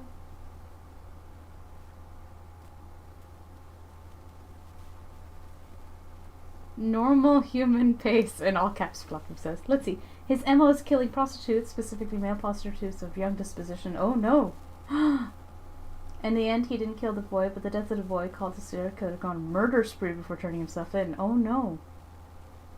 Oh, so this is like a sad manga. Wow.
Let's see, it's also kind of bittersweet mainly. He sees hallucinations of him. Aww. Ah. Oh my god. That is a bit of a bittersweet story. Hmm.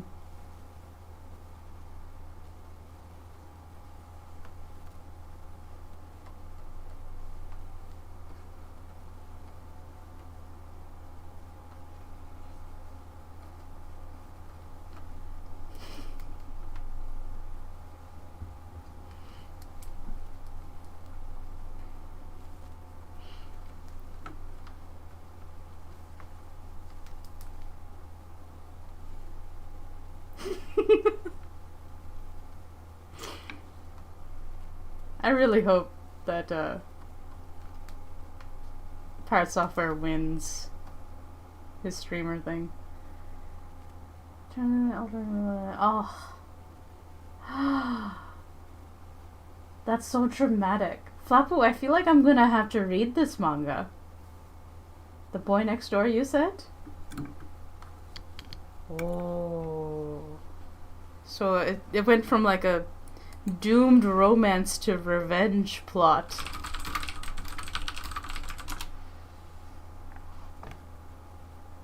Oh, it's a webtoon.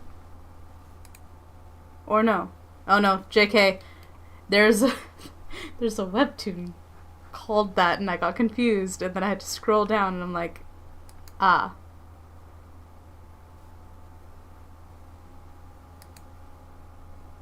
Nope, that's not it.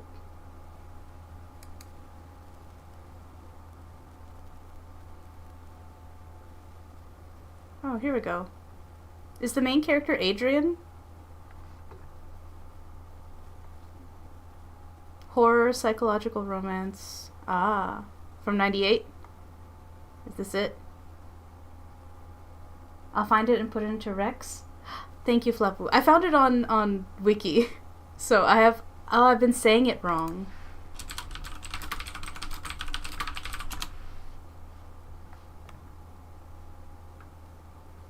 It's a single volume? Wow.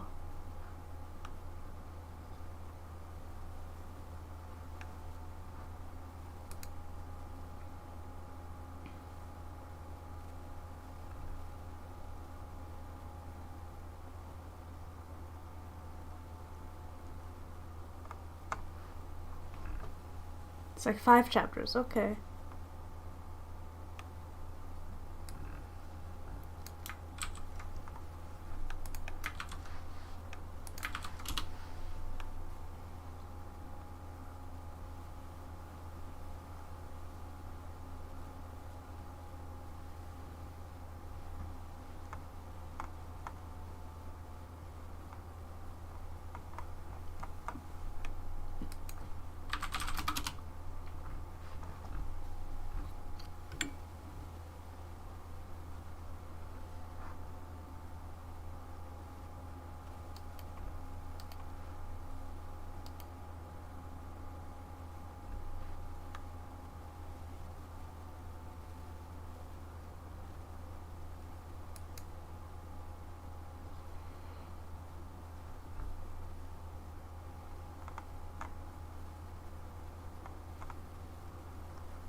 See, it's a one-shot manga. Now then, you can tell I was influenced by live serial killers due to my mom liking the documentaries and reading about them herself, and she loved reading Hannibal and all those types of books. So you got an interest in it. Ah, yeah. I don't know where my interest came from. It definitely did not come from my parents. I have no idea where my fascination with crime and crime thrillers and heists and all of that and like serial killers and cults specifically. I know too much about cults, and I don't know how that happened. Actually, I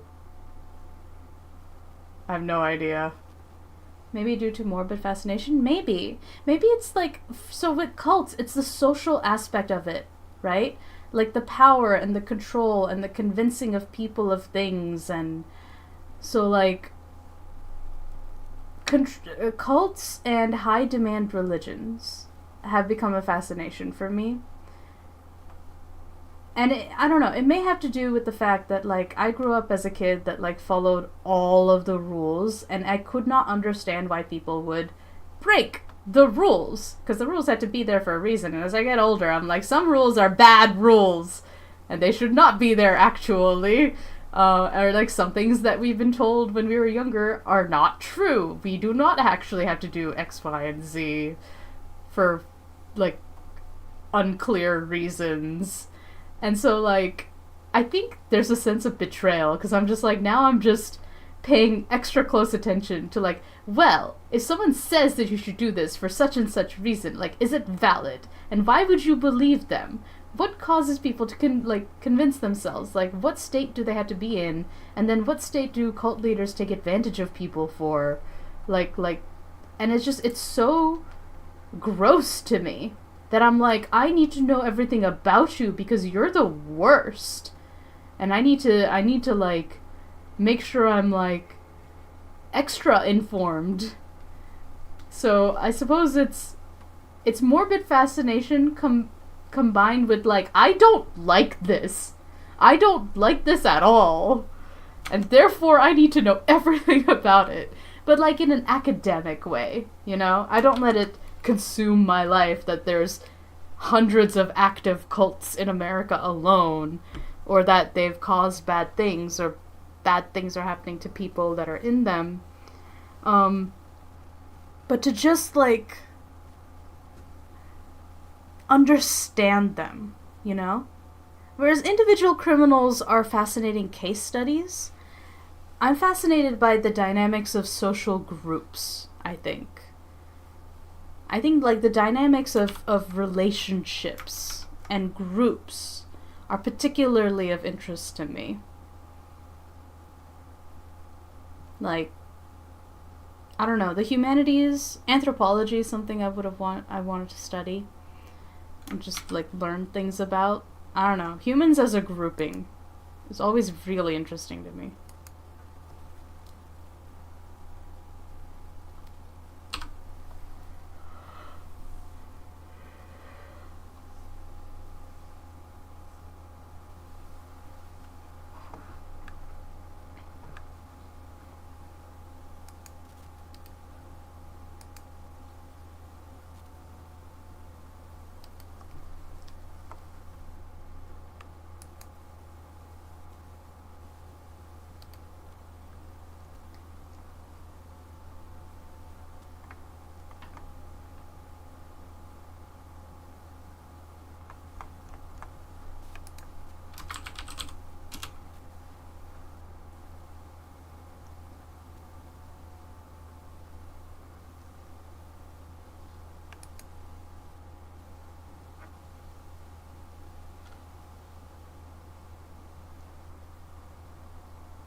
Oh, I've got like 5 minutes to work. This is what I get for fighting with Blender. Save. Get rid of that. At least the sketch got done.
Alright.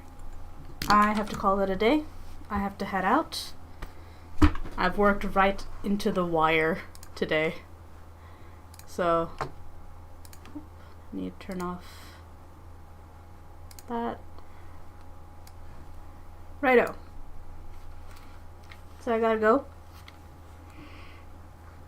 When I come home in like 3 hours, if I work, I'll stream on Discord. We'll do that. Yeah. I hope you have a good rest of your day as well. As always, thanks for watching. Thanks for giving me company. And I will be back on Monday stream. Tomorrow I have to do another like meal planning cooking day. So, yes. Everyone take care. I'll see you guys on Monday. Bye bye.